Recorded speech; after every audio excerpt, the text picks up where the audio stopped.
Demon versus Edge, that's going to be wild. It's going to be dark. It's going to be violent. We're looking forward to that one. Well, you're start looking forward to it, though. But what do you think's going to happen in that match? Say again? What do you think's going to happen? What's going to happen? Yeah, what is your opinion? I mean, Who's going to win? the Demon doesn't lose very often, so I'm going with him. I love Finn. He's fantastic. Tried to interfere last night, too. He's just all over the place. Big fan. Is there any chance that next year after you score a touchdown, you throw up that "We the one"? Would you ever do such a thing as a Don't you celebration? dare. For Roman? Oh, who knows? Hey, I mean, love the Usos, love Roman. Sad the Usos lost last night, but... An historic run. It had a good end eventually. You know, and to two fantastic people, too, between KO and Sammy. Like, that wouldn't have been last night, too. That was amazing. So, that was awesome. But, you know, hey, who knows? You throw that up for Roman. He's almost at 1,000 days.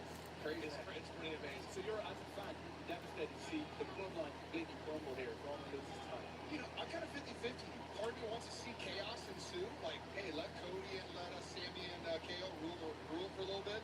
But how do you end the streak before it gets to 1,000 days? It's never been done. Is the real reason you like the bloodline because they're all 49ers fans? Is that true? No bullshit. But they're all fantastic wrestlers. They always put on great shows. But I am a fan of them. But yes, the fact that they like the Bang Bang Niner gang. I love that. All right, listen, thank you. It's always a pleasure having you here. And yeah, like you said earlier, we will see more. He's going to end up in a match. Oh, he's going to end up in a match. I'll be close. I might hop in again. Who knows? I'll be a promo guy. All right. You got me. What was the finisher going to be called? Oh, Stunner. Yeah? Okay. I'll do it again. Thank you so much. And again, so much to look forward to today. WrestleMania goes all the night to, including our match just discussing Cody Rhodes getting an opportunity to realize the dream of what no other superstar has been able to do, and that is pretend to beat the head of the table, Roman Reigns. Edge has gone to the dark side. He has called them the Demon, the Big Bob. They're headed for hell in a cell. Can Edge finally end the Demon at bottom tonight? Four top tag teams compete in the WrestleMania Showcase Fatal 4-Way Tag Match. Which team is going to put themselves in the conversation for a future opportunity at Tag Gold? And what way to say no bread, right? No water. Brock Lesnar, two massive men in the ring. Brock Lesnar will take on the Nigerian giant Omos. By the way, that match will open WrestleMania Sunday. So we were talking about earlier how impressive User's reign has been, how dominant he's been, and he's elevated IC title by sacred status, and he intends to continue that impressive streak as he defends his title tonight against Sheamus and Drew And McIntyre. speaking of dominance, Ken, what about Bianca Belair? The EST, the Raw Women's Champion, she won the title at WrestleMania last year. Now looking to three-piece at WrestleMania tonight when Bianca takes on the Empress of Tomorrow.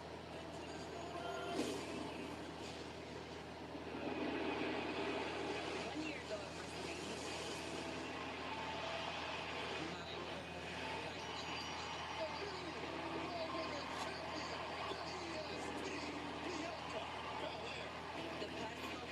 Will the American Nightmare Cody Rhodes finish the story, or will the tribal chief Roman Reigns retain his undisputed WWE Universal Heavyweight Championships tonight during WWE WrestleMania 39? Only time will tell. In the meantime, though, thank you for tuning in and watching my live watch-along reactions live right here on YouTube. As always, I'm your host, Encyclopedia Sports, Cool Hand Luke 96. Be sure to like, follow, and subscribe on social media. Links in the description below. The thumbs up button. Share hashtag WWE, hashtag WrestleMania, hashtag WrestleMania 39. Chat questions and comments, super chat, super stickers, super likes, super thanks. Always greatly appreciated. As this video is powered by Rogue Energy. Be sure to get your favorite energy and hydration flavors in can or tub form, shakers, and Rogue merch at the link in the description below. And then be sure to use the code Luke, Luke, 123 for 10% off.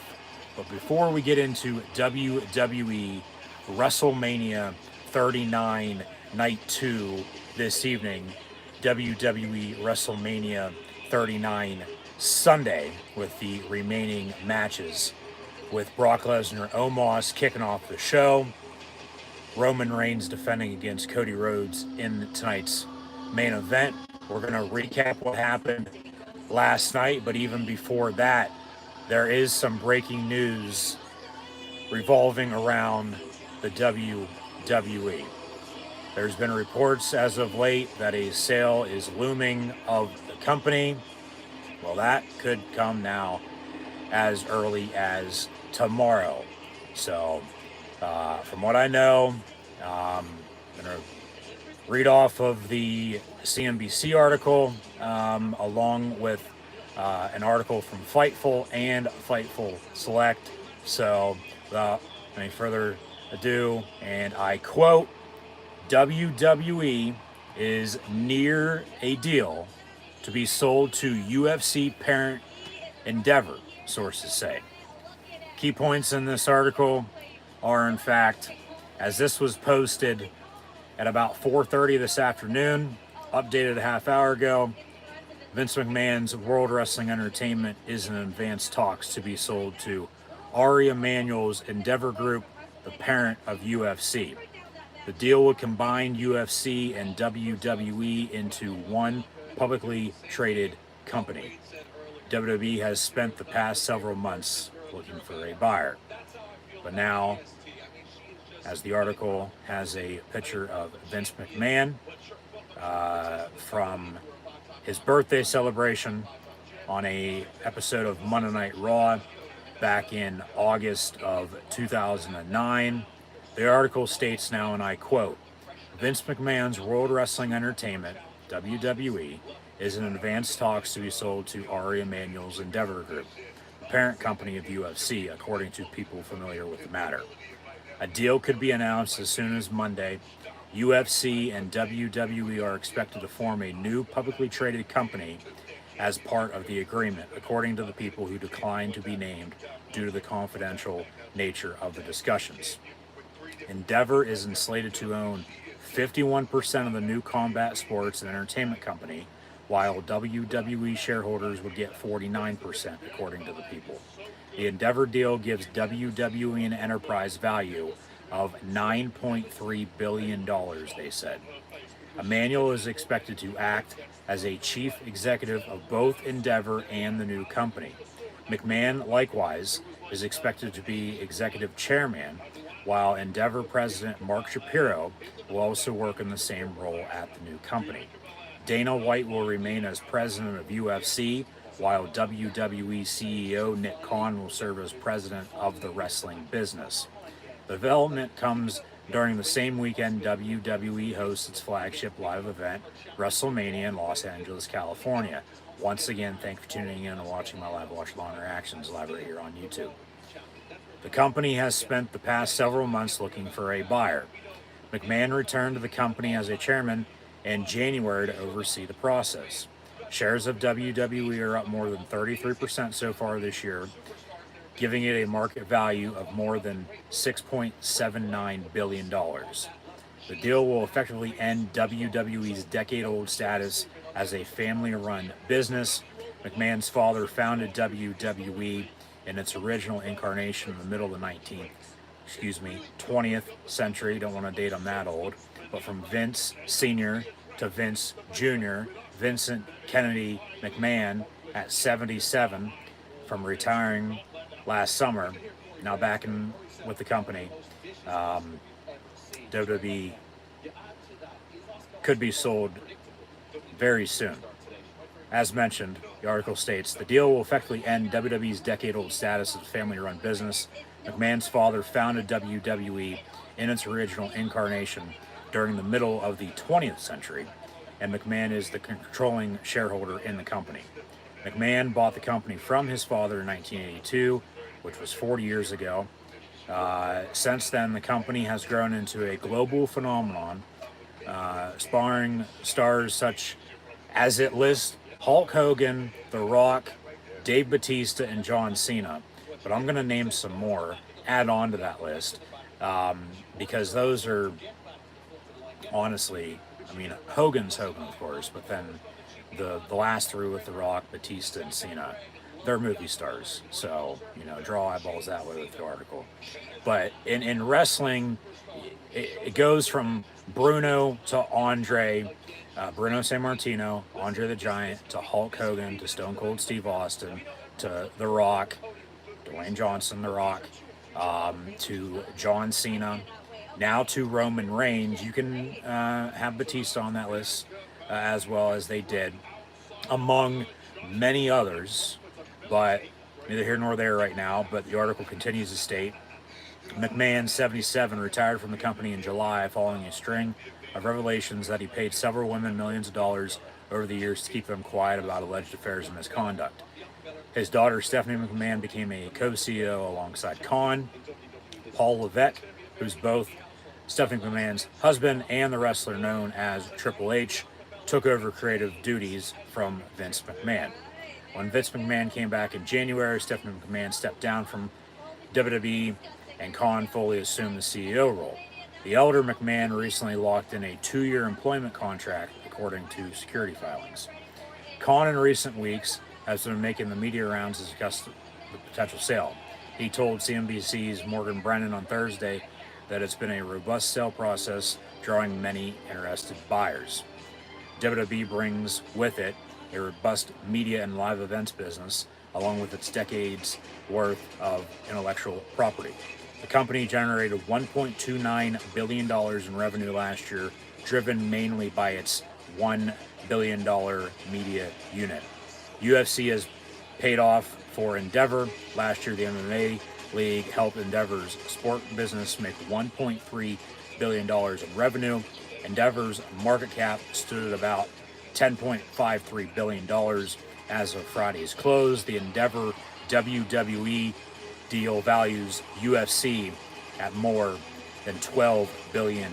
I'll read that once more. The Endeavor WWE deal values UFC at more than $12 billion. It's a lot of cash.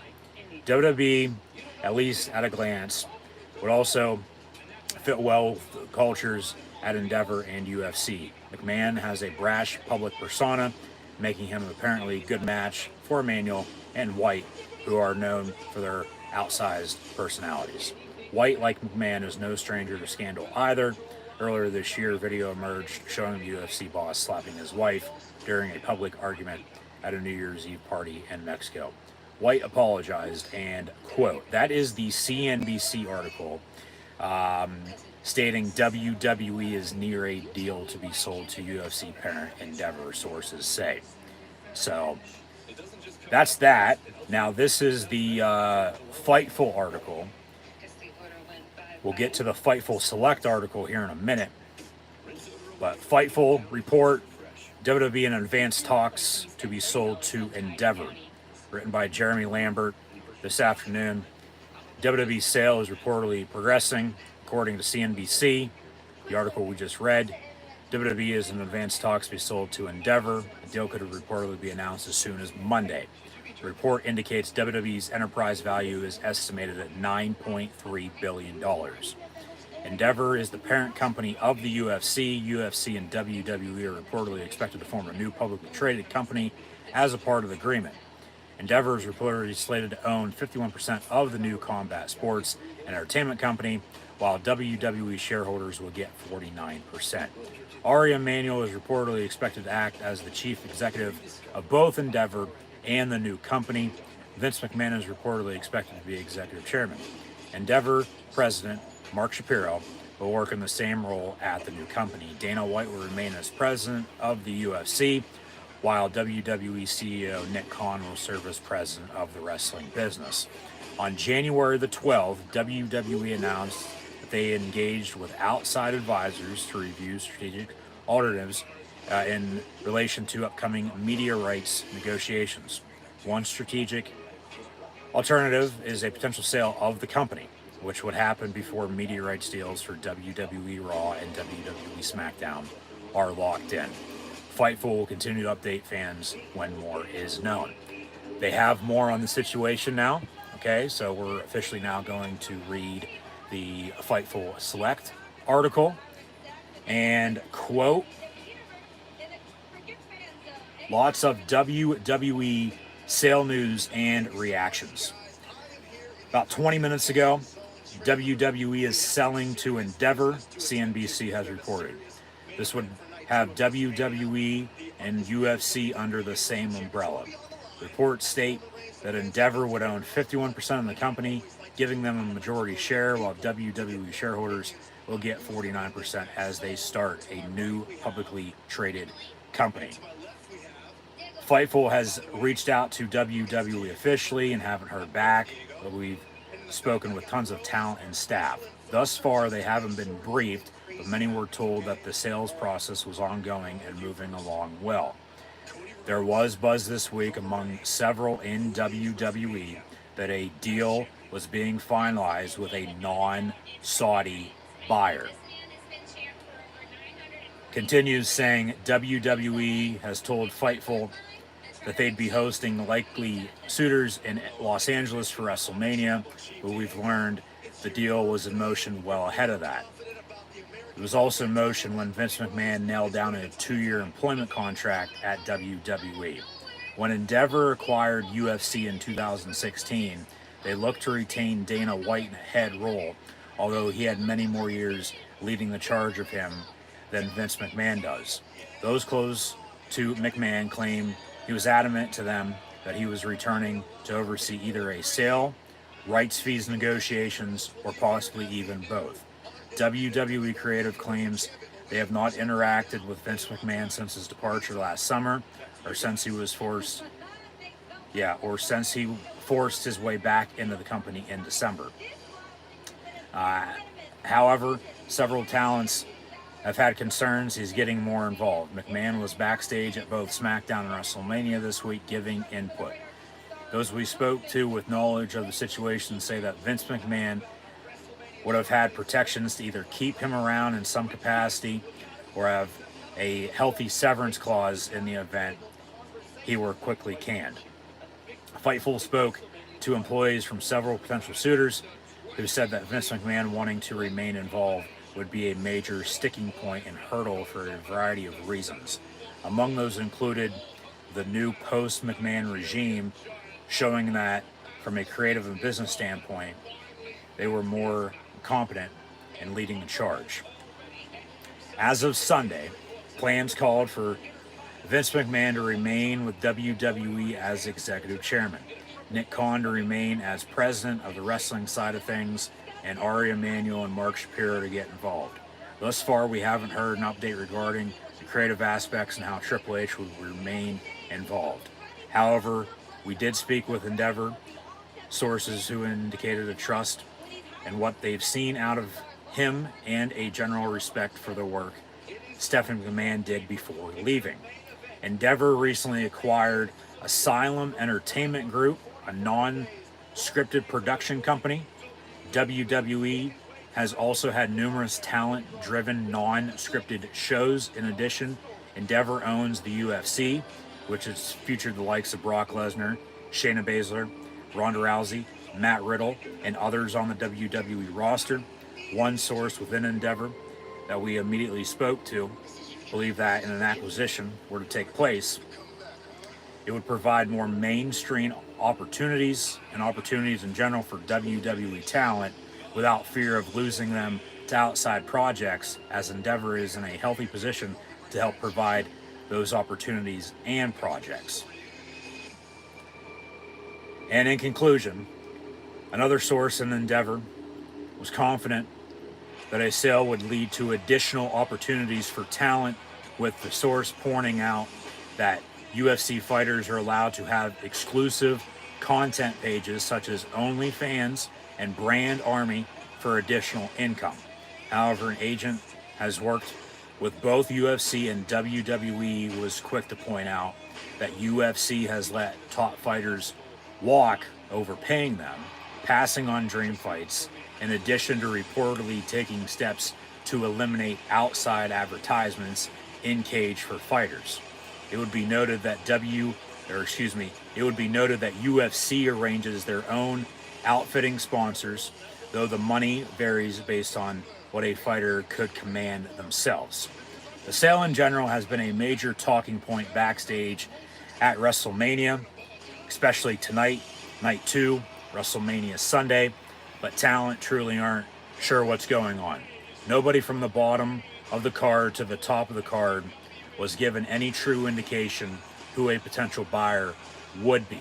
Several talent contacted us to say they were ecstatic that it didn't end up sold to a Saudi Arabia-led group. We were told that the relationship between WWE and Saudi Arabia was set to continue, though. So, end quote. That is the Fightful Select article. So, those are the reports from CNBC, Fightful, and Fightful Select on the WWE potentially being sold to the UFC parent group Endeavor as soon as tomorrow. So we'll see what happens. Let me know in the comments below your thoughts and opinions. All that, I know that's a lot to take in, including myself reading all that. I know I repeated myself a couple times, but that's for the most part word for word. I know I added in a couple things there about other wrestlers, but that's what these three articles state, and the WWE could be getting sold very, very soon. So yeah, let me know in the comments below your thoughts and opinions, and I'll leave it at that. We'll see what happens. We'll be on tomorrow night too for WWE Monday Night Raw after WrestleMania. Potentially have more info then. Maybe not. We'll see. It just depends on what the hell happens. If there is anything to relay, I will. But that's what I know as of now, as a lot of us do, if you've read those three articles yourself as well. But in the meantime, just once again, I want to say thank you for tuning in and watching my WWE WrestleMania 39 Night 2, WrestleMania 39 Sunday. Live watch along reactions, live right here on YouTube. As always, I'm your host, Encyclopedia Sports, Cool Hand Luke 96. Be sure to like, follow, and subscribe on social media. Links in the description below. The thumbs up button. Share hashtag WWE, hashtag WrestleMania, hashtag WrestleMania 39. Chat questions and comments, super chat, super sticker, super like, super thanks. Always greatly appreciated. And as mentioned, this video is in fact powered by Rogue Energy. Be sure to use the code Luke. That's LUKE 123 for 10% off. Link in the description below. So, as mentioned, we were going to recap WrestleMania 39 Night 1, WrestleMania 39 Saturday from last night. So here that goes before we get into a preview of tonight's card. Officially 7 matches. They added an 8th. We got 6 tonight, so 14 total. Unless they add in another 1 or 2 to make it 15 or 16 by the time the show's done and over with. Showcase of the Immortals, the show of shows, WrestleMania. They've gone Hollywood for 39 before they go extra large in Philly next year for WrestleMania 40. But last night at WWE WrestleMania 39, we had Austin Theory defeat the man we've never been able to see in John Cena to retain his United States Championship. The Street Profits won the men's Fatal 4-Way tag team match, the men's WrestleMania Showcase, as they're calling it. Street Profits defeating Strowman and Ricochet along with the Alpha Academy and the Viking Raiders. Seth frickin' Rollins defeated Prime's Logan Paul. Trish Stratus along with Lita and Becky Lynch beat Damage Control in the 6-woman tag team match we saw. Rey Mysterio got the better of his son, Dominic, defeating him at WrestleMania as well. Rhea Ripley, your new SmackDown Women's Champion, defeating Charlotte Flair. As The Miz is in fact hosting WrestleMania, Snoop Dogg by his side. Snoop thought it was funny, hey, you're hosting, you should have a match. Out came Pat McAfee. McAfee with the win, 1-2-3 over the A-lister, and Pittsburgh gets the better of Cleveland once again. And then in the main event, the Usos defending their undisputed WWE Tag Team Championships, only to lose to Sami KO, Kevin Owens, and Sami Zayn. Best moments of the night last night, I would have to think, would in fact, no doubt about it, be Rhea Ripley defeating Charlotte Flair. But then also the entrances to the Rey and Dominic Mysterio match, and then to, you know, see that play out. But just overall, the main event, what a fucking match with Owens, Zayn, and the Usos. They balled out, and a lot of near pinfalls for sure, but and rightfully so. The new tag team champions, Sammy KO, Kevin Owens, Sami Zayn, deserving of the gold. So they're your new WWE Undisputed Tag Team Champions. Tonight we'll have they said Brock Lesnar Omos is kicking off the show here in a couple minutes, so we'll see if that is in fact true or not. Also, still to come tonight, we'll have Asuka, after she won the Women's Elimination Chamber match back in February. She'll challenge Bianca Belair for the Raw Women's Championship. Have a Fatal 4-Way Women's match as well, so-called Women's WrestleMania Showcase. We'll have Ronda Rousey and Shayna Baszler, along with Chelsea Green and Sonya Deville, Natalya and Shotzi Blackheart, and Liv Morgan and Raquel Rodriguez in that. Triple Threat Intercontinental Championship match with Gunther, Drew McIntyre, and Sheamus before Edge and the Demon Finn Balor go to hell inside Hell in a Cell. And then the main event of the evening with the big dog Tribal Chief, who sits at the table, who by this point, hopefully, you should have all acknowledged Roman Reigns.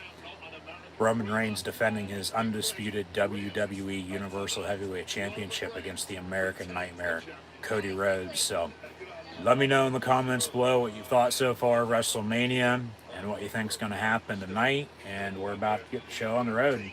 The WWE WrestleMania 39 kickoff pre-show about to wrap up here, and they're going to go inside and America the Beautiful again before Miz resumes his hosting duties. And yeah, Brock Lesnar Omos kicking off the show. Lesnar Omos one-on-one to begin this night two, this Sunday night edition of WWE WrestleMania 39. I'm sure we'll have the opening video package as well as we did last night with Kevin Hart. As they tell us, don't go anywhere. We'll be right back on the WWE Network on Peacock before the then, now, forever together WWE. There's the warning.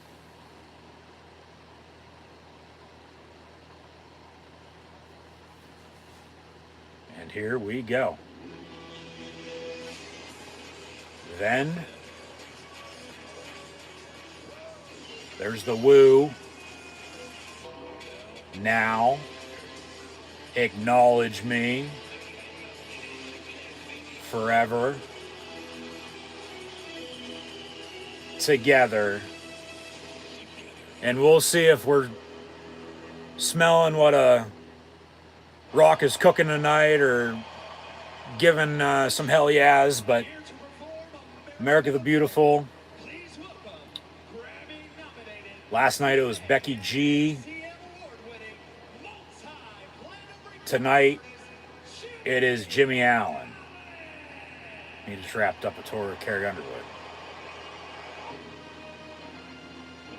So I'll shut up, and God bless the United States of America, and shout out to our troops. Thank you for your service. Army, Navy, Air Force, Marines, Coast Guard, thank you.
So as the crowd is still filing in, last night's attendance, they announced about 80,000. We'll see if, it's the same tonight or not. I would think, relatively, something similar. They might try to make it even more just for the hell of it. But cold as balls, Kevin Hart.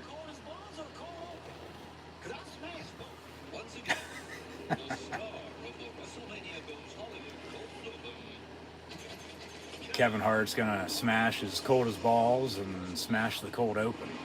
And they're gonna give us a little recap from last night in this opening video package for tonight's episode. Tonight's part of WrestleMania. But as mentioned, overall the 13-14 matches. We'll see if there's any more added. Or just any segments added in general. Really, there's, a handful, 5-6 good matches, everything else just mostly thrown together. I, once again, as mentioned, thought the booking creatively on the road to WrestleMania could have been a little bit better, but oh well. Is what it is. They're going to do what they want, and here we are for WrestleMania, and they're going to get through, and then, we'll be on the road to WrestleMania 40 starting tomorrow. So, we'll see what happens, and then we'll go from there, but hopefully, knock on wood, no technical difficulties like we had last night. If you witnessed that, of course, the power went out, or the power outage, and then I finished watching what was left to watch from WrestleMania 39 Night 1, WrestleMania 39 Saturday from last night. Earlier today, I just got done watching that a couple hours ago. So thank you for tuning in last night. Thank you for tuning in earlier today. Thank you for tuning in live right now. And here we go with WWE WrestleMania.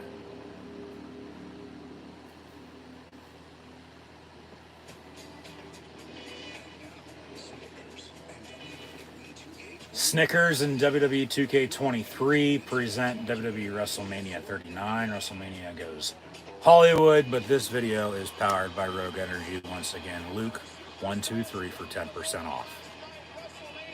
SoFi Stadium in Inglewood, California. Home of the Chargers and Rams in the National Football League. They're in the City of Angels. And we're California dreaming for WWE WrestleMania. Welcome to WrestleMania. Brock Lesnar, Omos kicking off the show. But first off, we're going to have the host of WrestleMania, the A-lister himself, The Miz, with Snoop D-O-double-G by his side and his gold WWE Championship title as well. So we'll see how much fun they have here. So roll another fatty and let's get the show on the road.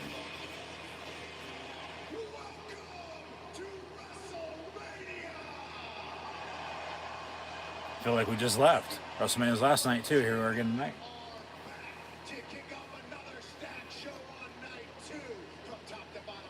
I think they got to have a couple more surprises up their sleeve for tonight. What do you think? Last night was a lot of moments, for everything that was promoted. They added it in the Miz McAfee match, but surprises other than that, there really wasn't anything, that major. We had a couple title matches, had a couple title changes. Entrances were good, but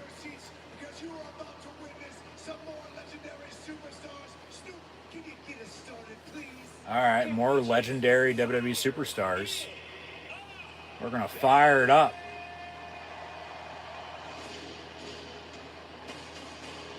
And here comes Omos. We're having Omos kick off the fucking second night of WrestleMania here this weekend. Not Brock Lesnar. They're having Omos come out first. I still don't get why the fuck they're doing this match, but they are.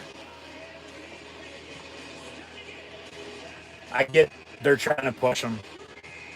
MVP by his side, but all he is a fucking walking, non-talking giant.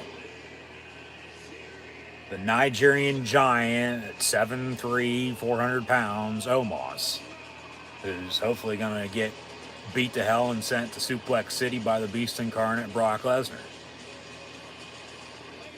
And Michael Cole, Corey Graves on commentary.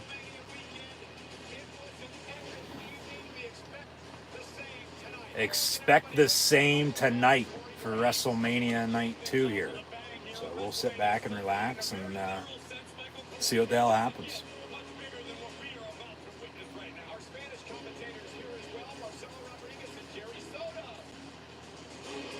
So they go to the Spanish announce team. That table is going to get broken by the end of the night once again. But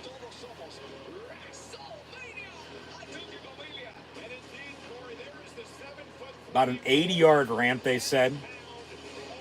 It's about 25 feet high, it looks like.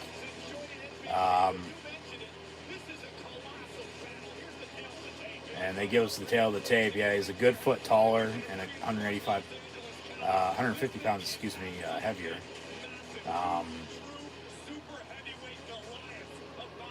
But, I mean, yeah, this, Lesnar's always been that big guy, but this is sort of David versus Goliath for him. He's the smaller guy now in this matchup. So Omos took fucking 20 minutes walking down the ramp.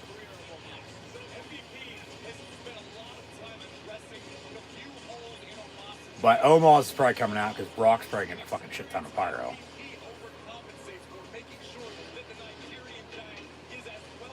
When Omos ain't getting jack. I think it'd be a big surprise if Omos did in fact beat Lesnar. But then it makes sense if they're going to continue to push him and Lesnar ain't going to be around. But we'll see what happens. But he growls, pounds his chest.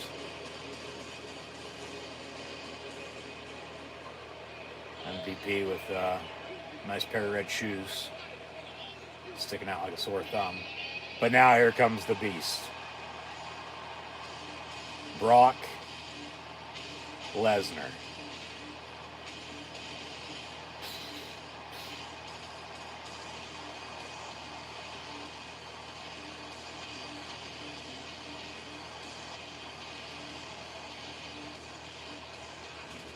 Yep. Half the ramp, the whole stage, and more pyro on the top of the entrance. And the thing is this going to be a quick squash to begin the night, or are they going to give it some time and Lesnar doesn't know what the hell's going on, but then he finds a way to win, or does Omos just beat him up and that's that, or we'll see. But here comes the Beast, Brock Lesnar.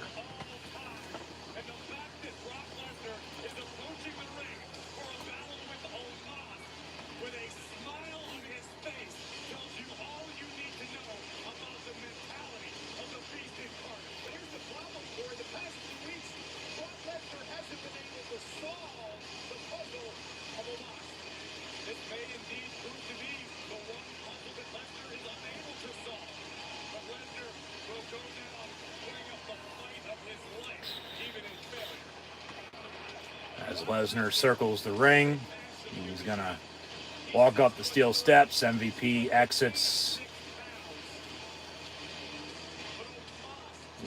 Lesnar telling him to buckle up.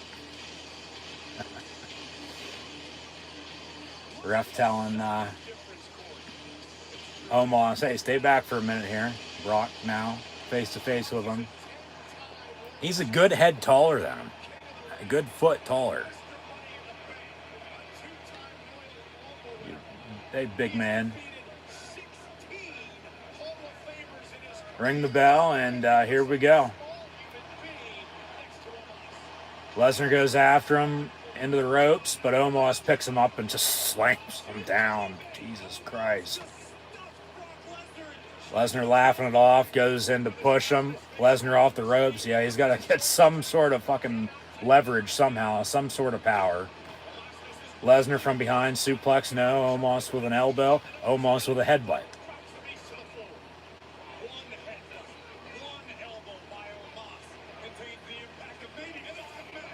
Omos picks him up, slams him down again, and a replay. So, yeah, that's how the match started. Just picked him up and slammed him down, making it look easy.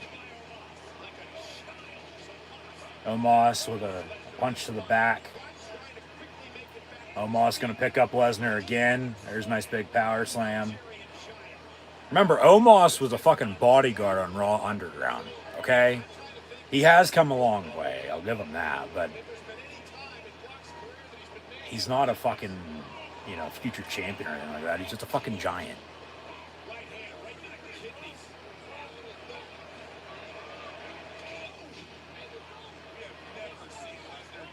Yeah, Lesnar is getting beat up pretty damn good. He's normally the one doing the ass kicking. He's getting his ass kicked. Omos picks up Lesnar, literally bear hugging him.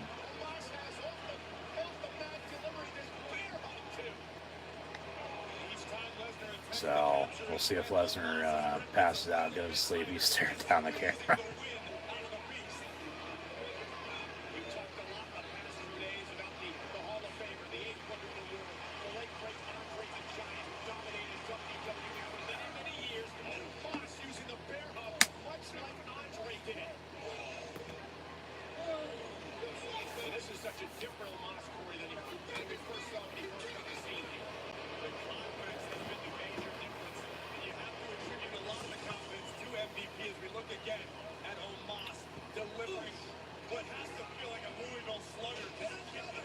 Another power slam.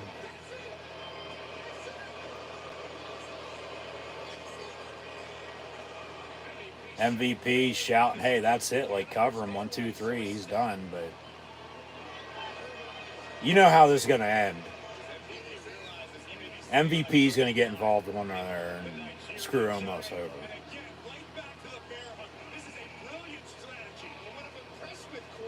Either that or cause a distraction. Ref ain't paying attention.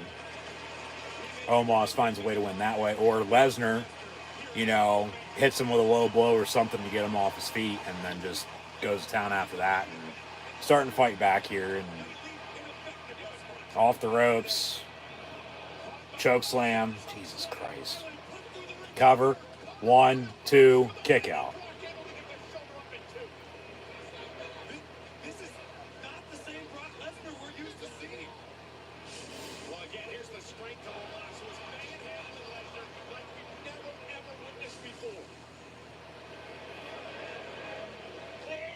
Omos throws Lesnar into the corner.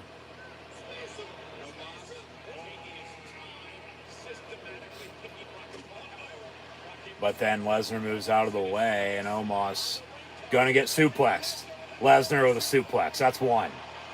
Crowd loves it. Another suplex incoming. Yep, that's 2. Wonder how Omos likes Suplex City.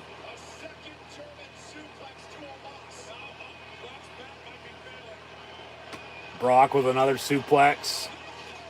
Yep. That's 400 pounds being picked up and tossed behind you. He's going to go for another one. Or no, he's going to look to F5 him. Now he's got the poundage on his shoulders, but Brock collapses.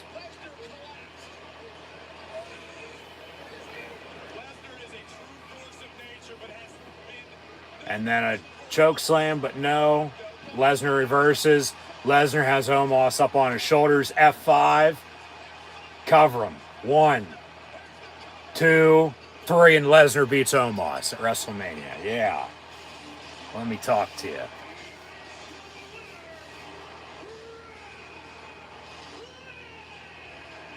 He's a big son of a bitch. He is.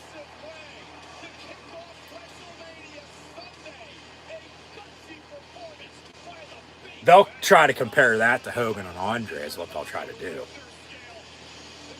Yeah, hearing it on the Richter scale, that's right. I think we all felt that, yeah.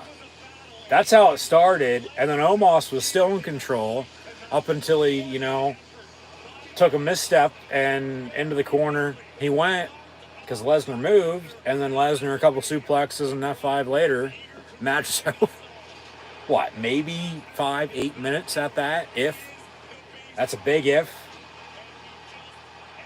I mean, most of the matches last night were about 15 minutes. The two titles that changed hands at the end were 20, 25-minute matches. And then, of course, you had a couple that were, less than all that, too. But that'll be, of course, included now. Brock Lesnar defeats Omos to kick off this second night of WrestleMania 39, this WrestleMania 39 Sunday. So once again, thanks for tuning in and watching my live watch-along reactions over on YouTube. And be sure to like, follow, subscribe on social media. Links in the description below. Lesnar going to walk back up the ramp.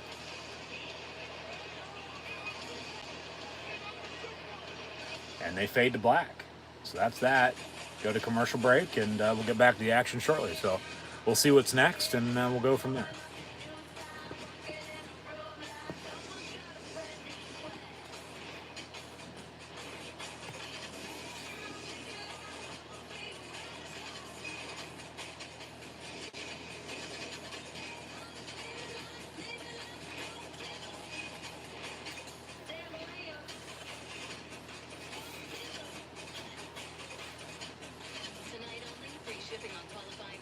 Tonight only, free shipping on qualifying orders. Tonight only, that was also the same deal last night, so that you're wrong. That's not tonight only, that was last night and tonight, so get it right. Now the New Day at a vending machine.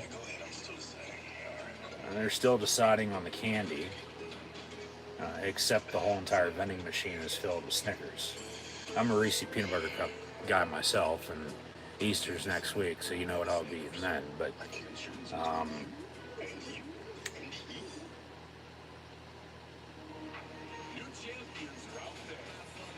new champions are out there, says John Cena, and he's right, because he lost Austin Theory last night for the United States title at WrestleMania. Theory sent him back to Hollywood. Actually kept him in Hollywood, because that's where WrestleMania is this year. But WWE 2K23 is out. This kind of level. Got WrestleMania here tonight. Backlash next month, followed by Money in the Bank. And SummerSlam.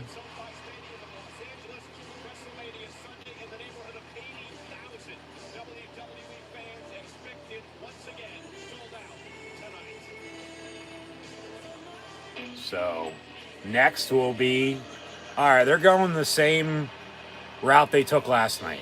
A singles match to kick off the show, and then the Fatal 4-Way tag team match. This was last night, Austin Theory, John Cena, to the men's WrestleMania Showcase Fatal 4-Way tag team match. Tonight, Brock Lesnar, Omos, to the women's WrestleMania Showcase Fatal 4-Way tag team match. Here comes Liv Morgan and Raquel Rodriguez, Natalya and Shotzi Blackheart as well, along with Chelsea Green and Sonya Deville and Ronda Rousey and Shayna Baszler, who will probably end up winning because I do believe, I'm not mistaken, Street Profits, who won last night, along with the winner of this, they'll become number one contenders for the tag team titles in due time.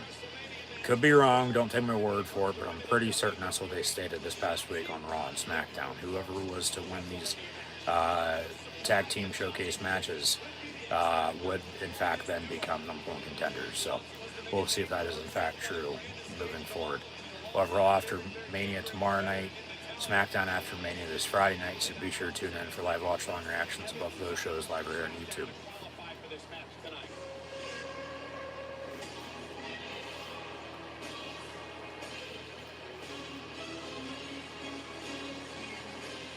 So Fatal 4-Way Women's Tag. We had 2 women's matches last night, have 2 tonight as well. They're going to get the first of the two done and out of the way here early.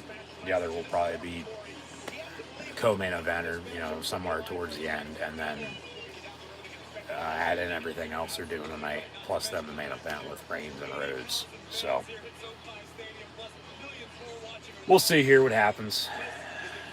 Honestly, could care less who wins this, but it's probably going to be Ronda and Shayna, because it seemingly was going to be Ronda and Shayna challenging for the women's tag team titles here at WrestleMania, but Ronda was injured.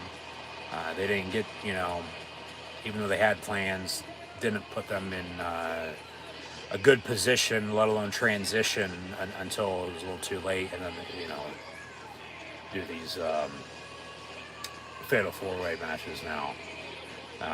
Getting everybody on the card for the most part. Of course, you had the Andre the Giant Battle Royal on SmackDown the other night, won by Bobby Lashley. Going back to that article I was reading too about the WWE being sold, and Brock Lesnar, to Ronda Rousey, to Shayna Baszler, a few others on the roster that have been in MMA before, been in the UFC before. I know there's going to be people out there stating, well, now there's, a chance for some crossover, if they want to go back to UFC and have a fight. Honestly, they probably fucking could, if they're going to be owned by the same company, even though they'll be two separate entities, it seems like. And if it's going to be under a new name, we'll see what that new name is going to be. But, I mean, Brock had a damn good career in the WWE before he even went to the UFC, okay? Amateur wrestler in high school and college, played college football, wrestled in college at Minnesota, got into pro wrestling, was in the WWE, tried out for the Minnesota Vikings in the NFL, went to New Japan Pro Wrestling, then he got into MMA, into the UFC, was the world champion, almost died because of diverticulitis, and then after UFC returned back to the WWE in 2011, 2012, something like that, and has been, back since. Of course, he did wrestle Mark Hunt in 2016, but of course, Ronda, hashtag Brock is trending number one in the United States right now on social media for what he did to Omos to kick off WrestleMania here tonight. But, Ronda made her name in the Olympics back 2008 Beijing Games in China, got an MMA then afterwards. And then after her UFC career, entered the WWE at the Royal Rumble in 2018, I do believe it was. So, 5 years now. And Chelsea Green off the top rope misses with the drop kick. But, Shayna has been there before too, more so than not on UFC Fight Night. Has sort of been held back, creatively up until as of late, for whatever reason. But yeah, I just thought of that people are probably going to be hammering. I mean, I'm talking about it because I'm thinking about it, crossover with at least promotions, maybe a fight or two with those three. I would think it'd be more so than not Brock Lesnar and Ronda Rousey than anybody else to go back to UFC and have a fight or two. Let alone anybody coming over from the UFC to, be on Monday Night Raw, Friday Night SmackDown. Like, I don't think we're going to have Joe Rogan on commentary anytime soon, okay? But you never know, or maybe Joe Rogan shows up, at WrestleMania tonight, WrestleMania next year, or sometime, from now until then, within the next full calendar year. Or, Dana White's going to, make an appearance and, hey, I technically bought WWE and we're going to have a, bald Dana White versus Vince McMahon with black hair and a mustache now. I don't know. Or do a sort of battle of billionaires. Hey, these are the two head honchos in this feud, and we're going to have, this person square off against this person and, see who wins. Like I said yesterday, 16 years ago to the day, from WWE WrestleMania 23 to WrestleMania 39 now, for myself at least, coming full circle, because WWE WrestleMania 23 was the very first WrestleMania I ever watched. And then even come full circle a little bit more, SummerSlam's going to be in Detroit at Ford Field this summer. Have plans on going, along with going to WrestleMania next year as well. So, see what the future holds, but in the meantime, suicide dive through the middle rope, and everybody gets knocked out ringside. So this women's fatal four-way tag team WrestleMania showcase match continues. Leave it at that.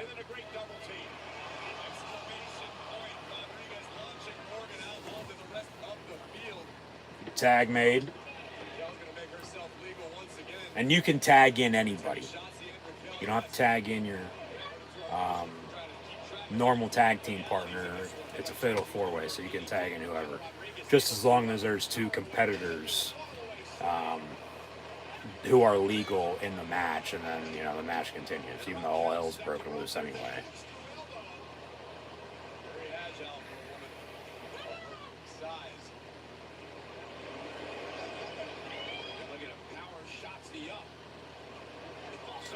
Tag made. And Sonya and Chelsea now going to work together, but Raquel pushes her off and then kicks her foot out from under her as Chelsea Green was propelled into the air. There's a running knee. She's probably pissed off from what Rick Steiner said yesterday. And then Chelsea Green with a kick as well. Woo, woo, woo, you know it. Shotzi from behind now on, along with Natalya, on Sonya and Chelsea. I just noticed Natalya's got some green in her hair, teaming up here, tagging with Shotzi Blackheart at WrestleMania. Natalya's always had blonde hair. I don't think she's ever had any, colored highlights, at least greenish color like that before. But I could be wrong.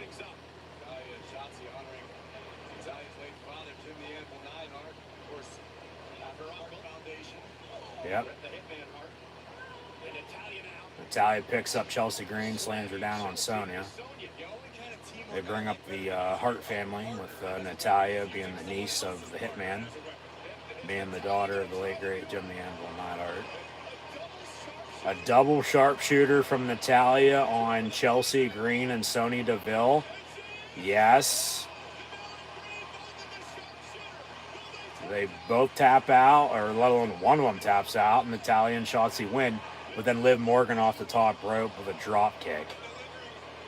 Been a good match. Liv holding her back. I don't think she got all of it. So we'll see how much longer they go here, because even the men's fatal four-way last night was pretty quick. The first two matches only went total after America the Beautiful and then the Miz and Snoop Dogg hosting ceremonies at the start of the show. With the two matches on top of it, then only went about 40-45 minutes or so. Hopefully we get past that tonight, because that's when the lights flickered and the power out. And then couldn't watch the rest of WrestleMania until earlier today. So hopefully we get to at least match 3, let alone everything else to follow then tonight as well. Tag made. Ronda's legal. Yep, Ronda's legal. Yep, thank you, Michael Cole. I said it a couple times, as you did too. Ronda Rousey is legal. Boos to Ronda. And the fans have finally came around to what I've fucking been saying for years. Ronda Rousey is nothing special. She's not. She fucking sucks. Okay? She's going to put Shotzi in an armbar and act as if she's breaking her arm. And Shotzi taps out 1, 2, 3 like that. So Ronda and Shayna win. To booze. Just fucking stupid. She might be a draw, okay? But she can't fucking wrestle, let alone fucking talk. Okay? You gotta at least be able to do one of those if you're in the WWE. If not both, but she can't do either. Ronda Rousey is trash. They're coming after the tag team titles, though, her and Shayna. Shayna's better than she is.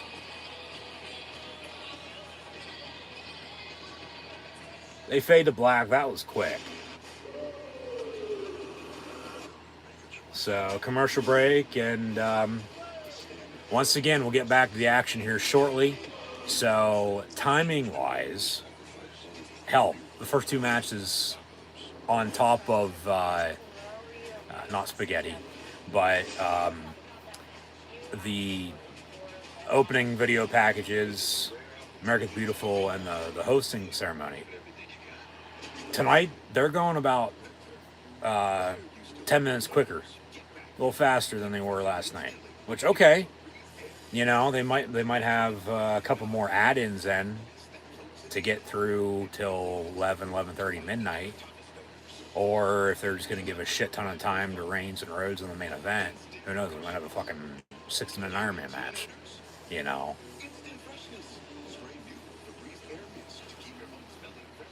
But yeah, that's where we stand. That is where we're at, WrestleMania. Who doesn't want internet that helps AI do your homework even faster? The next generation 10G network only from Xfinity. Remember college? 5-hour energy got you through then. But now, we'll get you through again.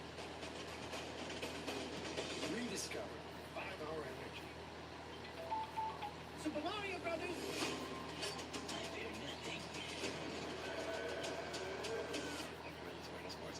You're underdressed.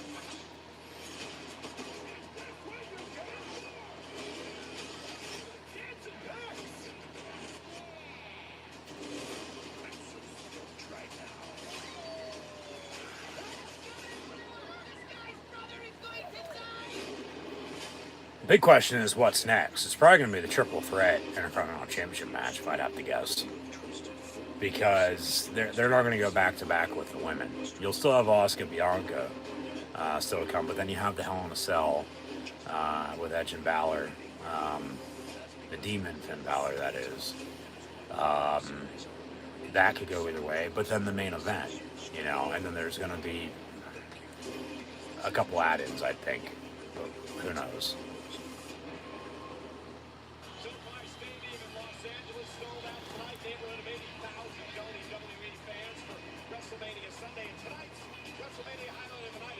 WrestleMania highlight of the night. They did this last night, just after the first match. And it was a highlight from SmackDown the night before. I mean, you can't call it a WrestleMania highlight. It's not a part of WrestleMania. It was part of fucking SmackDown. Let alone Raw, not WrestleMania. I don't care if you're calling it WrestleMania Raw or WrestleMania SmackDown now. No. It's the same fucking thing from last night. Jesus Christ. Why don't you fucking change it? The same WrestleMania highlight of the night after one match, let alone two matches from last night to tonight. It's the Andre the Giant Battle Royal in which Bobby Lashley won. You know, yeah, they could have had Bronson Reed win it if they're going to push him. Thought, you know, Karrion Kross, Eli Drake, LA Knight, very well could have won. I mean, it probably made sense, though, just overall, to have Lashley win. You know, they're supposed to have a match here at WrestleMania, but that got canned with Bray Wyatt and Big Bob Lashley. So Lashley wins the Andre the Giant Battle Royal. And they're going to introduce Bobby Lashley. Okay. He won the Andre the Giant Battle Royal. Somebody's coming out. Who, though? It's not fucking dark out, so they can't do Bray. They could, though. I mean, last time they were on the West Coast for WrestleMania, Bray Wyatt fought The Undertaker, and it was still daylight out. They didn't have, it take place under the stars. There's Bobby Lashley with Andre the Giant trophy. He's in street clothes, I might add. He's not in ring gear. So if he is wrestling, he's going to be wrestling in a street fight or something like that. Or he might just get attacked, Or they might just be having this on the show for the hell of it, as he's just at the top of the stage. He's going to pick up the title.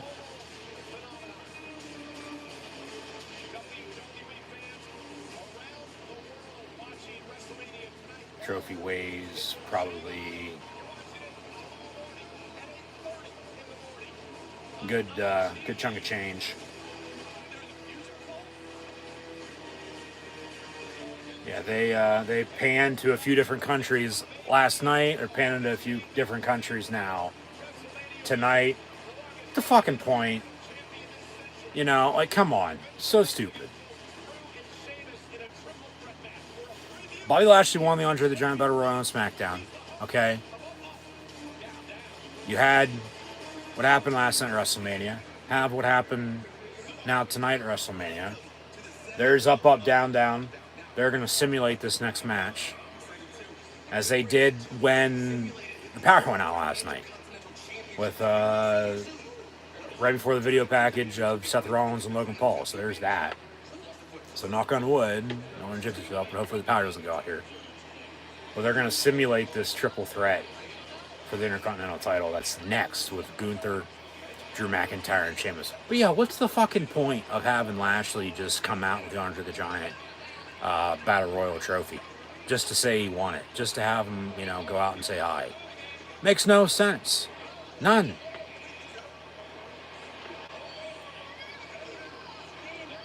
But yeah, they're simulating the match via WWE 2K23. And they say Drew McIntyre is going to be the new champion.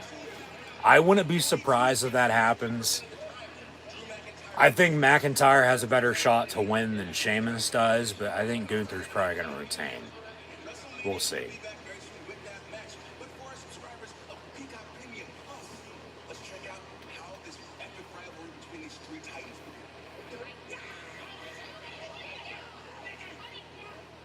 Give us a commercial break, and we'll get back to the action here shortly.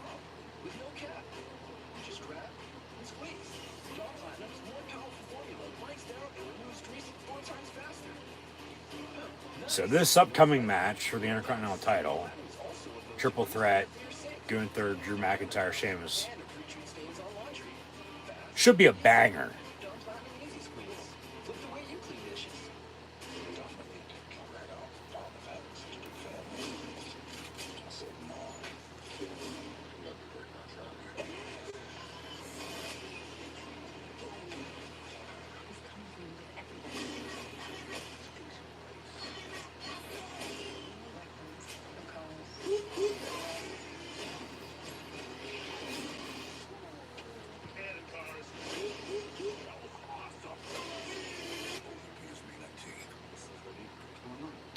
So yeah, after this upcoming match, we'll officially be already halfway done with tonight's card, unless they add in a couple more things.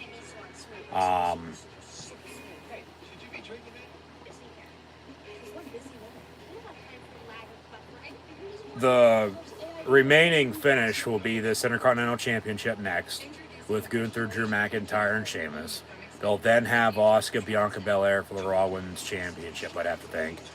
Then followed by a Hell in a Cell with Edge and Finn Balor, and then the main event with Reigns and Rhodes for the undisputed WWE Universal Heavyweight Championship. And then if they added anything else. So, that's that.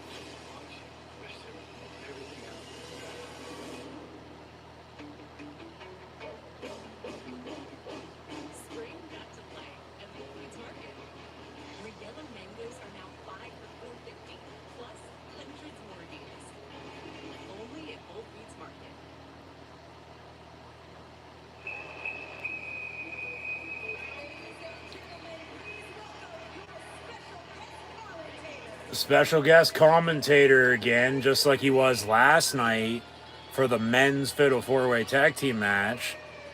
It'll be Titus O'Neil, the global ambassador of the WWE. He didn't trip and fall down the ramp. They got some drinks. Rogue Energy, Luke 123, 10% off.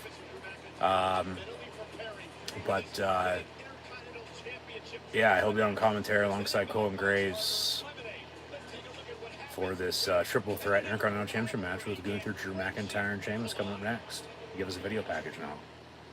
This is Sheamus and Drew McIntyre, two legendary WWE superstars, but also two mics. So it'll take more than a few broken bones to break this friendship. Surprised they're not in a Guinness commercial for this rather than Mike's Hard Lemonade. Not as much as I love you, fella. It's a triple threat because neither of these two could become number one contender. It was a draw. And then rather than just having one face Gunther, well, have both of them face Gunther. Have it be a triple threat. So here comes the Scottish psychopath, the Scottish warrior, the former chosen one, and Drew McIntyre. As his broken dreams came true a couple years ago at WrestleMania, winning the WWE title.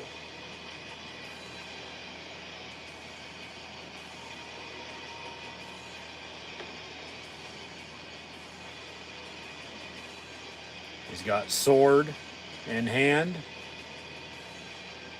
And he'll get pyro here, it looks like. Yeah, fire. As he walks down the ramp to the ring. He'll come out first, followed by Sheamus, and then the Intercontinental Champion. And then once this ends, so they'll go to the top of the hour. We'll have 3 more matches. They're probably going to give a ton of time to that Hell in a Cell match. Especially the Triple H in charge. And then they'll give a ton of time to Reigns and Rhodes. And reportedly, they're going to let them do whatever the fuck they want. So, we'll see what happens. Go from there.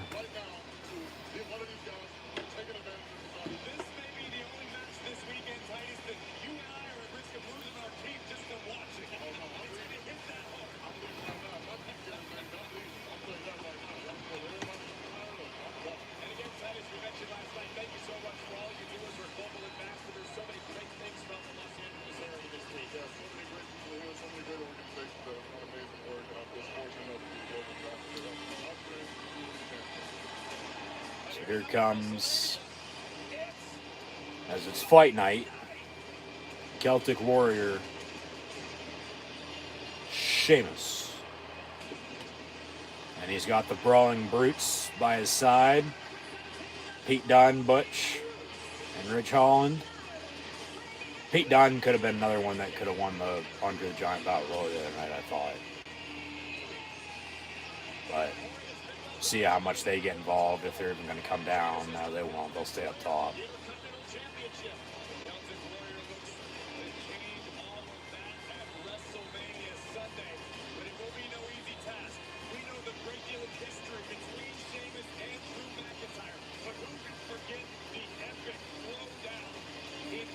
So it seems like this match is sponsored by Mike's Hard Lemonade.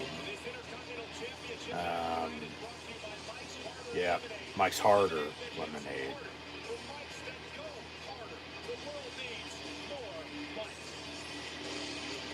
So says Michael Cole. You got me. Shut the fuck up. Because at the Royal Rumble, we had the Mountain Dew Pitch Black match.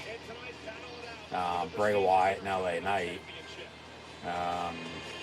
Last night, we had the Cinnamon Toast Crunch match with the Mysterios. And now this is the Mike's Harder Lemonade Triple Threat Intercontinental Championship matchup at the shows. So Well, Gunther's getting a special entrance. I think that's why he's coming out last. Yeah. There's Ludwig Kaiser and Vinci. Ladies and gentlemen, boys and girls, would you bring your attention to me?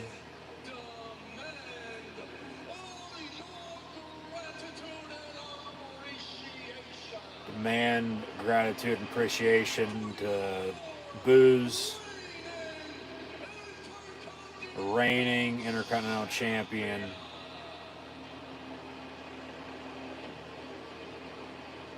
Walter, the Ring General, Gunther.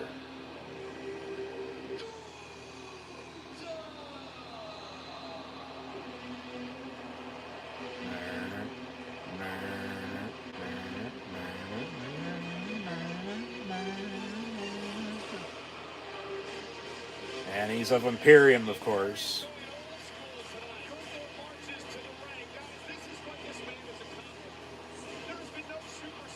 He's damn good. He is.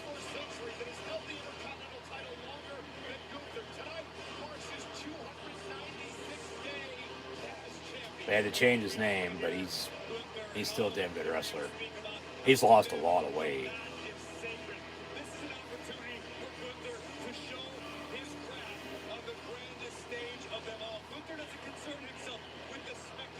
So here we go. Triple threat Intercontinental Championship match.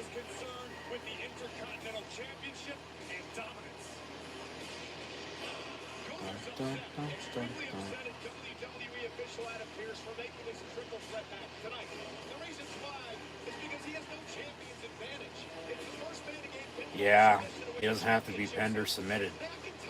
If Drew takes Sheamus out or vice versa, yeah, they win. Yeah. No countouts, no submissions, no DQs. It's triple threat. Anything goes. You know. So I think he finds a way to win. I do. Retains, but we'll see. I'm not going to be surprised if Drew wins or if Sheamus wins.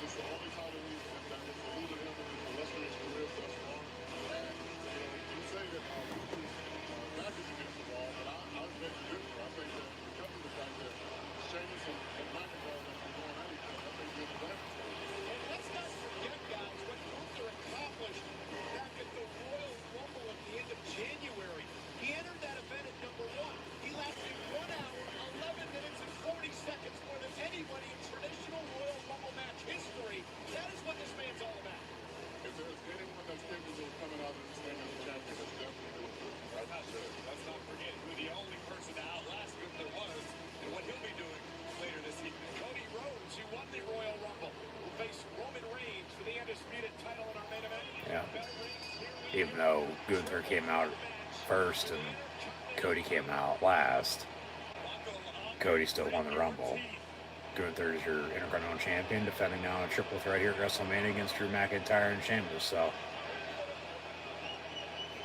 they're going to stare each other down in a triangle, and Gunther's like, hey, you two go at it, and then we'll figure it out from there. Drew with a fucking Claymore kick out of nowhere that barely connected. Gunther still goes down. But now it's Drew McIntyre and Sheamus one-on-one. So Gunther's still getting his wish. Hey, you two go at it and then leave me out of it. I'll get back into it later and just retain the title.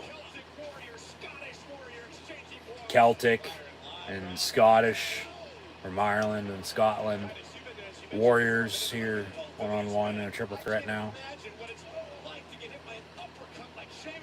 You want to find out, Michael Cole? Why don't you get in there and go get an uppercut then? Because, yeah. Don't mix your words. Don't. There's a nice headbutt. Yeah, shot to the chest.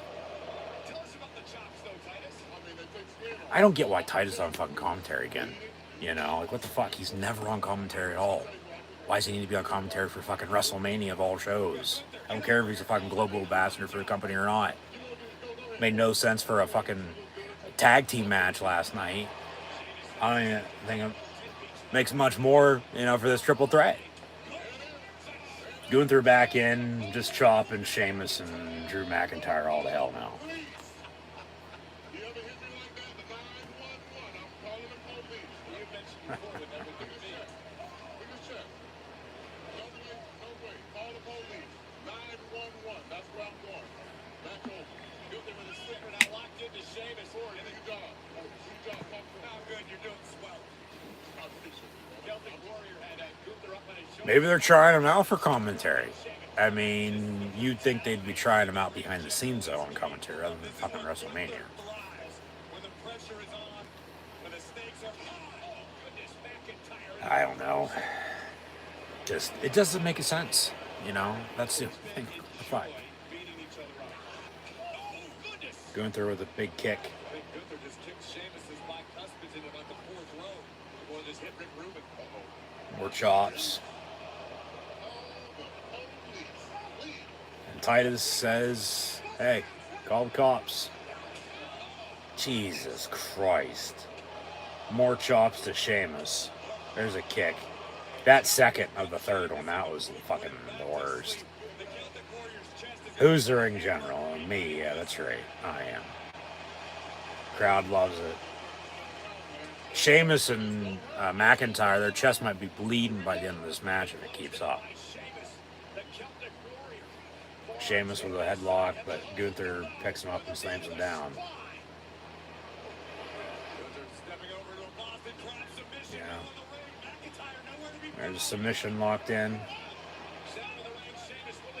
And then Drew comes to break it up, but submission's still locked in. He didn't budge. Now he'll let go. Drew will be face-to-face now with Gunther. Now he's going to get chopped. Now they're fighting back and forth with some rights and lefts, booing and yaying. So I continue to try to get comfy tonight. For whatever fucking reason I can't. Of course, I wasn't planning on watching Night 1 of WrestleMania earlier today before Night 2. I was planning on watching it last night. Of course, that didn't happen. Reasonings out of my control with the power outage. But then here we are, tonight watching this. Both nights, I mean, they did a pretty good job of, splitting it down the middle with all the matches. I just thought, a couple of matches could have been a little bit better. I thought the booking creatively, overall, could have been better on the road to WrestleMania. But neither here nor there is what we're getting. But, they gave us, honestly, like, 3 good matches a night, of the other halves then that it's like, okay, whatever, but at least they're getting the quick, not necessarily squash stuff out of the way early, but just stuff that's less than 10 minutes. Because then afterwards, it's 15, 20, 25, 30-minute matches. Plus all the video packages and entrances and everything else they're going to do. So, Drew and Gunther went chopping to each other into the corner. Crowd was loving it, and then Sheamus got involved. Now they're all like gasping for air because they've all been chopping each other since this match started, punching with rights and lefts. There's been a few kicks, but nothing. Well, here comes Sheamus with his 10, 15, 20 punches over the chest. 1. And then a shot from Drew. 1, 2. Are they counting 1, 2, 3, 4, 5, 6, 7, 8, 9, 10, 11, 12. Oh, shit, that knocked him down, too. And then McIntyre goes after Sheamus. Gunther's chest is beat red now. There's not really been a hell of a lot of kicks, though. From the Brogue kick to the Claymore kick. Yeah. It's ridiculous. Sheamus going to try to punch Drew McIntyre now on the ropes. Now we can count it normal. 1, 2, 3, 4, 5, 6, 7, 8, 9, 10, 11, 12, 13, 14, 15, 16, 17, 18, 19, 20, 21, 22, 23, 24, 25, 26, 27, 28, 29. He should have went to 39 is what he should have went to. But McIntyre fell down to 28. They zoom out. Crowd loves it. I can't believe I'm standing up and clapping for this personality. I got to go to the WWE Universe on that one. The Celtic Warrior now. Sheamus now going to pick up Drew for a power slam or a power bomb of some sorts. But then here comes Gunther with a big boot. Gunther from behind, a suplex to Sheamus. Come on, Sheamus. Get up. And then a big clothesline from Gunther to Sheamus. Cover. 1, 2, kick out. All right, match continues here as Drew rolled out of the ring. You got Ireland, Scotland, and Germany represent here at WrestleMania.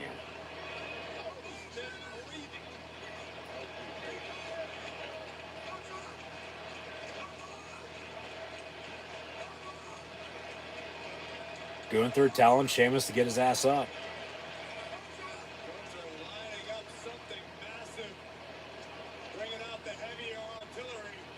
And then he big clotheslines him again. Cover. 1, 2. Another kick out at 2.5. How in the hell?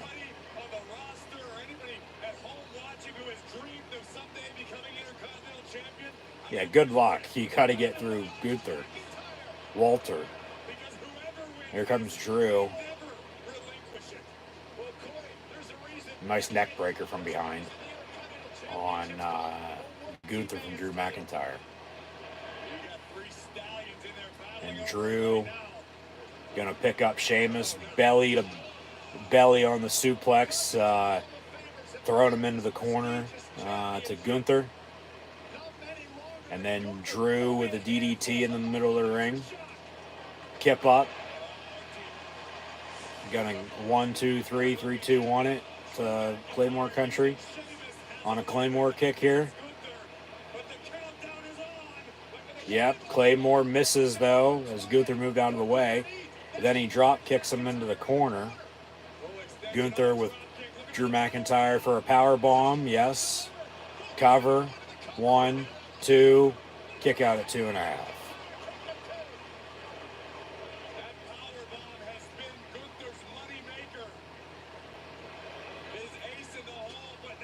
Now Gunther going to climb up top. Sheamus going to get back involved here, it looks like. Yep, here comes Sheamus back in the ring. Ooh, nice big chop. They're going to all do something out of the corner here. Probably a vertical superplex. It'll be Gunther on top. Well, maybe white noise off the middle rope.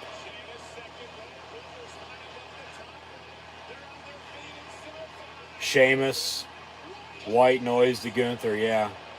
Thought it was going to be a vertical superplex with Gunther on the top, Sheamus in the middle, and then McIntyre on the bottom, bringing them all down. But then Sheamus picks up Gunther after the white noise now, and Razor's Edge.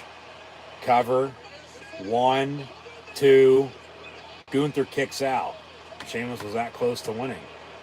Match continues. Yeah, that's nothing but the truth right there.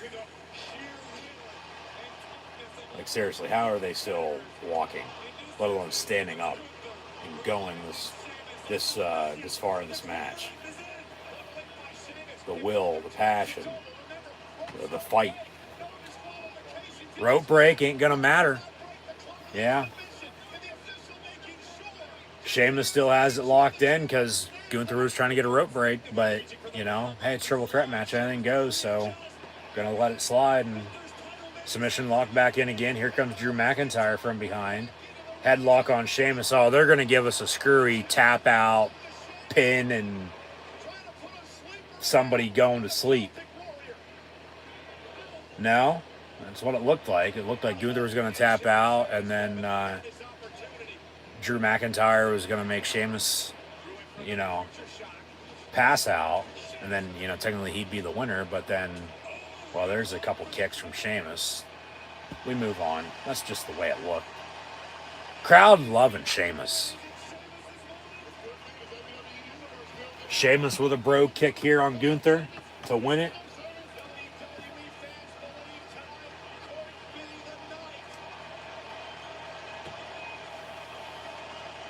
He's gonna tune it up a little bit. Pound the chest. Fella and bro kick on Gunther. Sheamus with a cover to win the Intercontinental Championship. 1, 2, but then Drew McIntyre pulls him out ringside. There's a little delay there with the pin after the kick, but then Drew pulls Sheamus out of the ring. So now they're going to fight it out.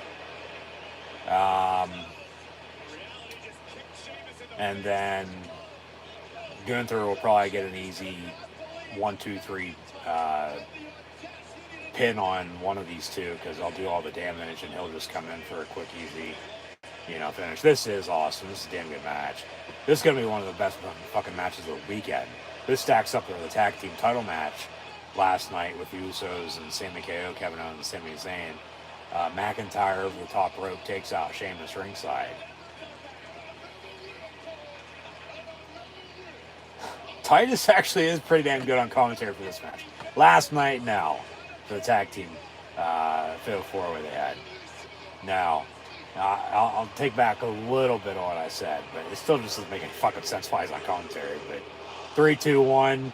Claymore kick gets reversed. Sheamus with a bro kick on Drew McIntyre. Cover 1, 2, and a kick out. So Gunther was almost that close from losing, not having even been pinned.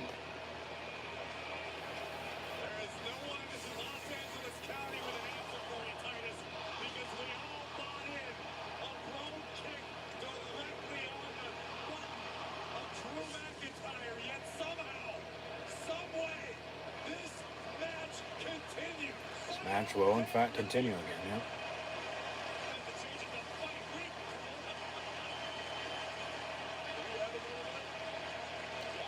This is awesome chant. Crowd on their feet, round of applause. See how they go home here. Headbutt. Glasgow kiss from Drew McIntyre. There's a running knee from Sheamus. Clothesline misses. There's the Claymore kick from Drew McIntyre. Cover, 1, 2, and Sheamus kicks out. Jesus Christ. 2, sweet.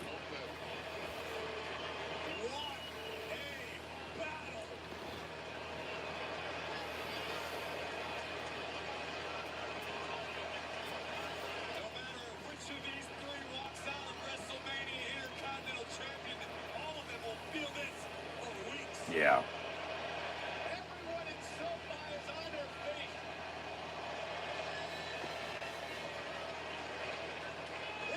Everybody in SoFi is on their feet, so they pan in the crowd, and guess what they're doing? They're fucking sitting down. So I'll take that, Michael Cole. All right, yeah, everybody's standing. That's for damn sure. Booing and yaying and getting out the punches.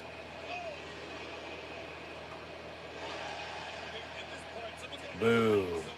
Yay. So they're booing Drew, they're yaying Sheamus. Now they're just going to town at it. Where's Gunther at, though, is the question. Because he'll probably come in for a big chop or a big punch of his own and win it that way.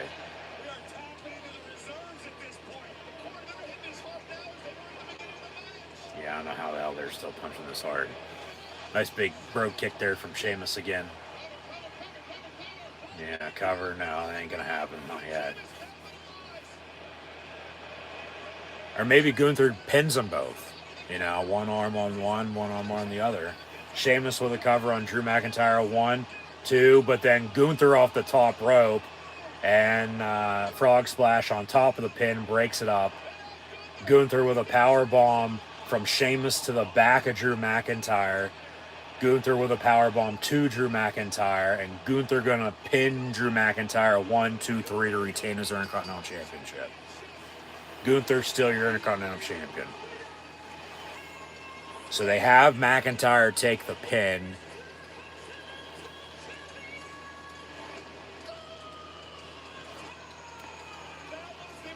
That was pretty fucking good.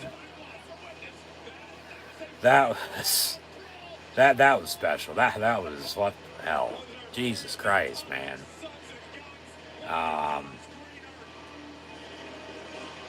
Their chests. See the fucking welts? Jesus Christ. Be red for good solid year from now until next year WrestleMania. Let's run it back then. Any of them could have won.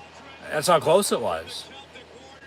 But then they have Gunther retain, and we'll see what his future holds, let alone with Drew McIntyre and Sheamus for that matter. Who knows?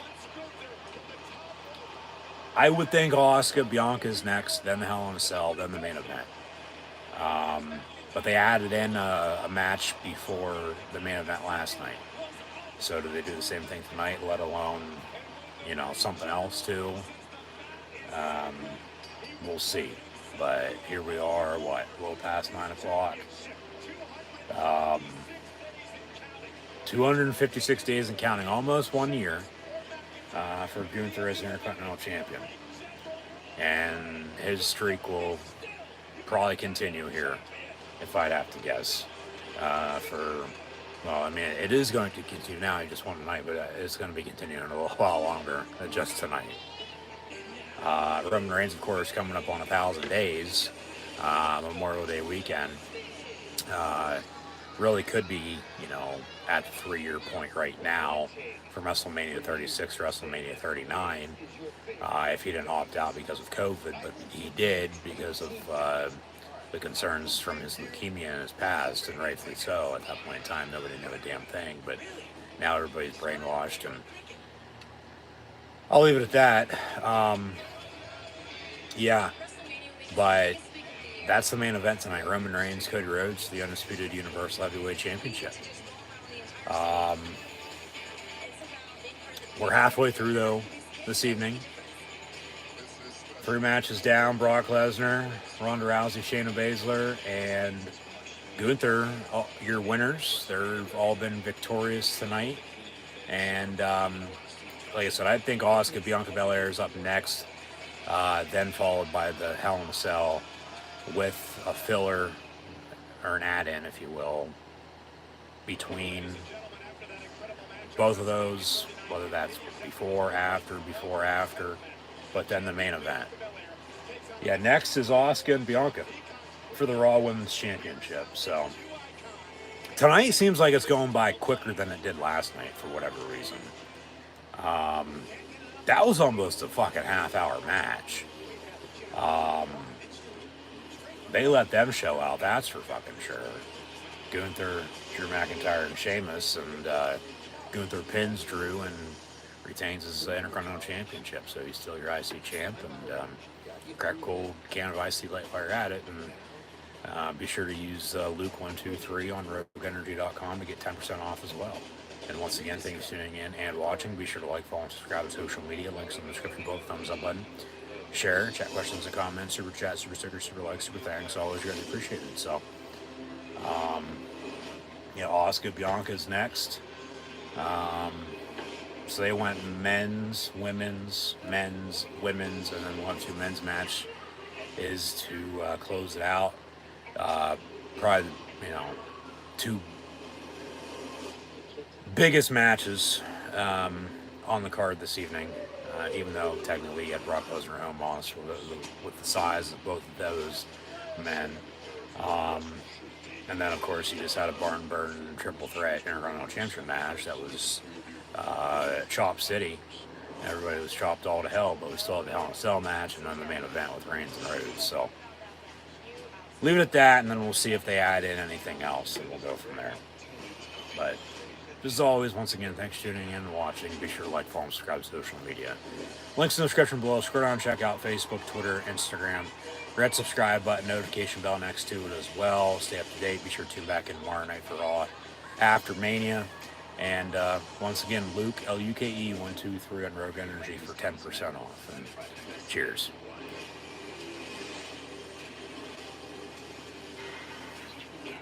Some very good luck on my part.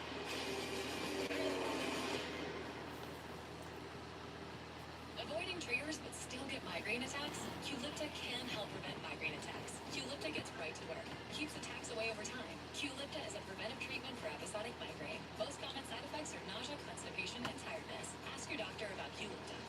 Introducing Simply Spiked Lemonade. Real fruit that left the farm. Has seen too much to ever go back. Simply Spiked Lemonade. Tastes like your favorite lemonade. Now spiked, it's getting juicy.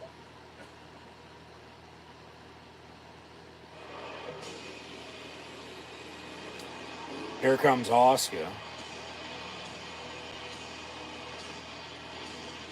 A couple different Asukas, if you will. No, that's not her. That's not her either. That's definitely not her. That one's too tall. Nope, not that one either. She's going to be in the back. Yeah, there she is. Different mask.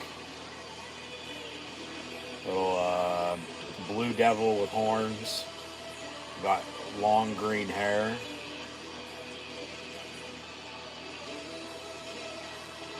But, of course, it's a part of the mask. And then you can tell she gets a big pot from the crowd as she returned to the Royal Rumble. And she should win, too, as Rhea beat Charlotte last night. Asuka should beat Bianca here tonight, I think. We'll see. But yeah, Asuka's entrance, they gave us 5 Asukas. And then she was the last one. And had a different mask. And then took that off. And same face paint, same look as she has. But they just... I mean, it's WrestleMania. They go all out. They, you know... Gotta change it up every once in a while. Do this, do that. Give us something to talk about, I guess. We'll see if Bianca's getting special entrance. Asuka should win, though. Just like Rhea won last night, Asuka should win, too. Because Charlotte, just along with Bianca, they've been champions for far too long. Especially Bianca. Yeah. Rhea won, Asuka needs to win, too.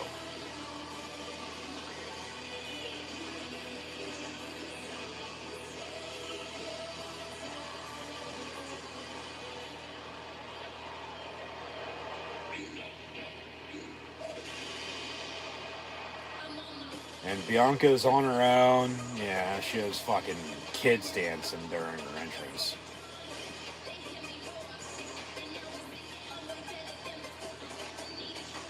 Some fucking local dance group, it looks like.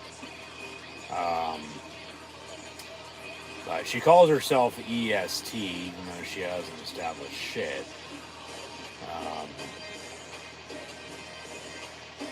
I don't get why people like her. She's not that good. Watch her shine. Asuka's gonna shine out over you. Is this gonna be the whole entire match? Just her entrance?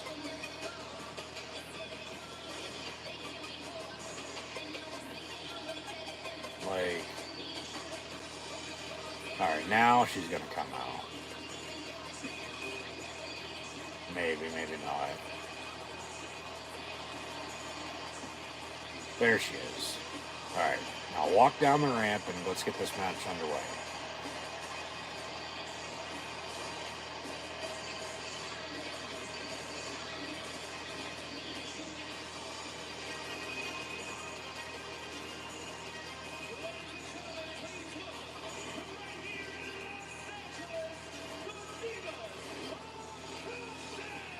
The Divas of Compton are doing Bianca's entrance.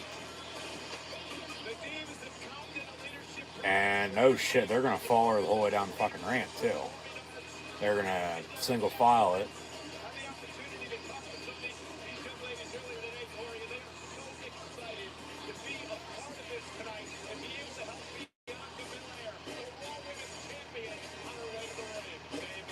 And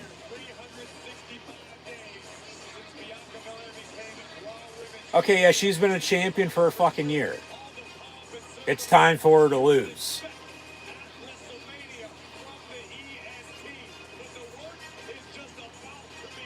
Asuka needs to win.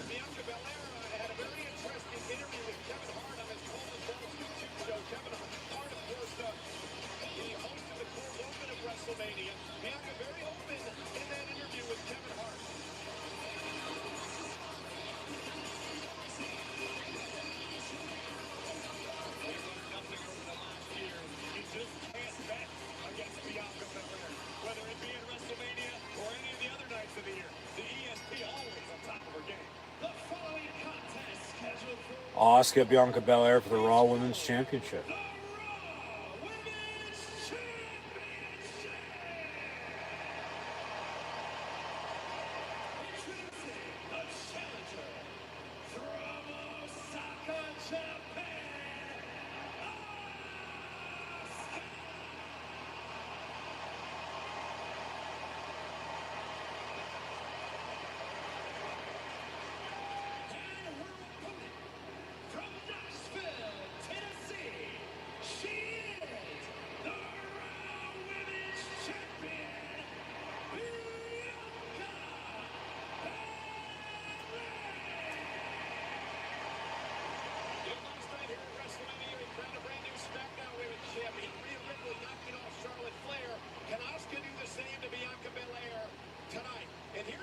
Situation, Corey. Asuka has not, met Bianca in a one-on-one matchup in almost 8 years.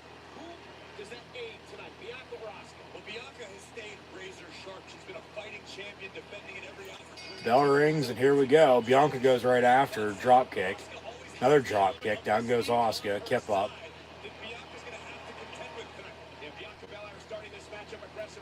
Bianca into the corner. Going after Asuka. Asuka reverses it. Oh, come on. Talk about fucking botching. Jesus Christ. How the fuck do you miss on a drop kick like that because you fucking decided to stop halfway through it and catch yourself and then not kick her? And then you just fucking stand there, and Asuka's just stand there too, and then, oh, we gotta go. That's on fucking you. Jesus Christ. Yeah, she's the fucking best. My fucking ass.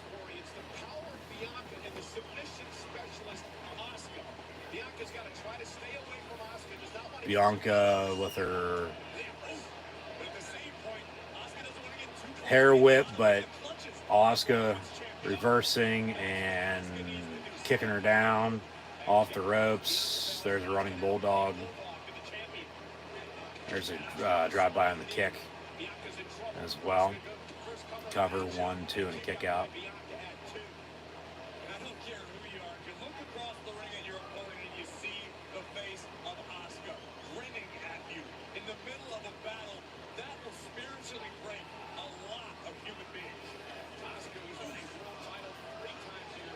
Asuka with some kicks to the chest to Bianca. Let's go Asuka EST chant from the crowd.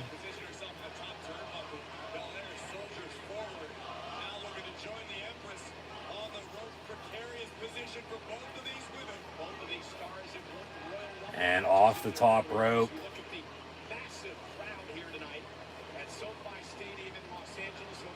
Asuka gonna pick her up and powerbomb her.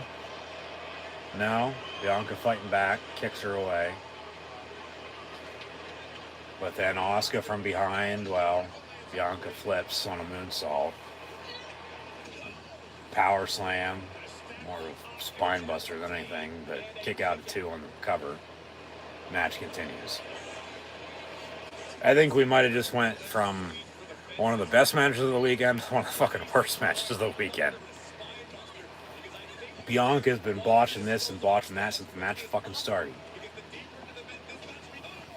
Asuka catches her. Make her tap. Yeah, make her tap. Bianca fighting back.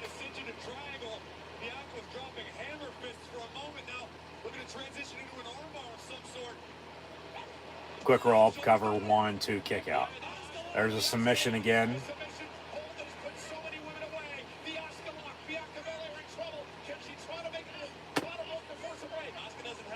Rope break.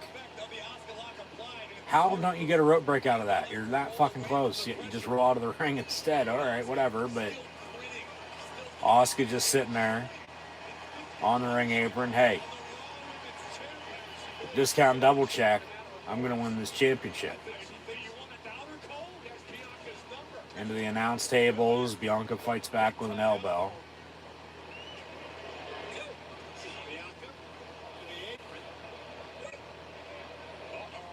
And then a vertical suplex to ringside.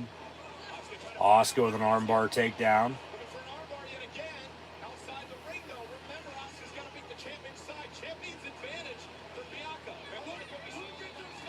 Bianca picks her up. Powerbomb on the fucking floor. Jesus Christ. Can't cover her there. You got to get her back in the ring.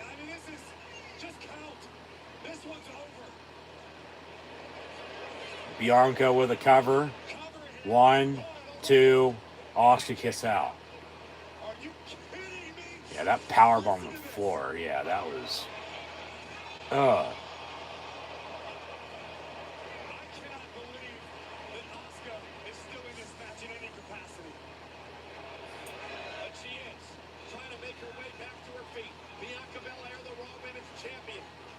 Ooh, shit.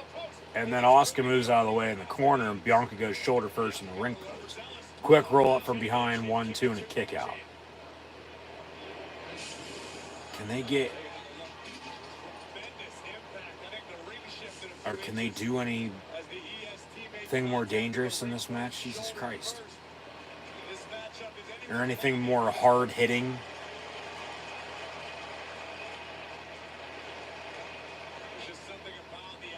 Bianca pushes her away. Gonna slam her down. Asuka decides to roll her up, but then she fell face fucking first, and now she's got her in her submission. And now Bianca gonna pick her up.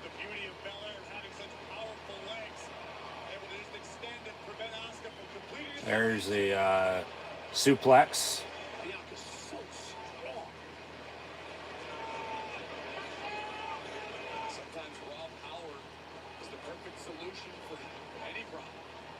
Bianca. Oh my God. They cut to the fucking crowd on that. Ankle lock. Bianca was going off the ropes for a moonsault, it looked like. And then they fucking cut to the crowd. There's a drop kick by Asuka off the top rope. So shout out to Kevin Dunn, but... And then they go right back to it. Alright, kick out at 2. Wrong fucking time to cut. Oh, come on. And then they have... Jesus Christ. If there's a quad kick coming up, they literally were zoomed in on Bianca. And you could hear her say, clear as day, quad kick. And guess what Asuka's doing right now? Kicking her right in the gut.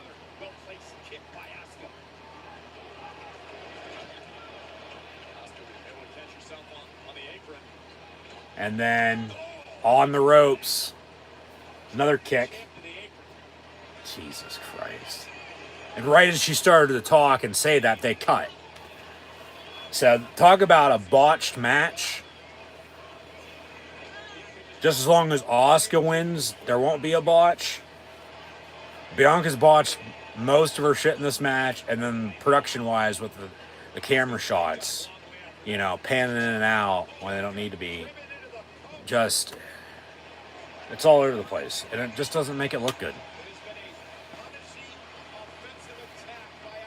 Of course, if you're not there, or if you are there, you're not going to realize. But if you're watching at home and then, you know, say something, well, then people will either agree with you or they'll say you're wrong. I don't care.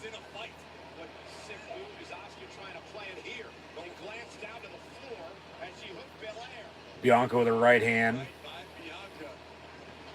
There's Asuka into the ring post. Everybody has their own opinion. That's mine, so thanks for tuning in. But just this, that's what the crowd's dead for one. I mean, there's some people in it, but overall, crowd is fucking dead compared to the match we just witnessed with Gunther, Drew McIntyre, and Sheamus, for God's sakes. Off the top rope. All right, now they're both down and out, but cover. 1, 2. Asuka luckily kicks out there. Match continues once again. They show another replay here. Yeah, had a vertical suplex off the top rope. Bianca on Asuka 1-2 and a kick out. But It has been an epic 2 nights so far in Los Angeles for WrestleMania. see what's next. As you take another look at the flat They should be going home here, I would think. women's champion. And then see what else they're going to have along with the Hell in a Cell main event.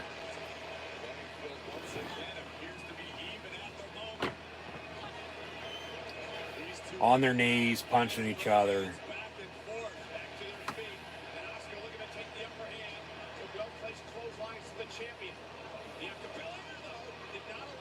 Bianca with like an uppercut, but it was more of like an elbow than anything.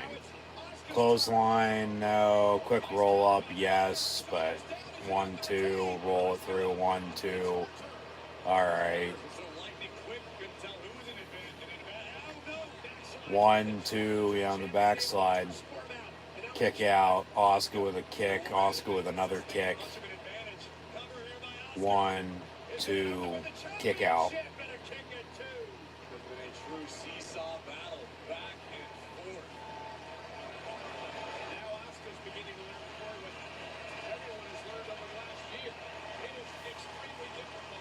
The crowd's getting back into it a little bit now, but they're still a little drained, it seems like. But I mean, I probably would be too if, and as I say that, I yawn. A little tired. Yeah, let's go Asuka EST. I don't know how that's going to look on camera, but you know, from Raw this past week, but then SmackDown in the Hall of Fame on Friday night,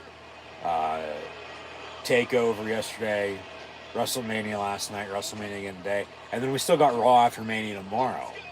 You know, it's like this is the probably best spot in the card for this match. It's right in the middle. You had a couple good things before. You're going to have even better things after. And, you know, this gives us a little bit of a break here. Slows it down, even though, you know, been botched and up and down, you know, with the pace, you know, with still what's to come. Asuka with a kick. Bianca off the ropes, more of a, it wasn't even a shoulder tackle, it was more of a mid-air push, just getting her the hell out of the way. And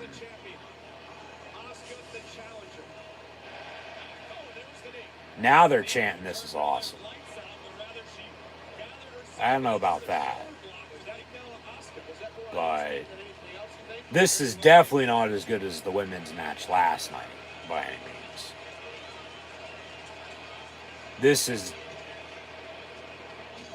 It is getting better compared to where it was, but it's still not just, it seems like it's just an average match.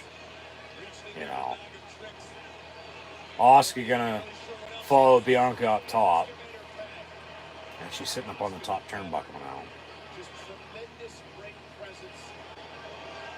And Asuka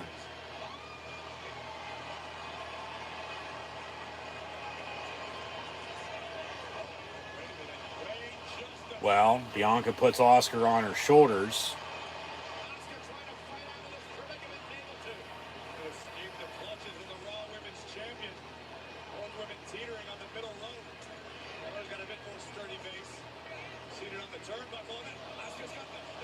And then Asuka pulling on Bianca's fake ass hair, pulls her down sort of codebreaker style. Cover, 1, 2, kick out. Bianca might be having a wardrobe malfunction in the meantime as she tries to cover her top.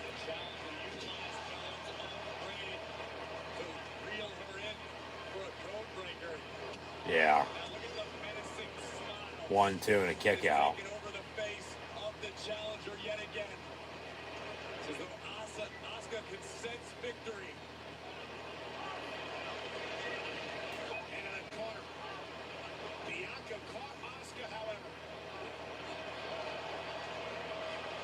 Oh shit, Asuka face first off the top turnbuckle.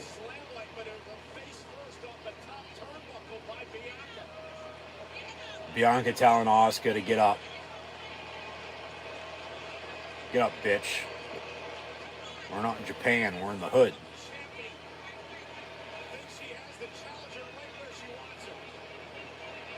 And Bianca from behind, gonna, yeah, put the finishing touch on her. But then, of course, the ref got fucking knocked.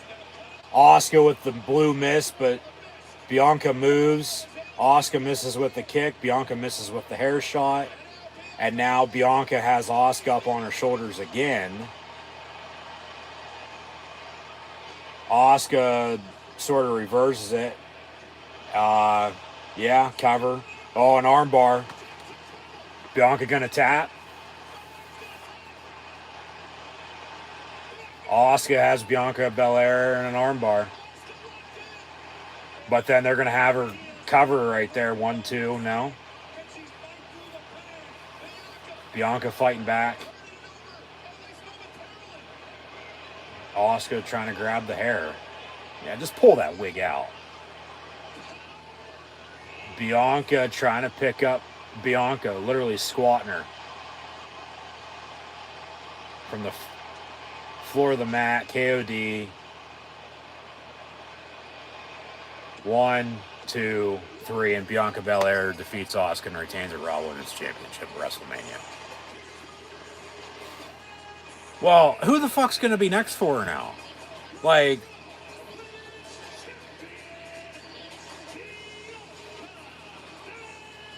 just,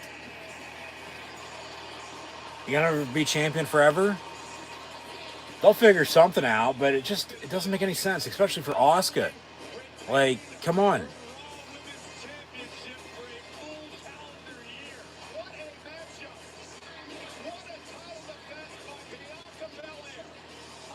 It's only because she's a fan favorite.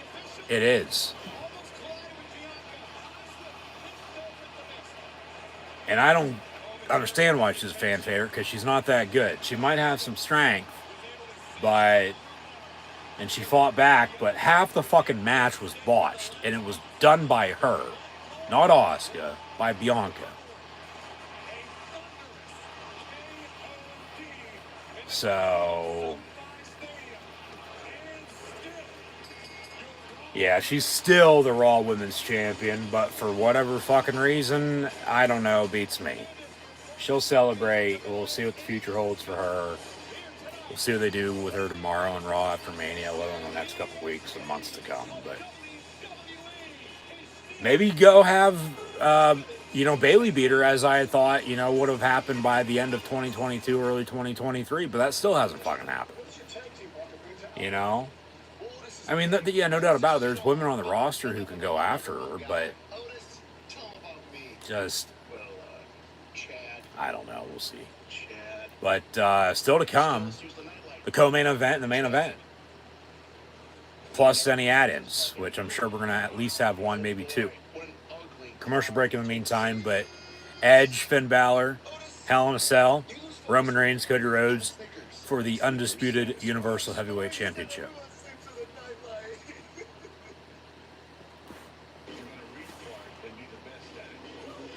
They gave that match some time too. They did.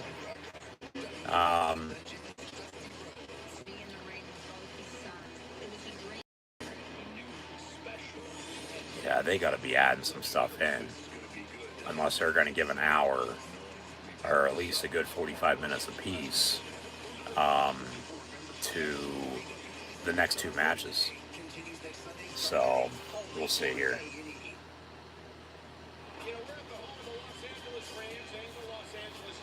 Yep.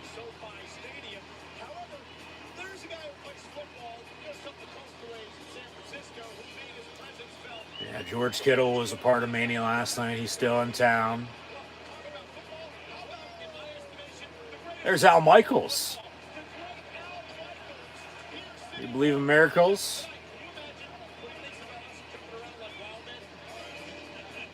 Al Michaels front row at WrestleMania.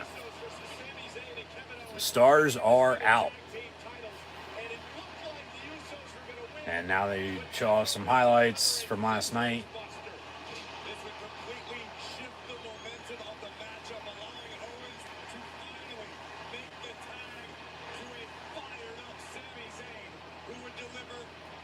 They might have a Bloodline segment backstage in the locker room now, with Reigns talking with Usos and Solo, looking on with the wise man Paul Heyman. Paul Heyman now calling Roman Reigns the money, I might add as well, if you saw the kickoff pre-show and his interview backstage. But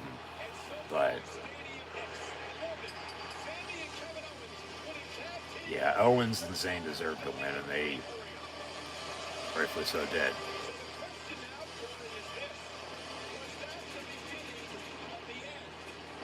The beginning of the end of the Bloodline. Is the dominance of Reigns over? I don't think so. Maybe for the WWE Championship, but not the Universal Championship. What do we got now? Snoop Dogg. Miz and Snoop Dogg in the ring. All right.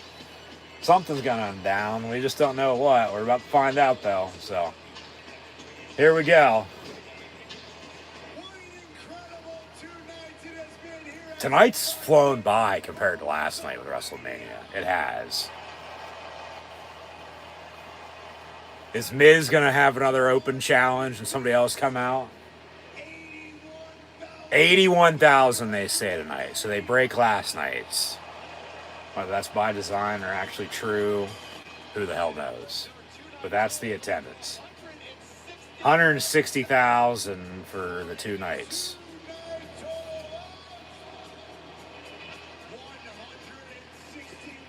Yeah.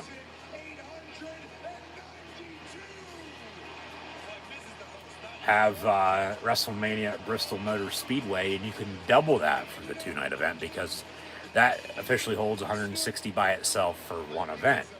But maybe have WrestleMania right here in Happy Valley at Beaver Stadium, let alone NOHIO in the shoe, or that team up north in the big house too. They got some damn big 100,000 plus seat stadiums, I might add.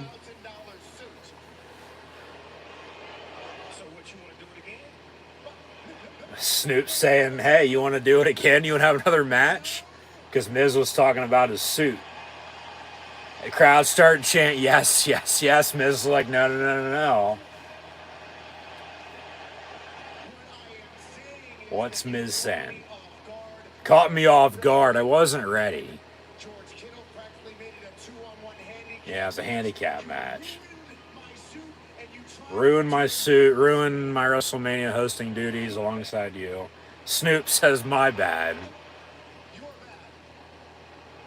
Let's get Willie out there and have Willie take on Miz one-on-one at Mania. Not good enough. Yeah, that's true. Miz doesn't go to the studio and tell Snoop Dogg how to rap. This is my WrestleMania. You got the all wrong, homeboy, says Snoop Dogg. Somebody's coming out. My bad. My bad? No. My bad. Here comes the money. Oh shit, here comes Shane O'Mac. Shane McMahon's back. And we're going back to WrestleMania 35 with these two. Alright, Shane's back. Vince back in charge as executive chairman. Company's about to be sold. Shane McMahon at WrestleMania coming out to face The Miz, it looks like, here tonight. Jesus Christ.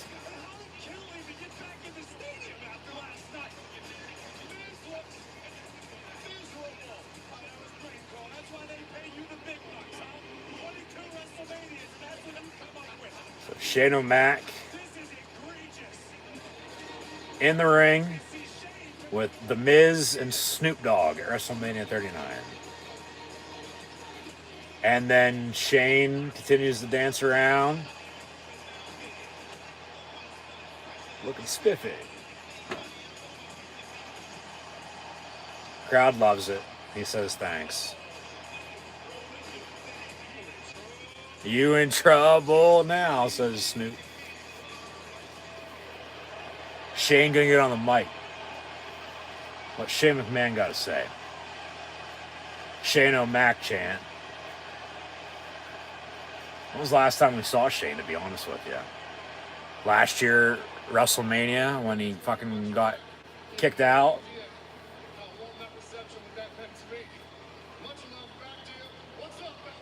He says thanks. Doesn't know how much it means to him.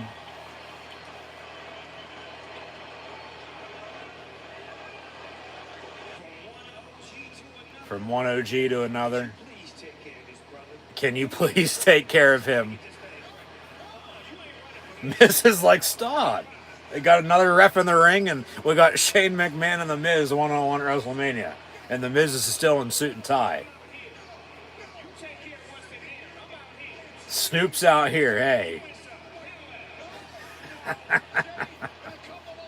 Shane going after The Miz.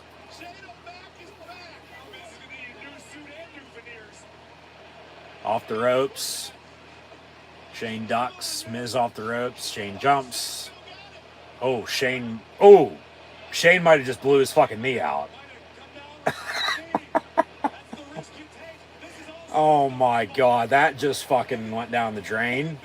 Shane McMahon might have just fucking tore his ACL on his left knee. Oh god. What are they gonna do now? Who else you got backstage that could come out and fight The Miz? Got a plan B. Shane's hurt. Shane is fucking hurt. Snoop's getting back in the ring. Snoop Dogg with a punch to Miz. Alright.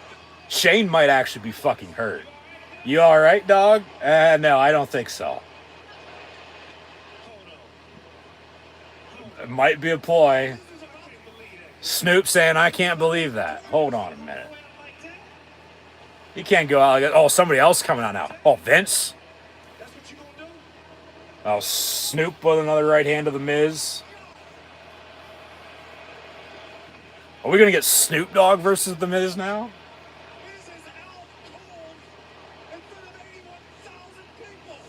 Snoop's like, what the fuck am I supposed to do now? I still think we have a match, says Graves.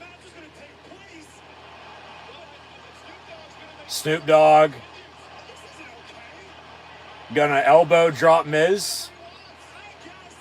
Takes the sunglasses off, throws those into the crowd. Snoop Dogg. Suck it to Miz off the ropes. Fucking slows molasses wintertime. Nice big elbow drop from the Miz. Snoop Dogg cover on Miz. 1, 2, 3, and Snoop Dogg beats the Miz, and is the official #1 host to WrestleMania 39. Good God. So they called. I think they had to call that on a pivot there real quick, in the ring after Shane fucking flopped. Yeah, Miz needs more than gin and juice. Corey Graves. After losing to fucking Snoop Dogg. I think Shane might actually be fucking hurt. Because they actually rolled him out of the ring. Like, he fucking tripped and fell and was holding... Yeah. People's elbow? More like the dog elbow. And Snoop Dogg beats the Miz. 1, 2, 3. Good God. And then Snoop with his gold WWE title as well, I might add. He's the golden WWE champion.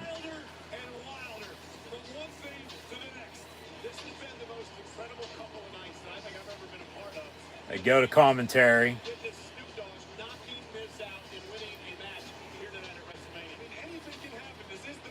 Anything can happen, they say still. So, got still 2 more matches to come. Main event, the Hell in a Cell, and the main event for the undisputed Universal Heavyweight Championship. Maybe another add-in or 2 too, for all we know. Snoop Dogg going to commentary. Michael Cole, Corey Graves, handshakes. Now the few people front row too. Oh, he's going over to talk with Al Michaels.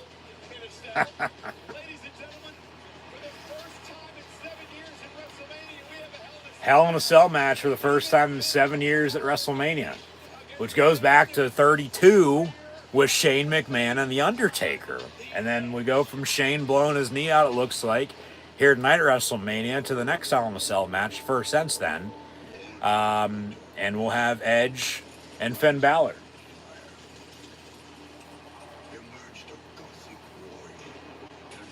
Born into Darkness, Gothic Warrior, Opportunist, Edge, from a tag team with him and Christian, to Money in the Bank, to the Rated R WWE Champion, to the neck injury that sidelined him, forced him to retire. Prince born of the light, who never cedes the fight, battling his own demons.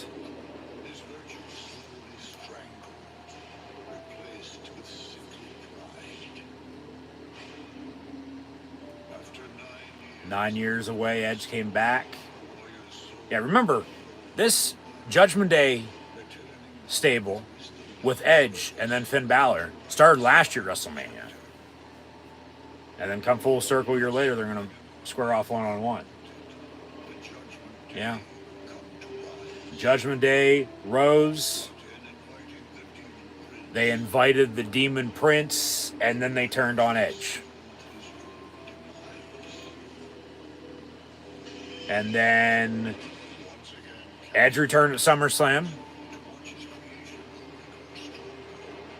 Yeah, Edge's creation, the Judgment Day, grew stronger. This is a damn good video package. They had a match at Extreme Rules. They had a mixed tag match at Elimination Chamber.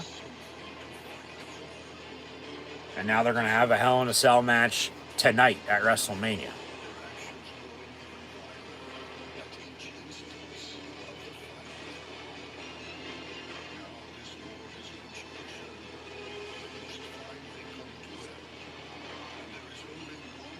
War must come to an end.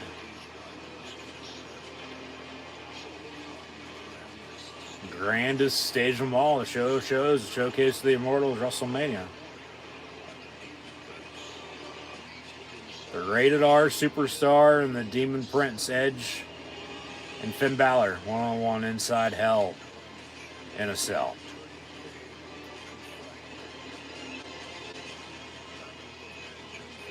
And we're going to all rise for the Judgment Day. As I'm sure there's going to be a lot of fire and brimstone.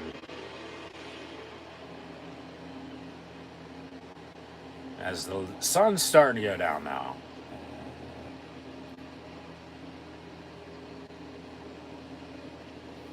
But this looks like Edge's entrance, if I'm not mistaken.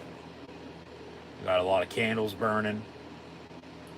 We're going to get Brood Edge against the Demon Finn Balor.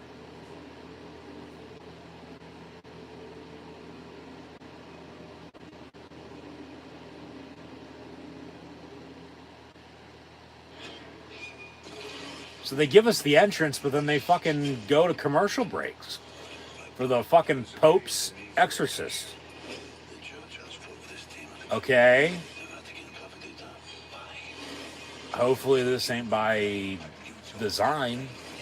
I know last night they had, though, entrance and then a video package for the match. It was a 6-woman tag. But, I mean, I can understand, you know, an exorcism might need done for this Hell in a Cell match, as they're going to lower the cell now, the old school looking Hell in a Cell, the silver grayish Hell in a Cell, not this, you know, covered in red.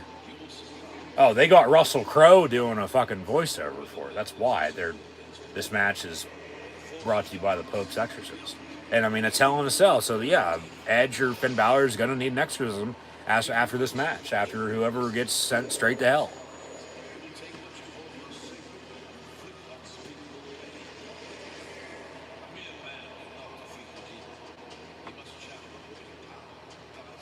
Channel a greater power.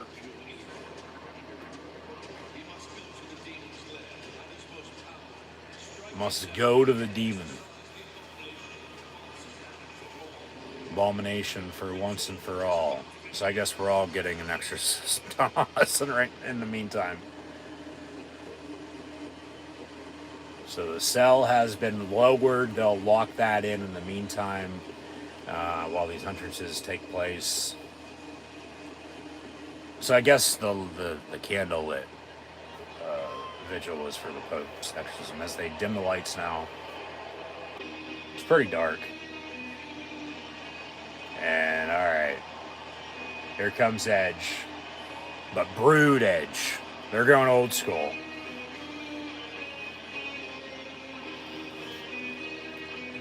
I doubt Christian's near because he's in AEW, but they might have Gangrel. But here comes Brood Edge. It'd be something if he shaved his beard for this. I doubt he, could have grew his hair out like a couple more inches in, a short amount of time. He's gonna rise.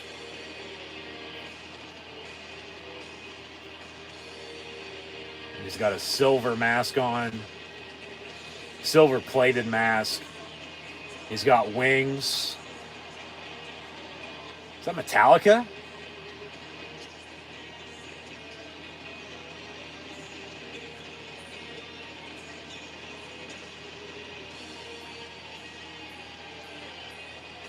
Sounds like.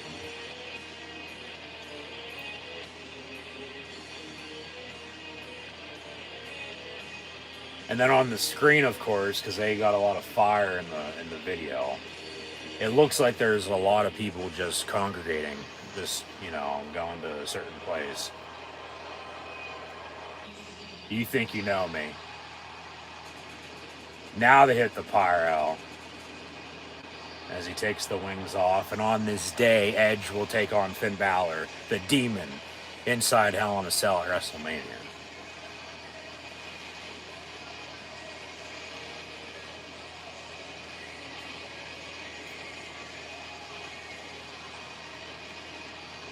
So he gets a special entrance.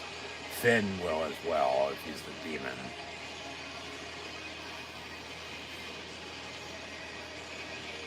And we'll see how much of a chance these two can stand against one another.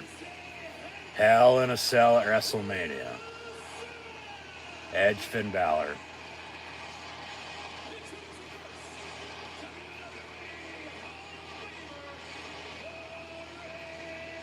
Superstar.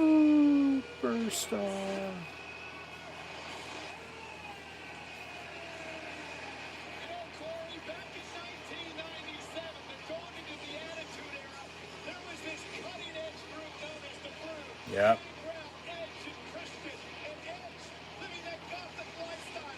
We're down deep here tonight at WrestleMania, at Hell in a Cell. So they had Edge rise from the ramp, and he had a jacket on top of his jacket he's wearing now, the trench coat, and had wings, like he was supposed to be like some sort of bat or, you know, some sort of bird. Daredevil, if you will. And then he had like a silver-plated mask, and he makes his entrance as they, you know, cue on this day. But now here, dun dun dun dun, here comes the Demon, Finn Balor. It's been a while since we've seen him too. Just he'll crawl.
The Demon, Finn Balor.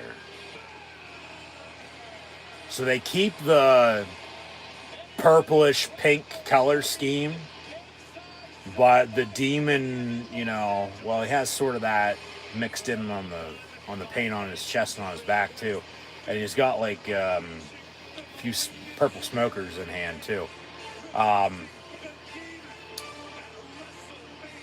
But he still has the same normal red and black and white, you know, color scheme on the paint for the Demon. Oh, well.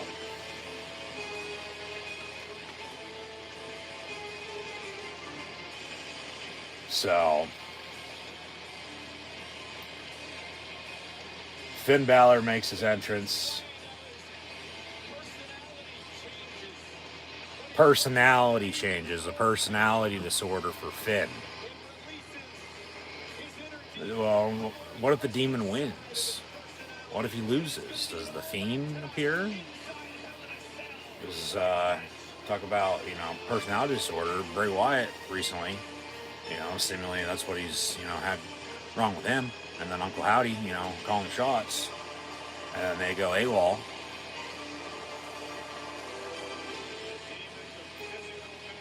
Yeah, Finn even added some purple to the paint for this match as well. Because, I mean, it goes with the Judgment Day look. You know, as he continues to crawl to the ring. Oh, slam the cell door shut, and we've entered hell. At WrestleMania's Edge gets up.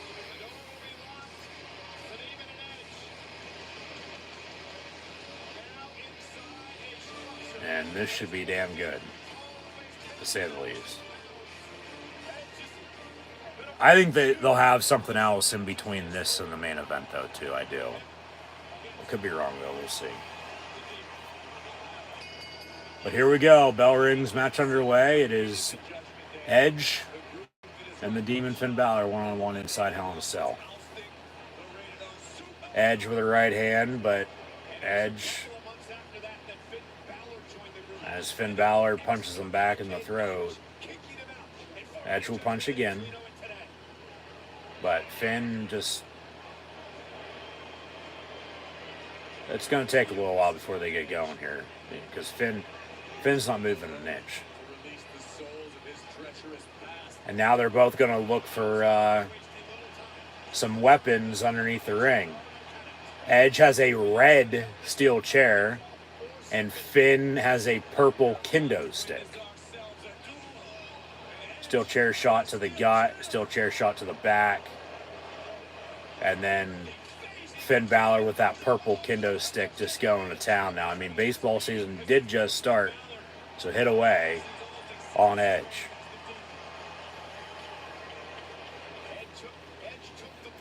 Clothesline over the top rope. Edge goes into the cell.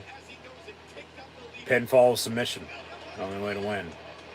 Or if you send your opponent to hell through the fucking ring. Finn gonna scrape Edge's face off the cell.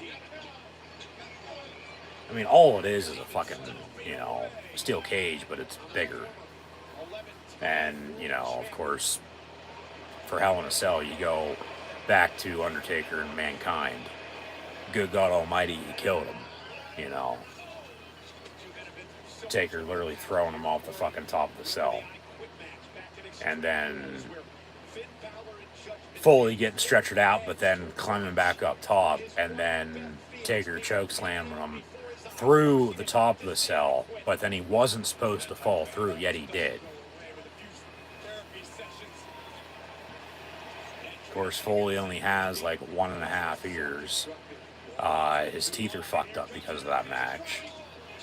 Finn gets thrown into the cell now, so we'll see what else they use. They've gotten a red chair and a purple kendo stick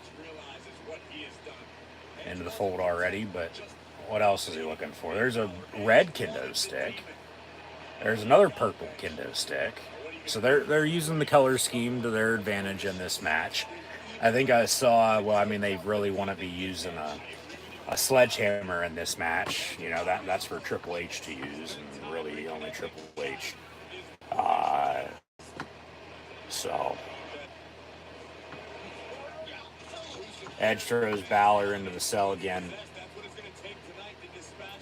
We're inside the Devil's favorite playground, and got a rated R superstar and a demon, so anything could honestly happen. More kendo sticks. We want tables chant. Of course there's a we want tables chant, because there always fucking is. And now, Edge is putting, as I was just about ready to say, I was thinking it. Edge traps Balor into the corner and projects, drop kicks him in midair now. Off the ring apron in the corner on the floor in the corner of the cell. But traps him by using the kendo stick from the short corner to short corner. And he has two of them there, so it looks like he's, alright, honestly hanging there, but, he's in a good spot, he's safe. Here comes Finn fighting back, but Edge in the meantime getting a table out. So I doubt, look out, says Edge to the cameraman, move the fuck out of the way. Or prop that up in the corner as well. I doubt there would be any ladders in this match. But yeah, Edge frees the demon from the corner. Here comes Finn fighting back.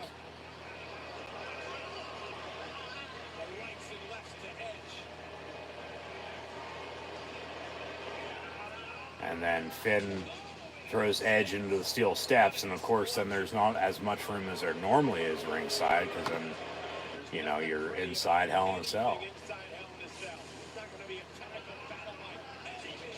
Of course, use the steel steps to your advantage too.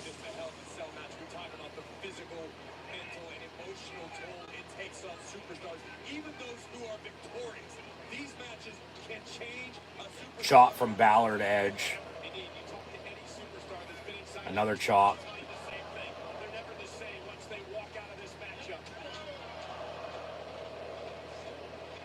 And then Finn gonna roll Edge into the ring. Animosity, so much personal bad blood as there is in this matchup. All right. Balor already back up to Kick. DDT. Yep. Impaler DDT. Little nod to Gangrel from the Rated R Superstar. Edge gearing up for a spear already on Balor. Yeah, but then a sling blade on a reversal by Finn. And Balor seems almost unaffected. He was DDT'd seconds ago. Finn with a drop kick through the ropes, sending Edge into the cell. Edge playing the role of human pinball there between the cell and the side of the ring. And I wonder if it's yet dawning on Edge that he is indeed still human. And this could be the biggest mistake of Edge's Hall of Fame career, summoning the demon. Now the kendo stick that Balor broke, he picks it up and slams it down. Looked like he was going to use it. But then he drop kicks. Well, Edge set up the table, so he's going to go through it. Yeah, that's normally how that goes. Finn drop kicks Edge through the table that was propped up into the corner. And now the demon just walking around, and now he's going to look underneath the ring for something else. Grabs a normal black steel chair, and then just throws it towards Edge. He's going to cover him up. Another steel chair, chucks it his way again. Yep, just throwing steel chairs at him. This will be the third one. And Edge was on his feet, and then he, started fighting back and took down Finn. All right. Edge going to roll Finn into the ring. How much does Edge have left? He suffered a great deal of damage during that last exchange. Edge now.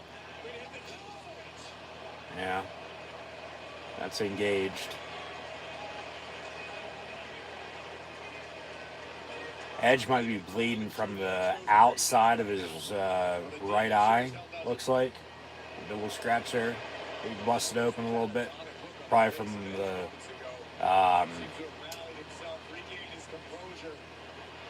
one of the chairs that were thrown his way, I'd have to think.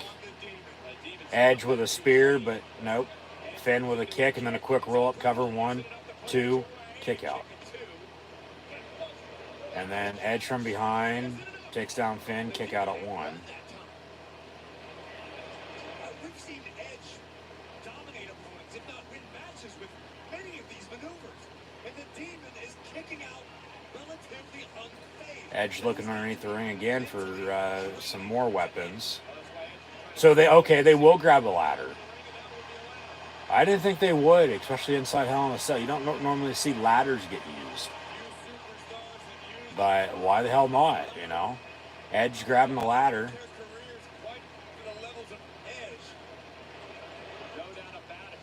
Edge with a ladder, throws it Balor's way. Wanted him to catch it, but he got hit with it, and hey. Yeah, Finn knocked down.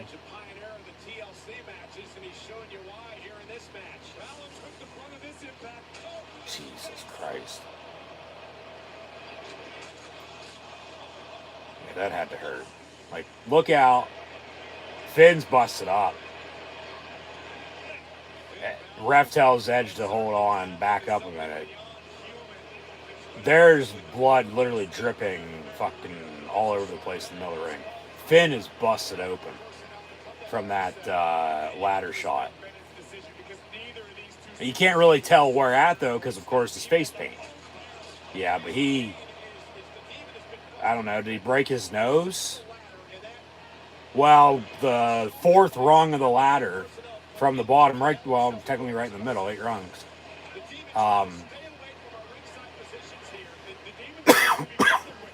Excuse me. They're trying to get medical in there, but it's a Hell in a Cell match. Who the fuck cares?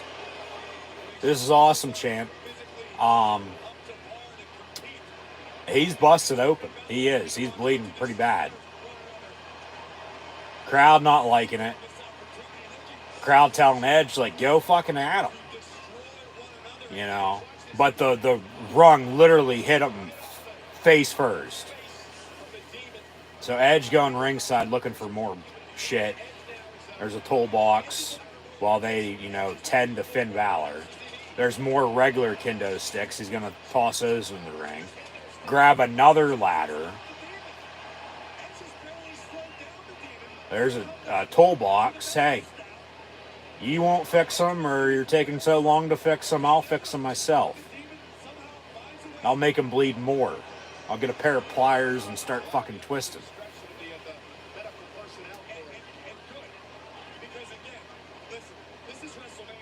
This is WrestleMania. I get it. I get it's a bloody injury, but it's a fucking Hell in a Cell match. Like, I get you don't want him to lose a lot of blood. They're trying to fix him up.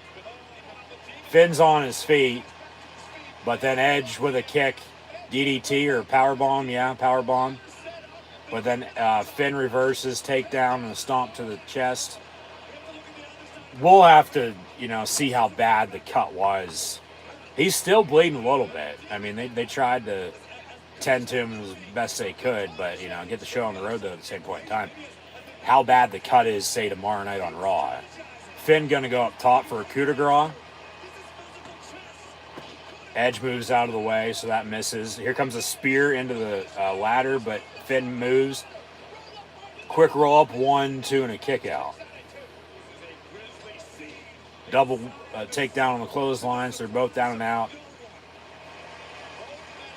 Yeah. Looked like Finn got cut above his left eye. More boos from the crowd. I think they might be booing for not showing it on the screen in the stadium. That's why the cell exists.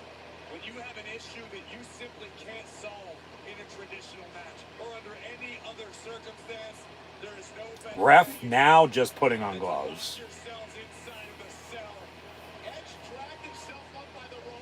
Another sling blade from Finn Balor. Drop kick into the corner. And then coup de grace upcoming once again for Finn Balor.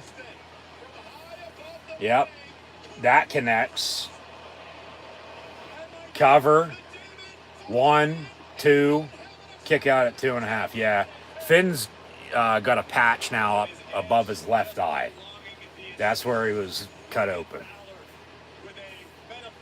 Of course, I get you're bleeding. You can't really tell exactly where it's at, though, because of all the face paint. But then to put some sort of ointment or cream or bandage on it, after you stop the bleeding, I mean, that's going to be pretty tough, because they're not going to fucking, stitch them up right then and there. I mean, they might have put fucking staples in them real quick like that, for all we know. But now climbing up the ladder.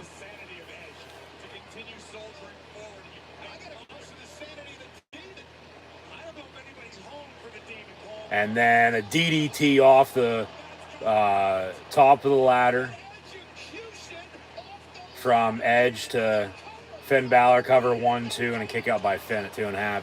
An edgecution, says Michael Cole, rather than a execution.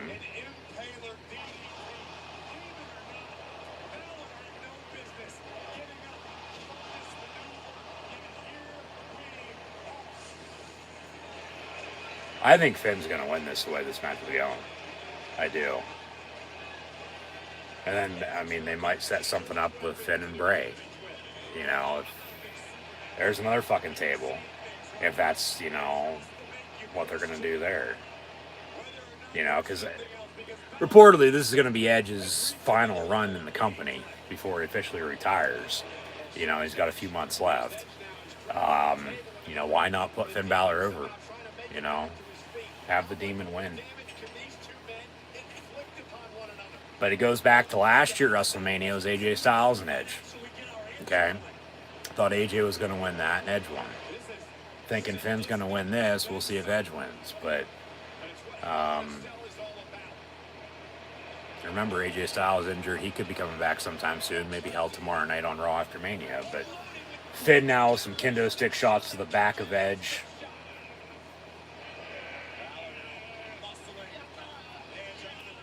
And now Edge is on the table in the middle of the ring. And then, well, he's going to fucking break the table just laying there with the steel chair shots he's taken even before Finn does. It looks like Finn's going to hit a coup de grace off the top rope through Edge, through the table. Actually, not off the top rope. He's going to climb to the top of the fucking cell. Well, there's a middle landing. He's going to hit a coup de grace off of that through the table, but Edge moves, so Finn, hopefully he didn't break any of his fucking ankles or feet with that right there, but a good fucking way up. Holy shit is right. And then a coup de grace just through the table because Edge moved. Yeah, they had a little platform set up for him right there. Well, it really wasn't that far up. It was maybe a couple feet above the top rope. But it was higher up than it would have been from the top of the top rope in the corner, let alone the top of the ring post. Spear from Edge. Cover. 1, 2. Finn kicks out.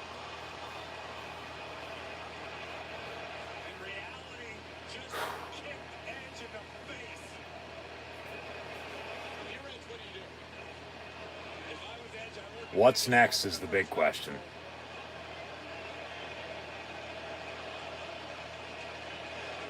This is awesome chant again. I mean, they've used and broke 2 tables. They used a ladder twice, one drawing blood, one with a DDT. A lot of steel chair shots, a lot of kendo stick shots. Remember, Edge got in the toolbox and grabbed something, but I don't think he used whatever it was yet. More steel chair shots now as well. I mean, honestly, what the hell else is there that they could possibly use in this Hell in a Cell match now? Well, Edge is going to place Finn Balor's head on the steel chair and then probably go grab another steel chair and then hit him. Yep.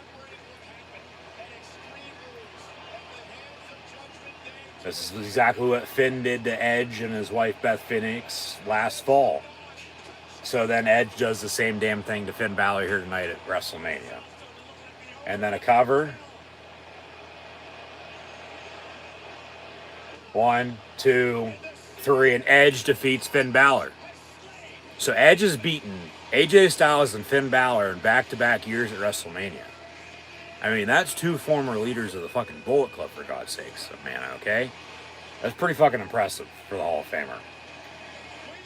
What a match. Hopefully Finn's okay, getting busted open the way he did. But on this day, at WrestleMania 39, Edge defeats the Demon Finn Balor inside Hell in a Cell. Finn will be okay. He'll be alright, but just... I mean, yeah, I can understand why people were pissed, you know, for having them stop the match, you know, the way they did, as long as they did. Even though, you know, continued, they just, you know, had Edge, you know, do this, do that, buy some time while they fixed up Finn, you know, stop the bleeding. I mean, rightfully so, because you don't want to fucking bleed out, you know, because, I mean, that was, what, 10 minutes ago now at this point? 12, 15 minutes ago? So, especially losing blood, you know, from the head, eventually you're going to fucking pass out, and then...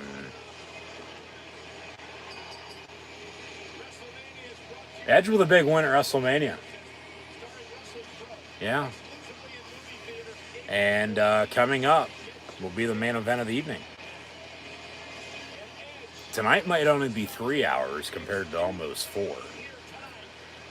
Unless they add in something else and then go almost, you know, 45 minutes or an hour or so with Reigns and Rhodes. We'll see.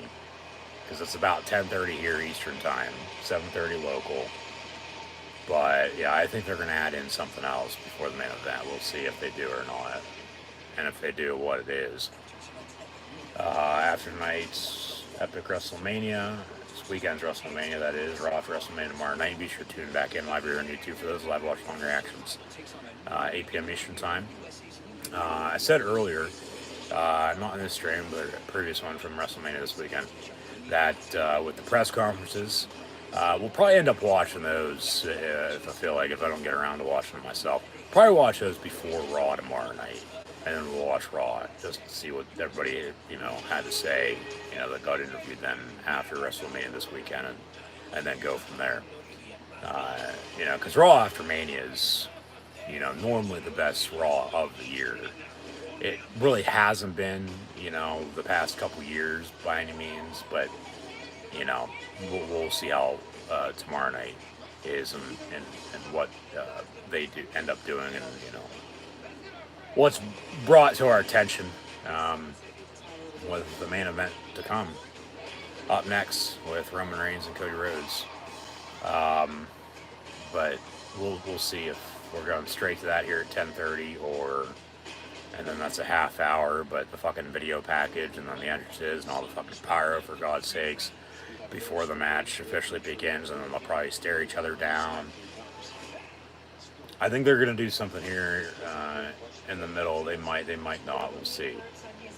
But I think we're going to probably 11:30 by the time the show gets over. Another hour. Tonight's flown by, though, compared to how WrestleMania was, I thought, last night. And, finished watching it today. But we'll see, yeah. I'm totally gonna miss him.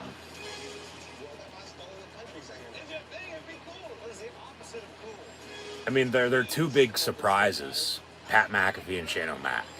Like, okay, but like, even Bad Bunny. But he's going to be hosting Backlash next month. We've had a few title changes, more than a few cool entrances for sure. But then, the match that, is headlining WrestleMania next, well, we're going to go backstage to Kayla Braxton. Okay. Yeah, night 2 tonight for WrestleMania compared to last night 1, WrestleMania Saturday, WrestleMania Sunday. Tonight's, I thought, flown by. The Raw Women's Champion, Bianca Belair, are going to get interviewed now. They interviewed Austin Theory like this last night. But as they're both still champions, we'll see what the future holds. But maybe this is the add-in. I don't know. We'll see.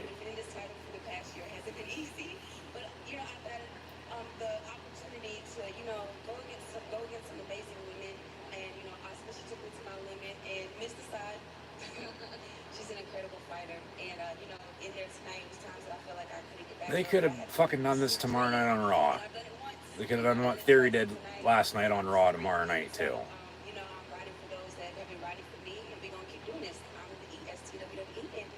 You are not the EST at WWE. You did not establish it.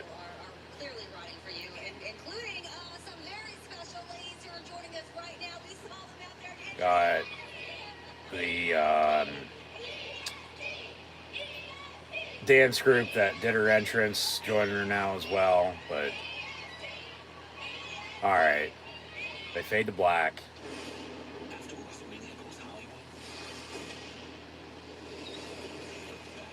The Backlash begins after WrestleMania, and they're going to go to Puerto Rico on May 6th. It's a month from what? Sometime this upcoming week. Today's the 2nd, tomorrow's the 3rd, 4th, 5th, 6th, so a week or a month from Thursday, excuse me. May 6th. WWE Backlash. Before then, no pay-per-view in June, but they will have King and Queen of the Ring, also Memorial Day weekend, the day before AEW Double or Nothing. So Memorial Day Saturday is the King and Queen of the Ring, which WrestleMania here, Backlash May 6th. I don't know the official date, but it's Memorial Day weekend. It's that Saturday. That's WWE King and Queen of the Ring. AEW will have Double or Nothing the next night. Then there's no WWE pay-per-view in June, but then they'll have WWE Money in the Bank on July the 1st. And then April the 2nd, it is today, following April Fools. Yesterday, night 1 WrestleMania, night 2 here tonight, WrestleMania 39. A couple months from now, August the 5th, will be WWE SummerSlam. And then we'll get into the fall, and then on the road to WrestleMania 40 for next year, which will be here before we know it already. So, say that every year, and then voila, here we are again. They're going to give us a recap of the WWE Hall of Fame from this past weekend, in which Stacy Keibler, Andy Kaufman, Tim White, the Great Muta, and Rey Mysterio were all inducted and now enshrined in the WWE Hall of Fame that, exists, but it doesn't exist. They don't have a set location, of where it's at. It just happens once a year, wherever fucking WrestleMania is at. Like, they don't have an actual Hall of Fame like, pro football does with the NFL Pro Football Hall of Fame in Canton, Ohio, to MLB up in Cooperstown, or, the Naismith Basketball Hall of Fame that also announced a new class this weekend with the Final Four national championship game tomorrow night. To all the other Hall of Fames, from your local counties to state to national to whatever the Hall of Fame's for. The WWE technically has a Hall of Fame, but they don't have a set in stone location, for a Hall of Fame. They have their headquarters, of course, in Stamford, Connecticut. And they have their WWE Performance Center in Orlando, Florida. And they travel, all over the world, 300 plus days a year. But that's one thing they don't have is a Hall of Fame, even though they have, Hall of Fame class every year. And they have, since Andre went in 30 years ago now. That's sort of what they need. They need an ultimate destination for greatness.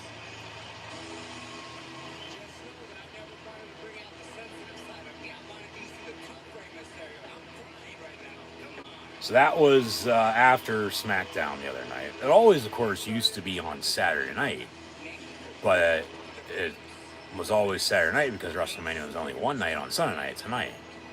Just imagine if still WrestleMania one night for 8 hours, starting at fucking 5 o'clock and going to midnight, with the kickoff pre-show included. But then, we have COVID to thank for them going to 2 nights, and then they split the card. And then they, still give us Raw and SmackDown go homes the week before, but then they bump up the Hall of Fame to after SmackDown TakeOver rather than, that Wednesday night or Thursday night, let alone Friday night. It's Saturday around lunchtime. And then officially, WrestleMania Night 1 and WrestleMania Night 2 with Raw after Mania. In the meantime, here's the add-in segment. Stacy Keibler's got legs. We'll see if they add in anything else before the main event or not. They might give us a half hour, okay, calm down a little bit, and then we'll go balls to the wall. Andy Kaufman, there's the Kaufman family.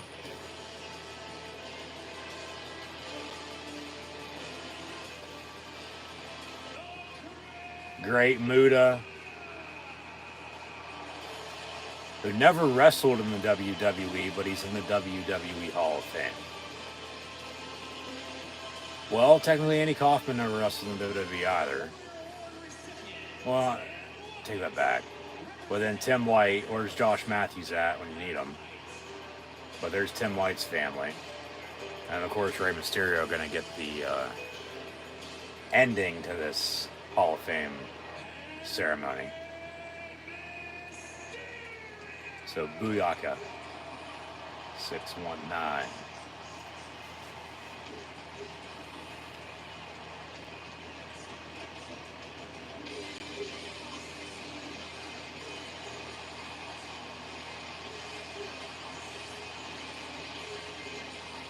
Of course, last night he beat his son, Dominic Mysterio, in the squared circle.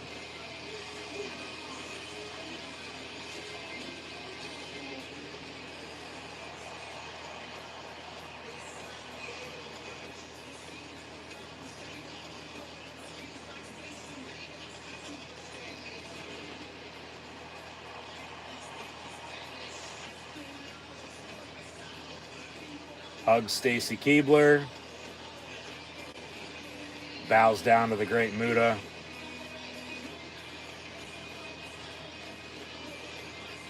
Says hello to the Tim White and Andy Kaufman families.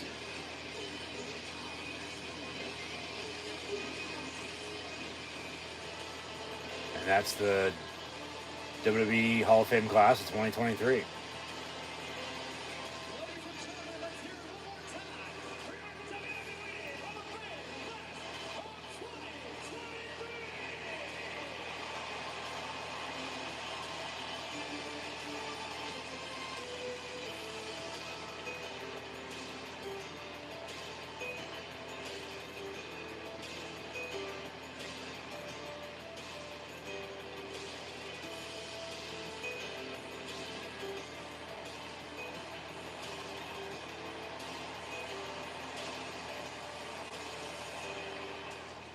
And they fade to black, and now they're going to give us the WrestleMania 40 video package for next year in Philadelphia.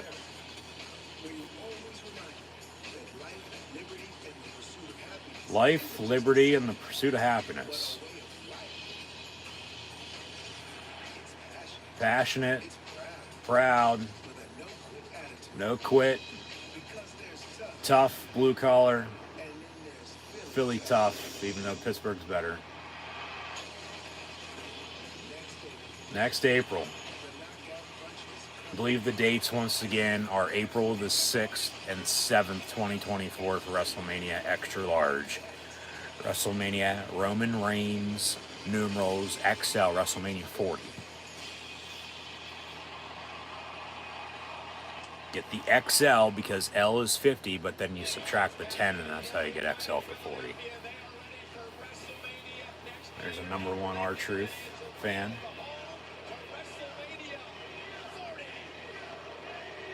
Mania chant. They fade to black again. And more commercial breaks here, so I think they're getting the ring cleaned up with all that blood.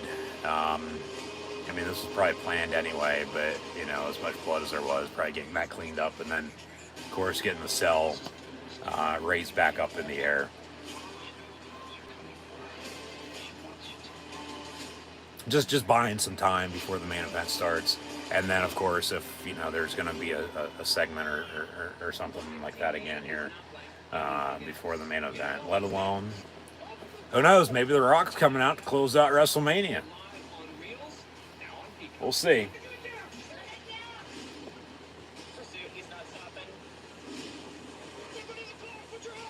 You know, seemingly we were supposed to get Reigns Rock tonight at WrestleMania, but, you know, scheduling conflicts with his schedule, just as Triple H stated, just it's not going to happen right now.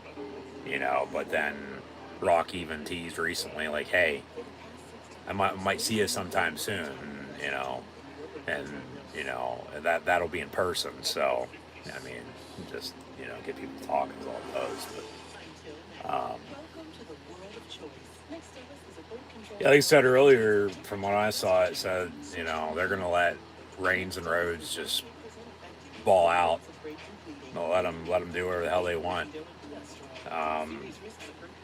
So we'll see if that is in fact true. You know, last year, remember, in the main event of WrestleMania, Reigns was injured a little bit. And then remember, Cody's last big singles match he had was inside Hell in a Cell, and he tore his pec a few days prior working out, but then he still wrestled because he couldn't have done any more damage to it. And then he, had won and then got the surgery and then returned to Rumble, won the Rumble, and here we are tonight. He's going to challenge Roman Reigns for the undisputed Universal Heavyweight Championship of the world, something his dad never was able to capture. So that's why he's trying to finish the story for his late great father, the American Dream, Dusty Rhodes. So, commercial break continues. We'll see here.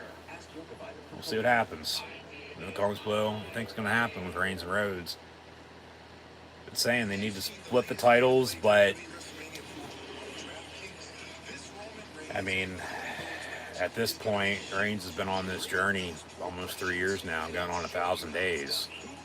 It really should be 3 years, like now, but because he opted out of Mania 36, didn't come back. Hey, you'll never see it coming at SummerSlam. A week later, he won the title at Payback. Hasn't lost since. Hasn't been pinned since officially. The one, two men in the DraftKings promo right now, Baron Corbin. Reigns hasn't been pinned since late 2019. That was before COVID, okay? It's only a little over 3 years ago now, 3.5 years, but it seems like longer than that for sure. But, no doubt about it.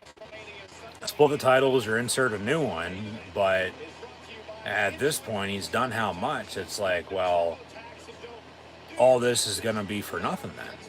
But then, well, if he loses, then whoever beats him looks like a fucking star. So it's a win-win, lose-lose situation, depending on how you want to look at it. What was interesting on SmackDown, the promos leading up to this match with these two, along with Paul Heyman as well. I mean, stellar, top-notch shit. Just, it's can't miss, must-watch TV. It is. And everything, to a T has been absolutely true. But up next, the main event, Roman Reigns, Cody Rhodes, one-on-one, undisputed Universal Heavyweight Championship. They'll give us a video package, I'd have to think. They'll probably start this at about 11 o'clock. Give us a video package here. Do the entrances, introduction, bell rings. They'll stare each other down, and we'll go from there. Do what I needed to do. This is your dream. Do what you want. Of course, because remember, Cody had left the WWE. Went and made a name for himself on the Indies. Started AEW with Kenny Omega, Young Bucks, Tony Khan, Chris Jericho, among a few others. And then left early last year. Came back to the WWE at WrestleMania last year. Seth Rollins' mystery opponent. They had, this is what I've come here to do. He's going to try to win the championship. His father, the late great American Dream, Dusty Rhodes, never won. Talk about hot times, baby. Hot times.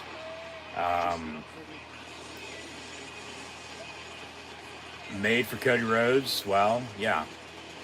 Remember, he was hurt last summer. Tore his pec, came back with Rumble 1. And then he's going after Roman Reigns.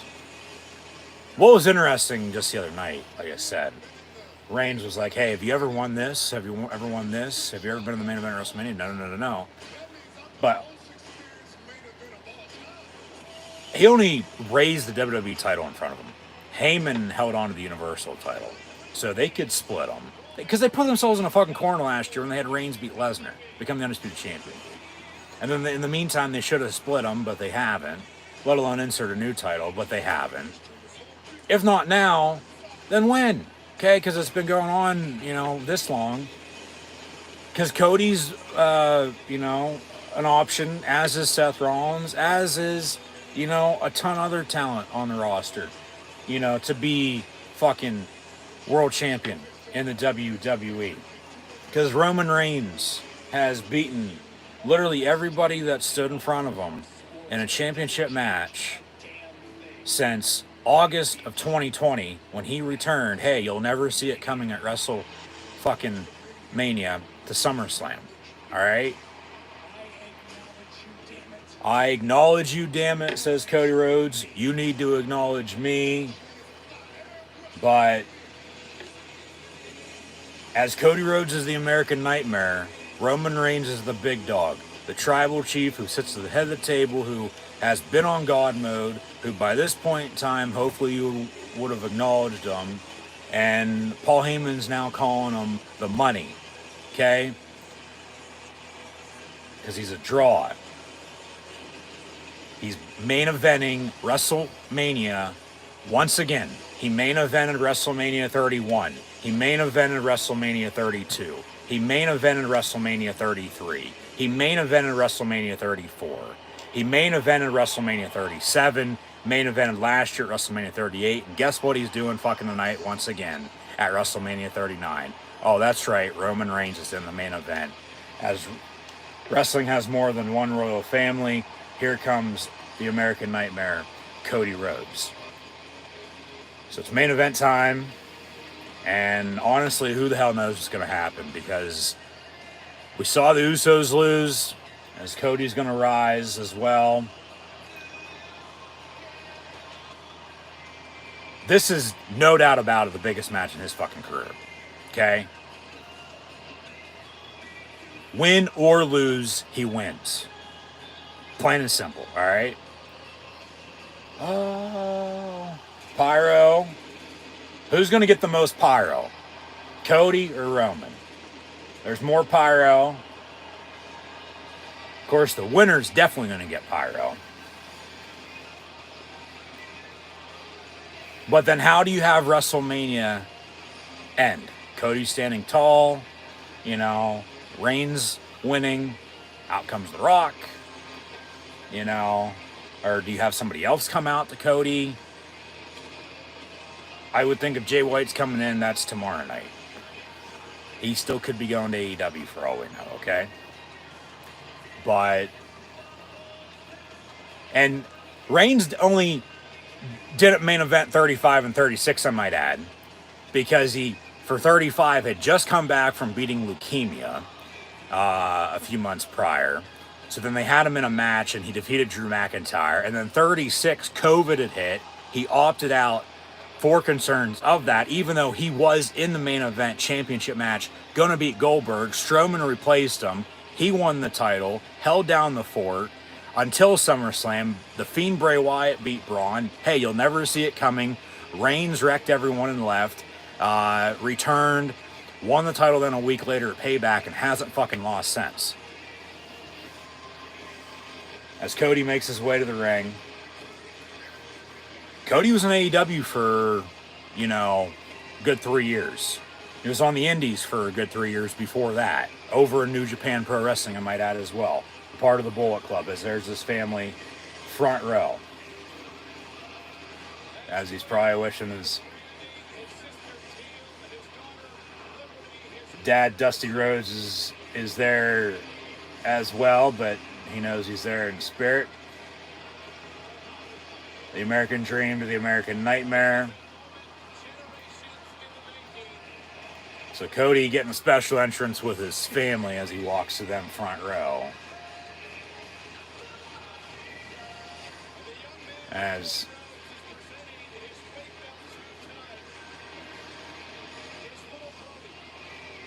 oh shit.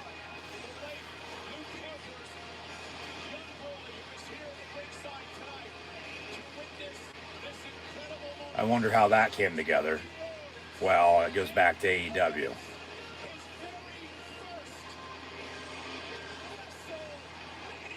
That's nice of them to, well, nice of Cody to do that. He'd be doing that anyway, but that's nice of the WWE to, you know, announce that. Because he always gives away his weight belt. Cody's family is there, but then John Huber, the late great exalted one, Mr. Brody Lee, who in the WWE knew him as Luke Harper of the Wyatt family, that was his son. That's -1. Cody gave his weight belt to Brody Jr., -1. As he now gets in the ring, more pyro, kisses the mat. And is Cody going to acknowledge the tribal chief? Or is Roman going to have to acknowledge the American Nightmare if he loses? Because that's what they'll say. Well, Roman's going to be taking all this time off if he loses. I think if he loses, he's only losing the one title. But if it's for both titles, well, this could go either way. Cody might be winning. I think Reigns needs to retain. They're almost at 1,000 days. A lot of pianos for Roman Reigns' entrance. Okay.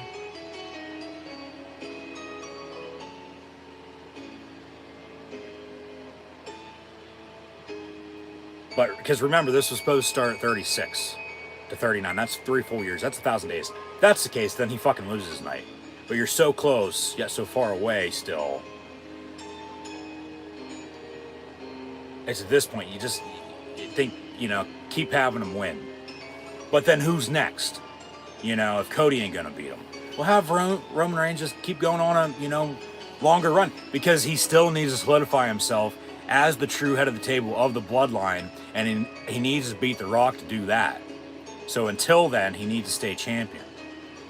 But then if you have Reigns and Rock non-title, well, you can do that too. Like, you can take 2 birds with 1 stone right here. Cody beats the undisputed Universal Heavyweight Champion in Roman Reigns. And then you still have The Rock come out. And then you have them face to face. And then that's, next year's WrestleMania main event match. A non-title. And then you get the titles off of Reigns in the meantime. Put them on Cody. As here comes the head of the table. And I would still think the wise man Paul Heyman, along with Solo Sikoa and the Usos, even though they're no longer the tag team champions, they're still going to be by his side during his entrance here. Now, whether they, walk the way down the ramp with him or not, that's a different story. But here comes the big dog, the tribal chief who sits at the head of the table.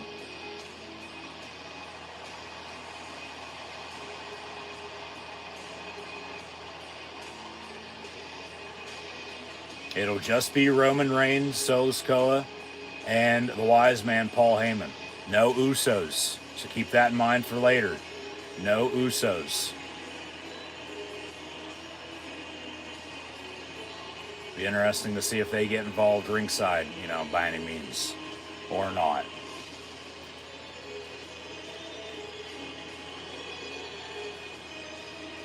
But as Reigns has the WWE title around his waist, Heyman hands him the Universal title and throw him up. We the ones. Roman Reigns. Acknowledge him if you haven't done so already, because he very well could be walking into WrestleMania tonight for the final time as the undisputed Universal Heavyweight Champion of the world. I don't think so. I think he's going to retain one way or another. He'll find a way to win. And then people will be pissed because Cody didn't win. But then you can still split the titles afterwards. If you have a draft or a shakeup of some sorts, you could still insert a new title for Cody Rhodes, let alone anybody else for that matter. Whether that's inserting a brand new title, bringing back an older one, who knows? They'll figure it out. It's their company. They're going to do what they want anyway. It's just the way it is. It is what it is, all right? But as Reigns starts to walk down the ramp, throw him up once again. We the ones. Cody Rhodes challenging Roman Reigns for the undisputed Universal Heavyweight Championship here tonight in the main event of WrestleMania 39.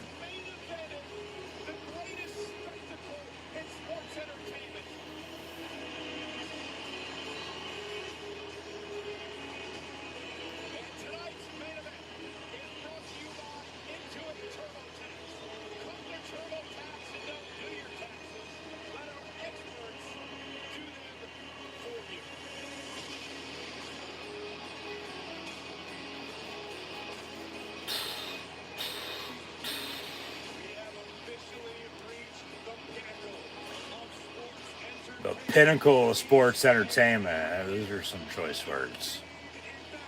As Reigns stares down the camera.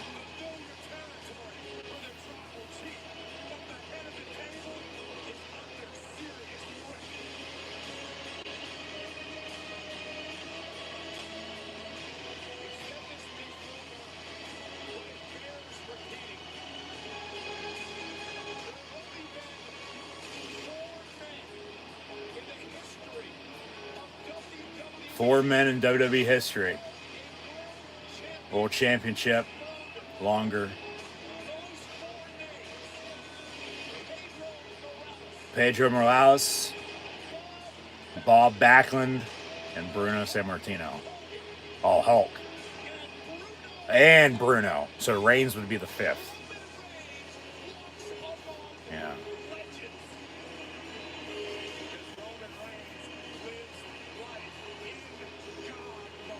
Yep.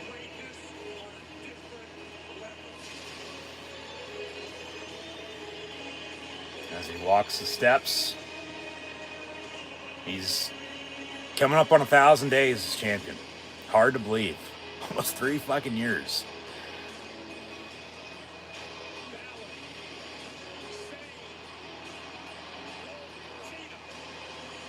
Now Cole's running through the list of everybody who's fucking beat. That list is a mile long. Yeah. Hashtag WrestleMania trending, #1. Throw them up, we the ones. Roman Reigns entering WrestleMania as the undisputed Universal Heavyweight Champion, defending against Cody Rhodes.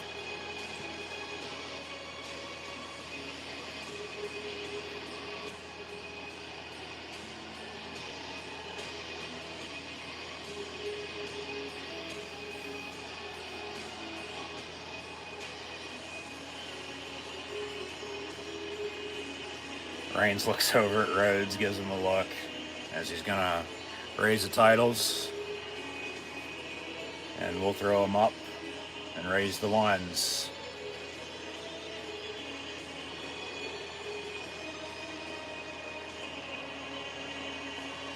Because we the ones. Acknowledge Roman Reigns, acknowledge the bloodline. As he's gonna stare down Cody Rhodes now and hold the titles in his face. There's Cody's scar from his torn pec on his right tit.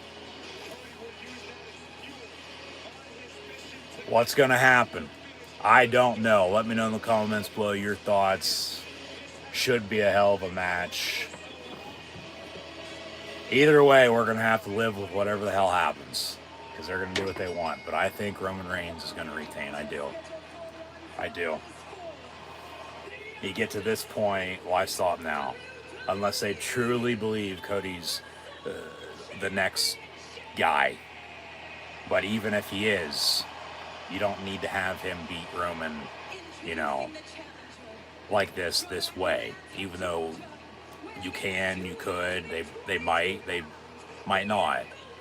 Cody gets introduced, Roman gonna get introduced. We'll see who gets cheered for the most.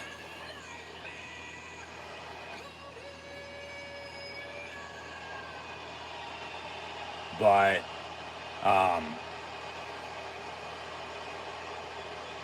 you could always insert a new title or split the two that they have now. You could have a draft or a shakeup sometime soon, and that's when you do it.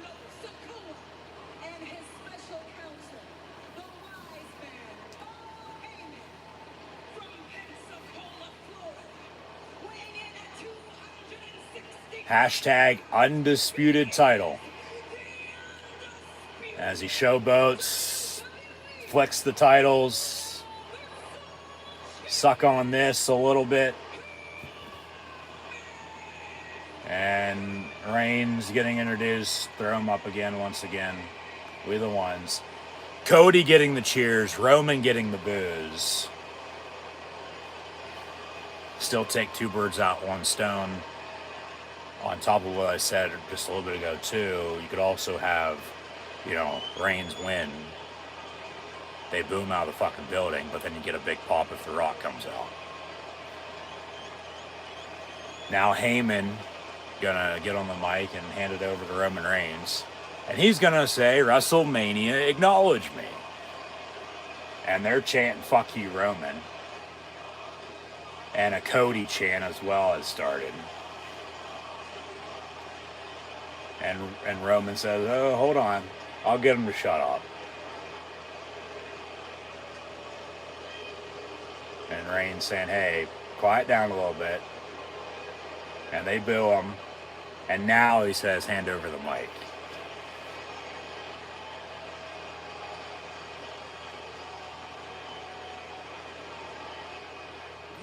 WrestleMania. Licks the lips.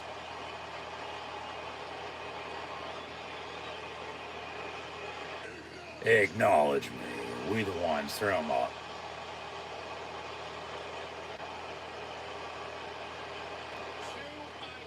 As he throws the mic back to the timekeeper's area. You win this match, says Cody to Solo. Get the fuck out. Cody chant, very loud Cody chant. And officially we're going to be getting this match 11 o'clock on the dot. 18 minutes it took for a video package, 2 entrances in the introductions, as thought. Now the bell rings and away we go. Half hour, 45 minutes. Maybe they give it a full hour to midnight. We'll see. But the main event of WrestleMania 39 is underway. Roman Reigns, Cody Rhodes, the Tribal Chief, the American Nightmare for the undisputed Universal Heavyweight Championship. They stare each other down. Reigns gives them a head nod. I'm sure they've talked it over a little bit in the back. Reigns gives him a smirk now. Backs up. Let's go. Yeah, there is a big fight feel for this again. Just like there was last year with Reigns and Lesnar. That was only 15 minutes. They lock up now middle of the ring after circling each other. Now Cody with Reigns in a headlock.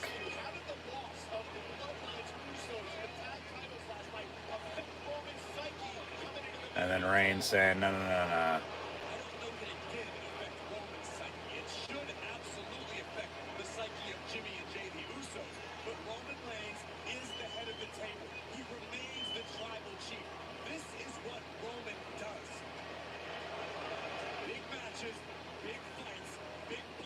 They're going to walk up again.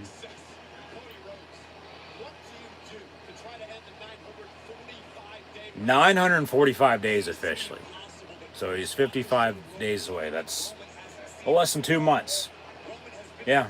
It's Memorial Day weekend is when it is. The 1,000 days is on the dot when they're in Saudi for the King and Queen of the Ring pay-per-view that they're having over there.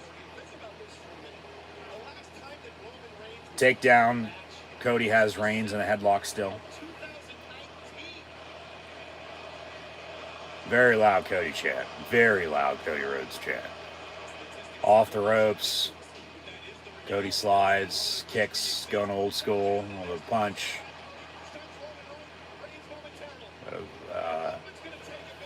Bionic elbow coming up. In the meantime, not just yet because Reigns rolls out of the ring. Gonna go talk it over with Paul Heyman.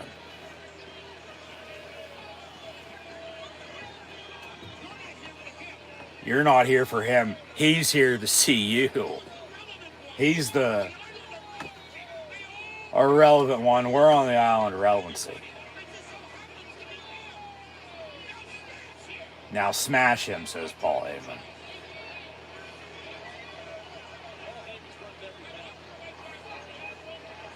Heyman continues to tell Roman Reigns, I acknowledge you. What if Heyman would turn? I mean, we never thought he'd turn on Lesnar. When he, did, it was always years after the fact. Like, he's never going to turn on him. And then he turned on him. But he turned on him after, Lesnar took some time off and they paired him up with Reigns in the meantime. And then they played it. He was playing both sides there for a little bit. And then, we got to last year's match. But then you go back to, Cody doesn't need Paul Heyman, though, but, go back to the history books with Paul Heyman and then Dusty Rhodes, then, though, too. There's history there. Heyman fucking knows everybody, so you could pair him up with whoever, their kids are, for God's sakes, and probably have it work, But into the corner, Reigns with some clotheslines to Rhodes. So they continue to run through the movie posters on the Cody Rhodes with a drop kick on Roman Reigns off the ropes. Cover, 1, kick out. No, they continue to cycle through the movie posters they have of all the superstars that they run parodies with on the stage up there at the entrance in the meantime, as this will do it for WrestleMania once this is over.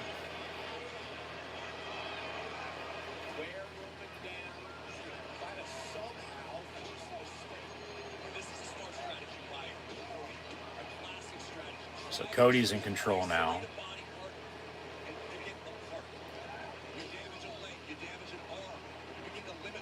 Cody off the ropes. Reigns catches him, has him in a powerbomb position. And there's a powerbomb. Cover, 1, 2, kick out.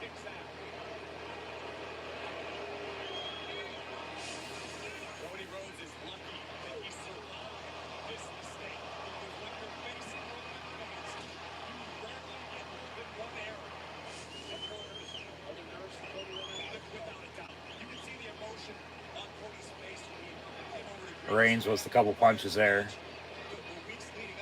Reigns with a knee to the head.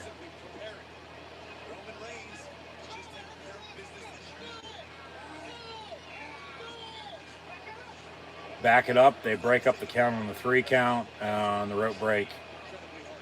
Of course, Reigns could get DQ'd and still retain that way. This ref is known to get knocked out, I might add, so keep that in mind. Cover, 1, kick out by Rhodes. As all roads lead to WrestleMania, all roads lead to Roman Reigns. Cody Rhodes knows that, and he's squaring off against them one-on-one here at Mania.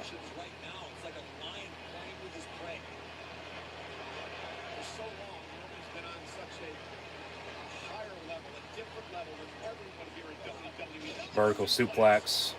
Cody landed right on his ass. As Reigns says hi to Cody's family, sitting front row. Yeah.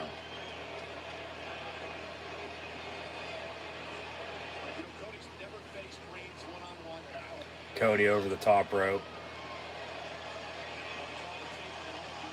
But he hangs on. Reigns doesn't realize it. And then Cody gets back in the ring and throws Reigns ringside. And now they're going to fight ringside. Cody off the ring apron with a kick, but then Reigns reverses it and slams him down face first on the ring apron.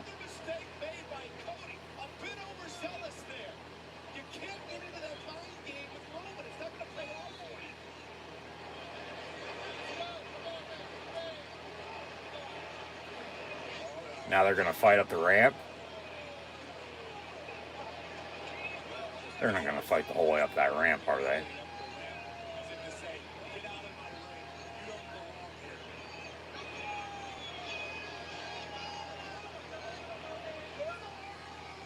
Reigns going to power slam Cody Rhodes on the entrance ramp.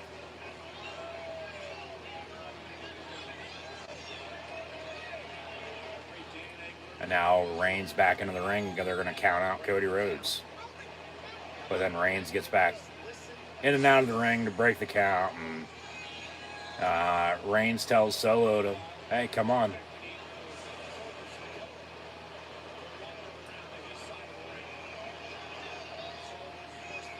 Solo gonna enforce, gonna watch out.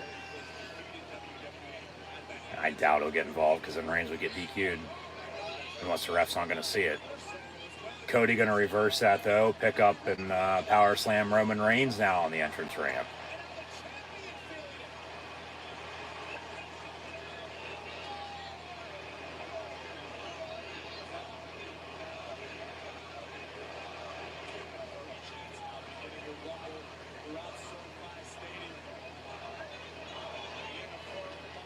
Because even too, you have Reigns retain. You could still do a fucking, summer's worth of matches with these two. You could have Reigns take some time off if he'd still want it, or still be taking it for that matter. You'd have a match. Well, see, Backlash, like I said, it's a few rematches, but then it's a lot of tag team matches anymore. You could have, that King of the Ring, Queen of the Ring show. That'll be 1,000 days, if he'd retain a night. But then you go from then to Money in the Bank and then SummerSlam. Solo with a steel chair. Ref didn't see it because he slides it back underneath the ring in the meantime. Crowd's pissed off because of that. But Cody just got decked with a steel chair and Roman's acting like, what the fuck happened? Like, I didn't see anything. Did you see anything happen? Because the ref sure as hell didn't, and I didn't either, so what the hell happened? And Solo's just standing there, and then a drive-by by Roman Reigns. I mean, Solo really didn't do a good job putting it back underneath the ring. It's still fucking halfway sitting there, but the ref still hasn't saw it. Cover 1, 2, and a kick out. But you could have a trilogy with these two, to be honest with you, over the next couple months if you'd want to. Because it'd sell, for sure it would. But once again, they need to either just split the titles or insert a new one, I don't think you take both titles off of Roman Reigns. Yeah, I think you keep them with at least the Universal title. But, this match is for both titles, though. Unless there's a screwy finish. Oh, no, the match is getting restarted, but it's only for this, or, blah, blah, blah, blah. There's all that. I know I've said a lot, but it's like, nobody fucking knows at this point. That's the thing. It's like, well, we'll see what they end up doing. Because they're going to officially do what they want anyway, because it's their company. Solo's really getting involved now. Michael Cole was losing his shit on commentary. Ref didn't see it once again. Reigns on their pin, kick out of 2 by Cody. But yeah, he tried to hold him back. But Solo might get thrown out by the end of the night if this keeps up, if he, does end up catching him. Yeah, he grabbed him by the feet, and then Cody stumbled, Reigns from behind, then a big clothesline, and then a cover and kick out, so.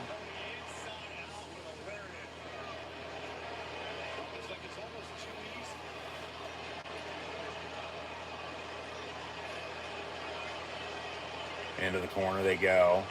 Reigns gonna throw him into the opposite corner, caddy corner. And as Reigns stares down the crowd. Getting cheered, but getting more boos than he's getting cheered because Cody's getting cheers. Cody holding his left side.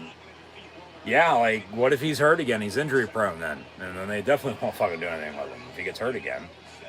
And of course, he's just selling it, but still, I mean. They're going to fight ringside. Yeah, you might as well fucking clear the announce tables. They're going to have to tear everything down anyway.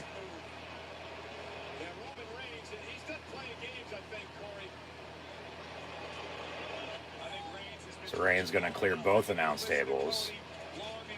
And get the hell out of here.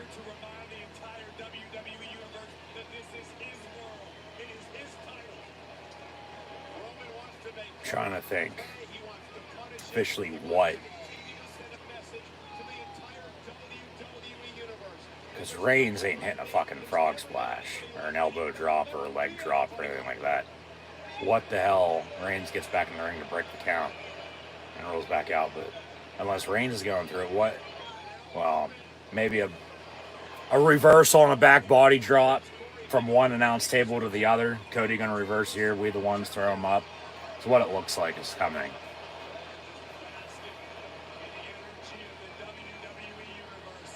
Or maybe a power bomb. Reigns going to power bomb him. No, Cody's going to fucking reverse this. Cody's going to reverse this. Yeah, back body drop to Roman Reigns. Yep, that's exactly what fucking happened. I mean, what did I just say fucking 3 minutes ago? Cody's got a chance, they say. Yeah, you can't get counted out. You got to get him back in the ring. Yeah, break the count. They're encouraging them now to break the count. Because, you know, Reigns ain't getting up any fucking time soon. And if Reigns gets counted out, well, you know, okay, he still retains. So, now he's definitely going to get him in the ring.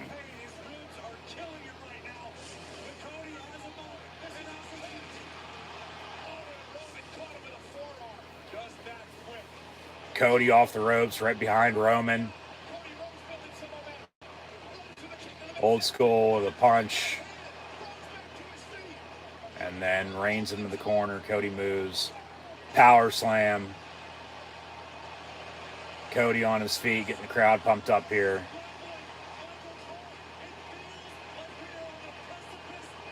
Cody off the ropes. Cody cutter. Cover. 1, 2, and Reigns kicks out.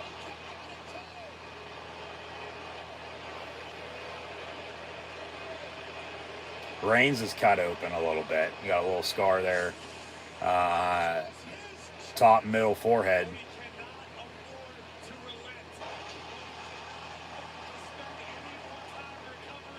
So Reigns trying to get up, but of course he just got cut and then,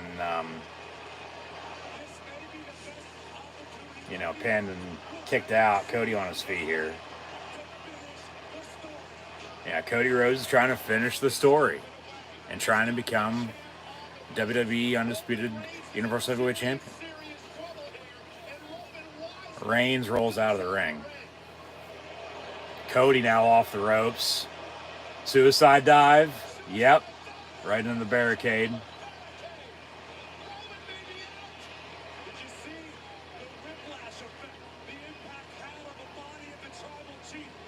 Reigns trying to get back to his feet. He spits. And now Cody gonna roll Reigns back into the ring. Cody to follow.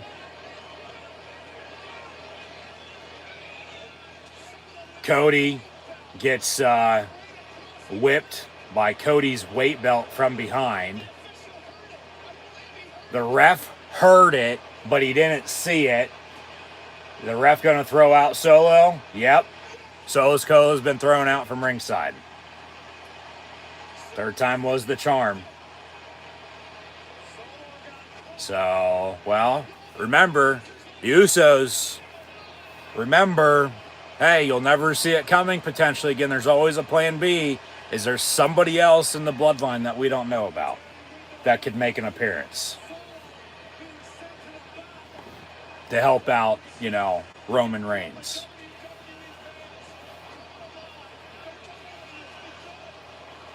Now Reigns with the weight belt.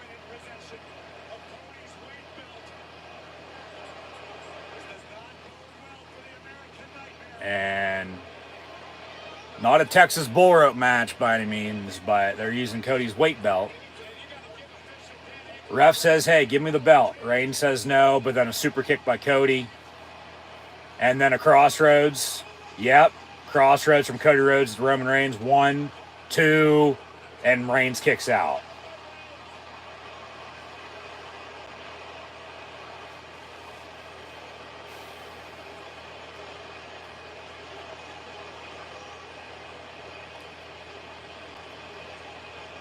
This crowd is hot. And rightfully so. It's WrestleMania, for God's sakes. It's the main event of WrestleMania, for God's sakes.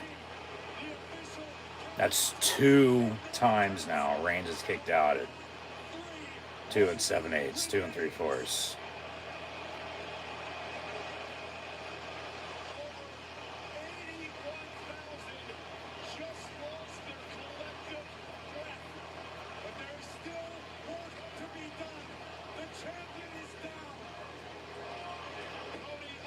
Cody chanting again here. Reigns fighting back. As I start to lose my voice. There's a headbutt. And then an elbow to the back of the head. He's just going to beat him to a pulp now. Heyman's still ringside, I might add. Okay, Paul Heyman's still ringside here.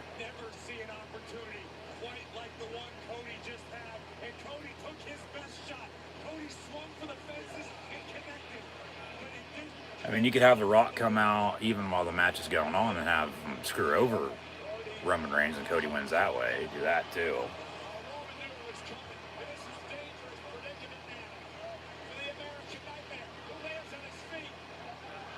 Reigns with a rock bottom on Cody Rhodes. 1, 2, kick out at 2.5. There's a cameraman, I might add, standing at the top of the ramp. So keep that in mind. Don't know if somebody's music's going to hit and they have them standing there ready to go already or not, but yeah, rock bottom. Of course, that's Rock's move. He's used it a couple times in matches, but nothing, you know, major.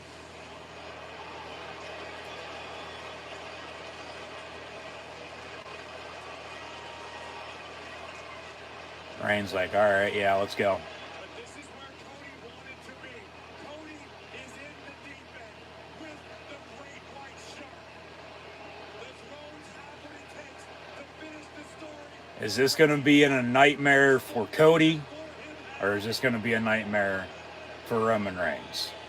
As Roman's about ooh and awe his way with a Superman punch and a spear, it looks like here. Yep. Cocked and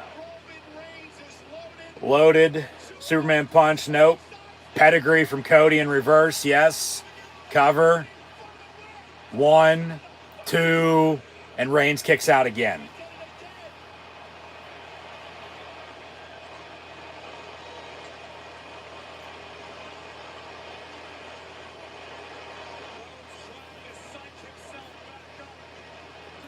I think this crowd might fucking ride if Cody doesn't win, because they are clearly behind him. I don't think there's anybody out there other than a few that want Reigns to win. Now, whatever reasoning, you know, is behind that, all right, whatever, but that's the third time now he's kicked out at, you know, 2 in the last possible second. Crossroads, pedigree, no, maybe a bionic elbow.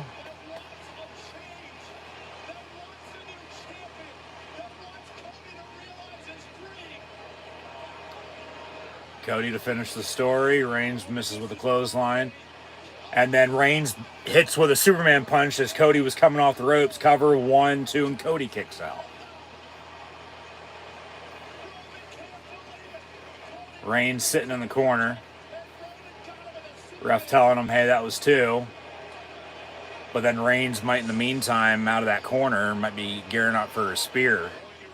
But then Cody might hit him with a reversal or might hit the spear for all we know. We'll see.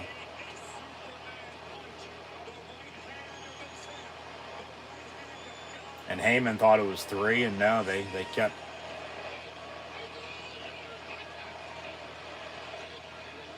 This is all yours, says Heyman to Reigns. They quit. Count him, of course, kicked out, and keeping the match going.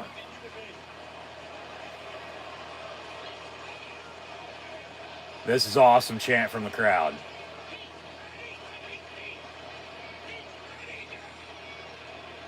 Reigns gearing up for a spear.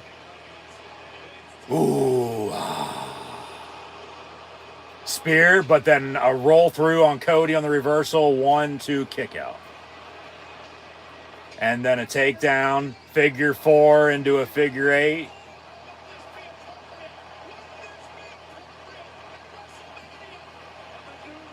Yeah, potentially.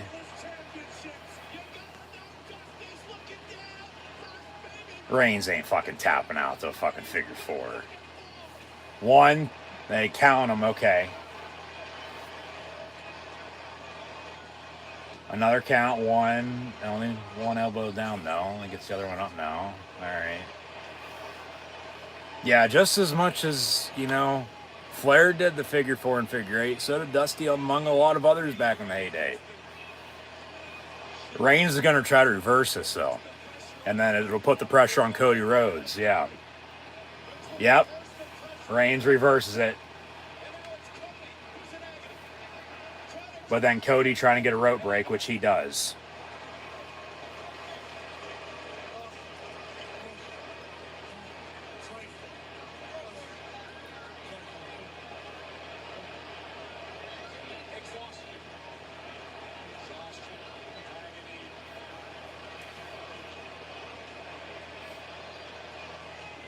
what's going to happen. What is going to happen?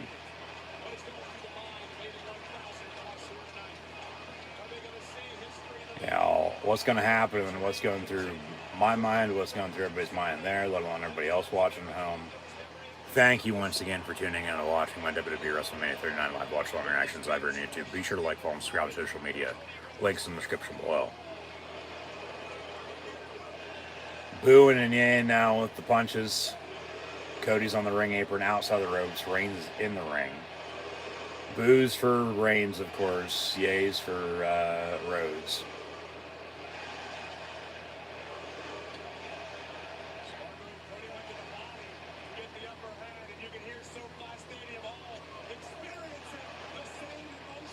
Cody gonna go up top now. Cody off the top rope. Here comes Reigns though. And then a spear as Cody comes off the ropes. 1, 2, kick out by Cody Rhodes once again.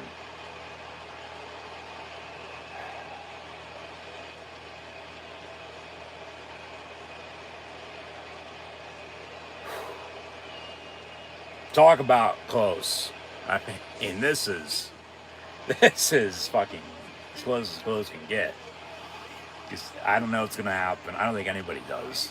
This could go either way, with even beforehand, let alone, you know, the way the match has gone.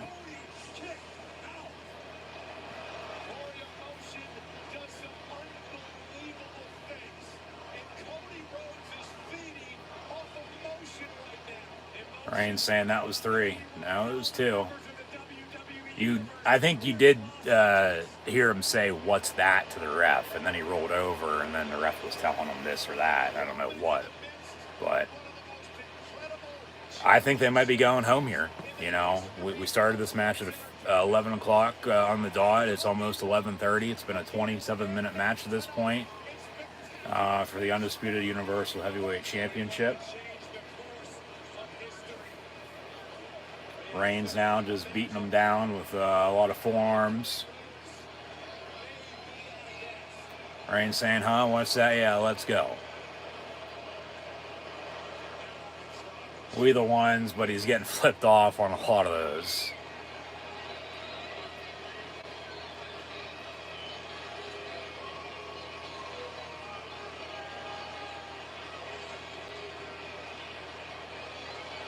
And Reigns saying no. Yep. It's all over now. Yep. Has him in a headlock. Gonna try to get him to submit and pass out. Cody on his knees.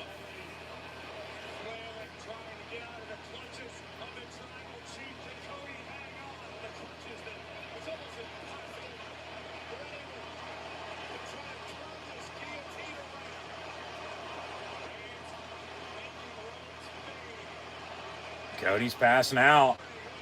I'd check his arm. They'll do the 1, 2, and then he'll hit the third one. The first one will fall. Well, actually, he holds the first one. All right, don't even need to get to the third one.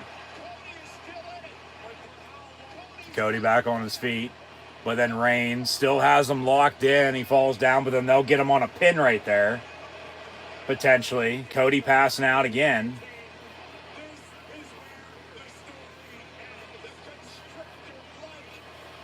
Reigns' shoulder is up, okay. Any other time, they'd be checking the shoulders and counting 1, 2, 3, but Cody chant from the crowd. Wait a minute, says Michael Cole.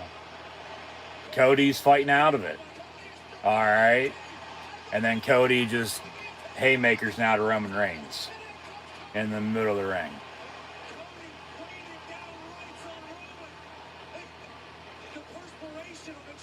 And then a kick, misses Reigns, but kicks the ref, and then Reigns with Superman punch, Rhodes with a clothesline, they're both down. So the ref just got fucking kicked. And what I say earlier, this ref is known to be getting fucking knocked out. And what he fucking get? Knocked the hell out. Got kicked by Cody Rhodes. Into the corner and out of the ring. And they're both down and out now after Superman punch and a clothesline. Now what do you do is right. I mean, you need another ref.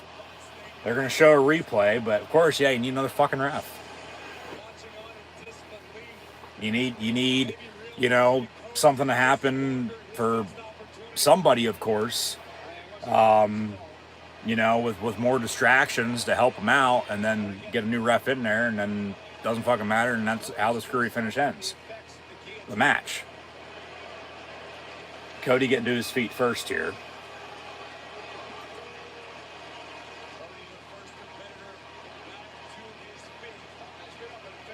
And Cody telling Reigns to get up.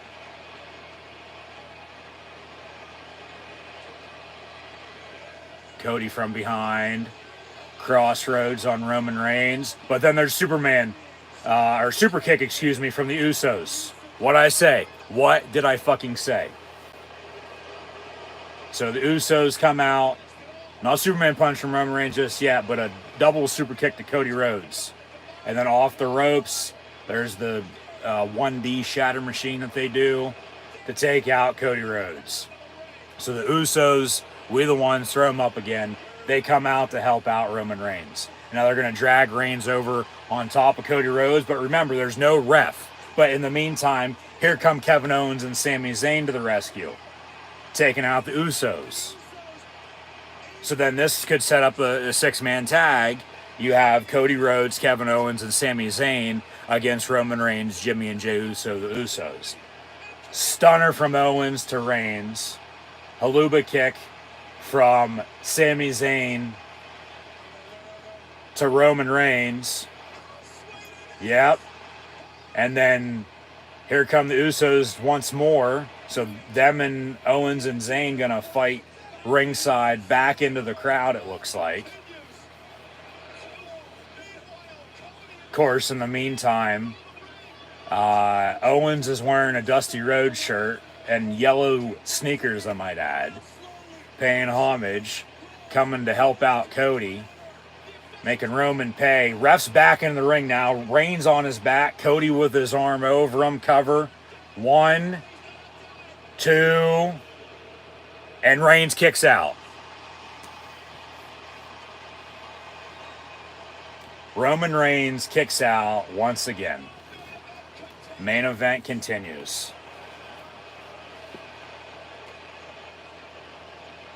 So we had that happen. What's next, if anything at all?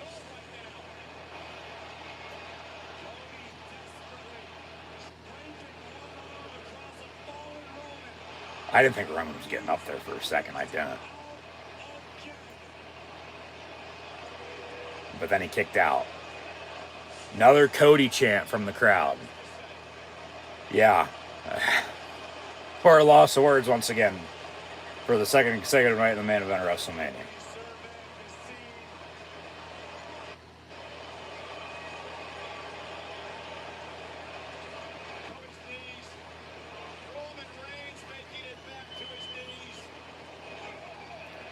They're both on their knees. They're both going to start punching and chopping each other back and forth here, it looks like. Headbutt as well. Boo. Yay. Now they're getting to their feet. Reigns in the ropes. Rhodes in the ropes. There's a kick from Cody. Reigns with a kick of his own as well.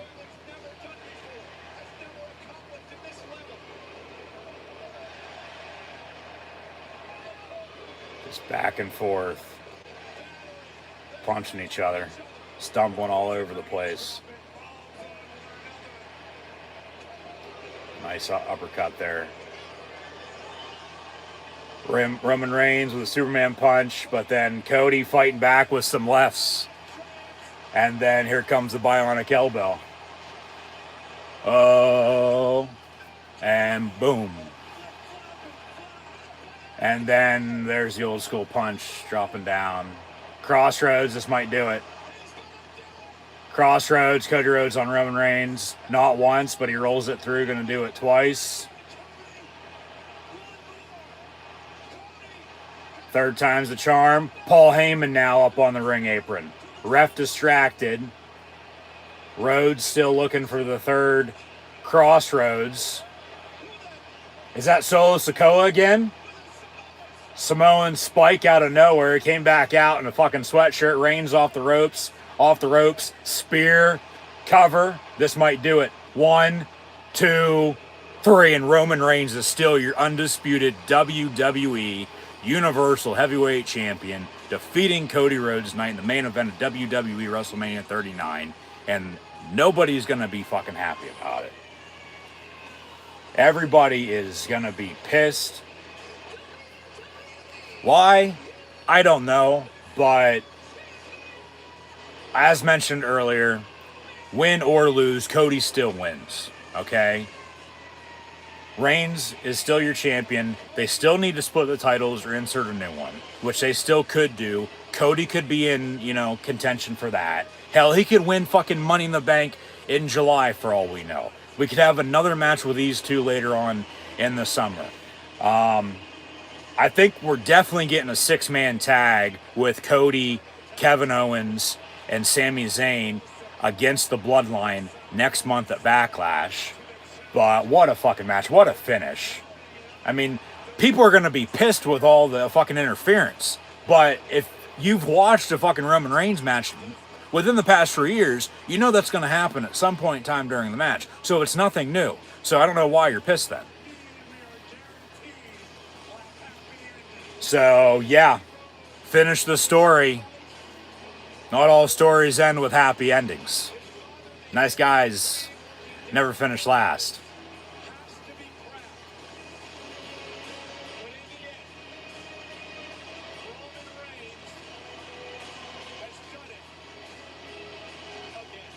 Roman Reigns has done it again.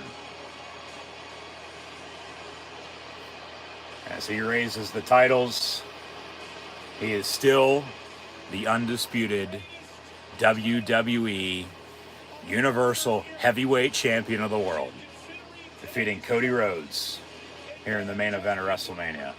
1, 2, 3. As they're going to hand the titles off. And we're going to throw them up, and we the ones. Roman Reigns still champion. 945 days. Make it 1,000 Memorial Day weekend. Acknowledge Roman Reigns, yes.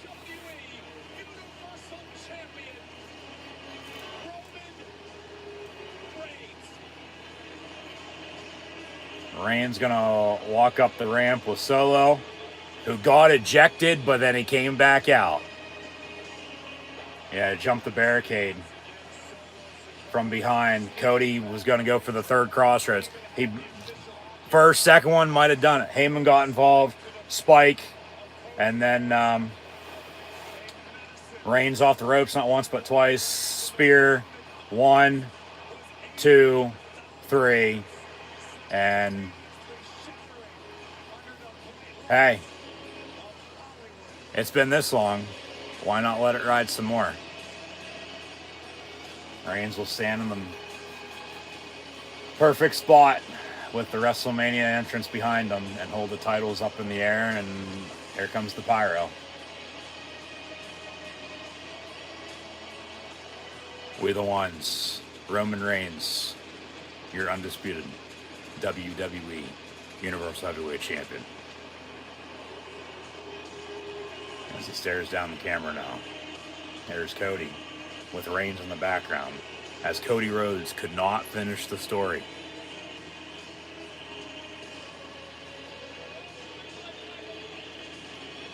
And then he'll be, well, if not now, when? If ever. He'll just keep, chasing. We the ones, throw him up. Reigns wins. Number 1.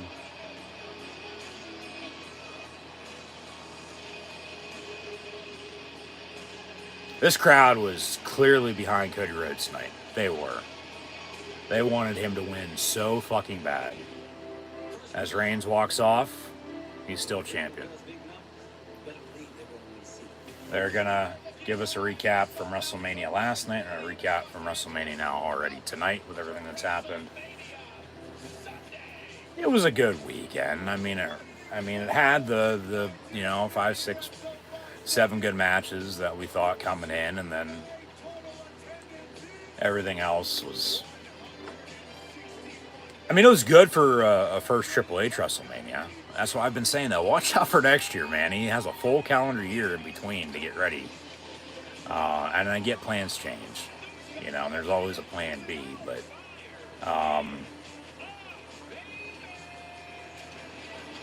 good WrestleMania, but, I mean, and people like to compare.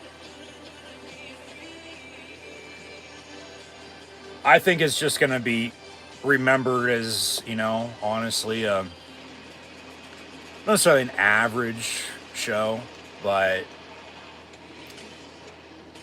just one that, okay, you'll remember this match or remember this match, but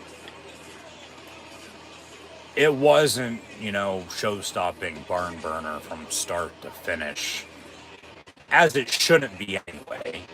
There's always going to be a little bit of a break, a little cool down, if you will. Keep us interested. Give us a break. Can't have our heart pounding that fast. The whole entire show. They started tonight like they started last night, and then they picked up the pace, slowed down a little bit as well, but then they really went home with it. Both main events, best matches of the weekend for sure. Then after that, I think it would be the Triple Threat Intercontinental Championship match for sure. SmackDown Women's Championship match as well. I thought the Raw Women's Championship match was a botch fest. We had other titles change hands, I might add, as well. Had a Hell in a Cell match too.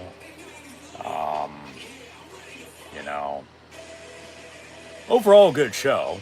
Just overall, though, still, once again, as I thought the booking creatively could have been better on the road WrestleMania. Yeah, every show, for that matter, can be better. That's what you're always striving to be, is better, the next day than you were the day prior. I just thought the whole, show from start to finish could have been overall better. There were a lot of key moments. There were a lot of,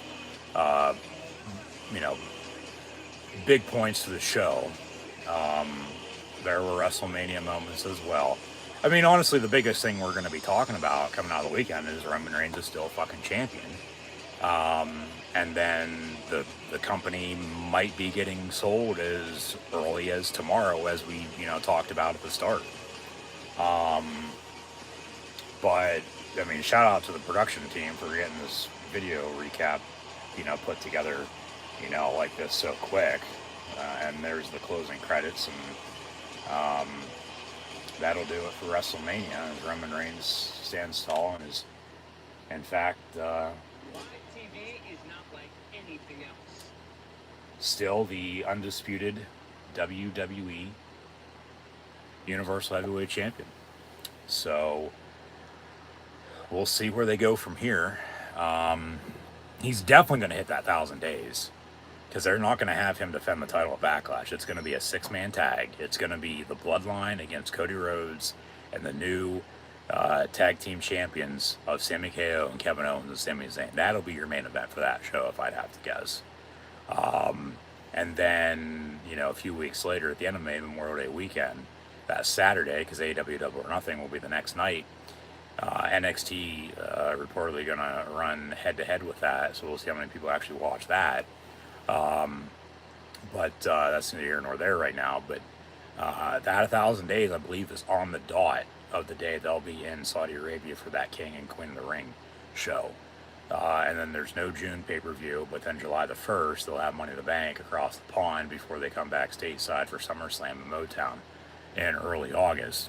So Cody could win Money in the Bank. He could, and then cash in on Reigns.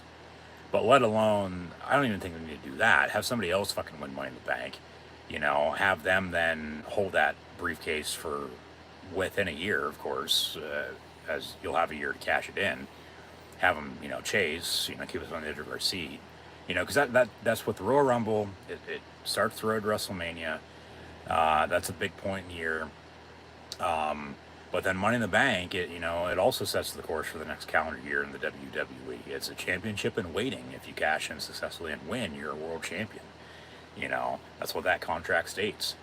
And you already have the story with the backdrop of the whole entire past few months with Roman Reigns and Cody Rhodes has been dusty.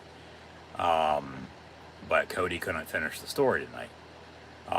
So have him continue to, move on to the next chapter, if you will. There's more than just fucking one chapter in a book, unless it's a fucking, 10-page picture book, that, you're going to be reading to a damn kindergartner, but that's neither here nor there either. You already have the story, just have him keep going, and if Reigns is still going to take some time off, okay, so fucking be it. Cody can hold down the fort. They need to split the titles. They're having a drafter shake up. Have Cody, because it's a WWE Championship, not the Universal Championship that he wants. Let alone insert a new one or bring back an older one. The old school WWF title from way back when. Or bring back the World Heavyweight Championship, Big Gold, as you see behind me. We'll see if they do. But, like, you can just have a rematch after this. Like, hey, I still want you, but since I'm not good, at coming for both your titles, can it be just for the one? Do something like that. But they need to split the titles off of Reigns for sure. Get them to the 1,000 days first off, and then go from there. Because really, even before last year WrestleMania, he was only Universal Champion, and then he beat Lesnar, and he's been WWE Champion now for a full year too. And he's coming up on 3 full years at the end of the summer, and that'd be SummerSlam to SummerSlam then, even though there'd be a few week difference, from August 5th to August 20th, 28th, whenever it was, from when he had returned. Hey, you'll never see it coming to a week later than a payback when he won. He hasn't lost since. Once again, it's just the 3 years. It's the 1,000 days. It's the, acknowledgement of the this generation's, at least, greatest champion, because Roman Reigns is in fact this generation's Bruno Sammartino, Andre the Giant, Hulk Hogan, Stone Cold Steve Austin, The Rock, and John Cena wrapped up into one. And for Roman Reigns to once again solidify himself as the head of the table of the bloodline, he still needs to beat Dwayne The Rock Johnson. Okay, maybe that's now next year at WrestleMania, rather than as we thought it was going to be this year. But then Triple H, as he stated, hey, it's just not going to happen right now. We'll see. But need to acknowledge the big dog tribal chief who sits at the table, because he still is in fact your undisputed Universal Heavyweight Champion, whether you fucking like it or not. End of story. There's nothing else to be said about it, okay? Reigns is still champion. Cody's going to be coming after him still. Might be going after somebody else. They'll keep this up. They will. Because they're going to have a 6-man tag next month. I don't know what unless they just have some sort of celebration for him over there. I don't know what the match would be for that. Unless they'd have him win fucking King of the Ring, literally solidify himself then as fucking king. Like, he's already chief. Like, I don't know how much higher up you can get. And then you go from there. Because no doubt about it, and we've been over it before, so we're not going to go over it again, but there's a good 10 guys on the roster right now that honestly could, go up against Roman Reigns and beat him on any given night. It's just the fact of the matter of is, half of them have tried, and if not all of them for that matter, and they haven't been able to beat him. He's on, the greatest run we've seen in forever. To be honest with you, at least this generation, like I said once again, because as they've stated, he's one of 5 men that have held the title for this long. Pedro Morales, Bob Backlund, Bruno Sammartino, and Hulk Hogan. Okay?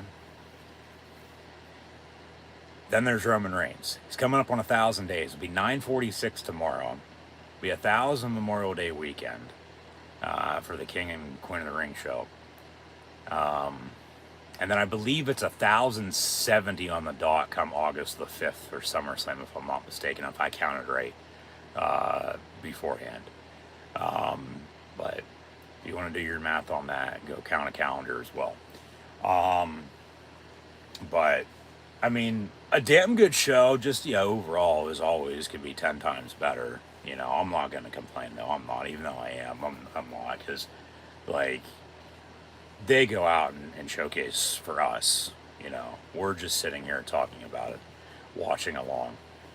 But then there's always room to improve, so. And that's for anybody, just not me, just not you, everybody. But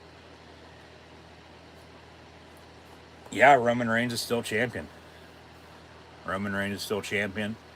I'll leave it at that.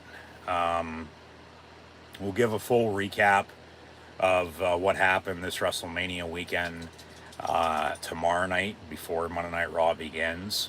That is officially when also we'll watch the 2 press conferences from this past weekend as well, from last night and the one that's ongoing right now, and then see what is said during those, and take it for a grain of salt and go from there. Once again, I know I've said that a few times for a few things, but it's true. Like, you just don't know what the hell's going to happen, because it's their company. They're going to do what they want, potentially being sold as early as tomorrow once again.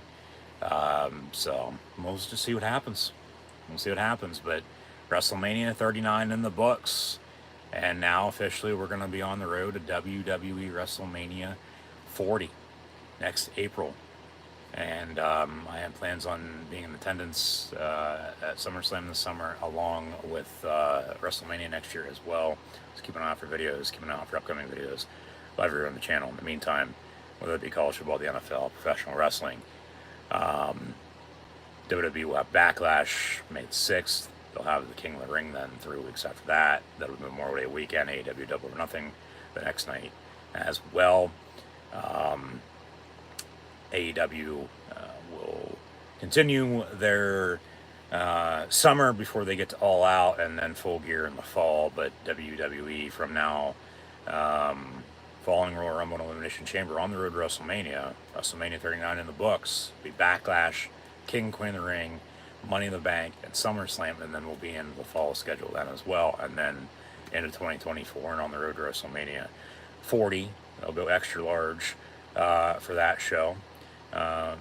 And once again, WrestleMania 40 will be here before you know it. So, not really much else to be said. I'll leave it at that, other than just once again, thanks for tuning in and watching. As always, I'm your host, Encyclopedia Sports, Cool Hand Luke 96. Be sure to like, follow, and subscribe on social media. Links in the description below. Hope to see everybody now tomorrow night for WWE Monday Night Raw after WrestleMania 39. Live watch-along reactions as well, around 8 p.m. Eastern Time, but we'll be on a little bit before that for recapping what happened this weekend at WWE WrestleMania, along with watching the 2 press conferences from this weekend as well. So be sure to tune in then. I'll see everybody then. But yeah, just as always, once again, thanks for tuning in and watching. Be sure to like, follow, and subscribe. Links in the description below. But, oh wait, yeah, that's right, one more thing.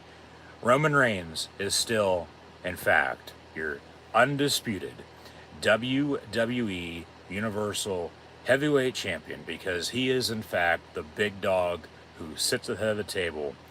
He is atop the bloodline, the big dog, tribal chief, who still needs to beat The Rock, I might add, okay, to solidify himself as the head of the table of the bloodline. Roman Reigns is still, as Cody Rhodes could not finish the story in the main event tonight, Roman Reigns is still your undisputed WWE Universal heavyweight champion. So, as I've acknowledged him before, you better do the same.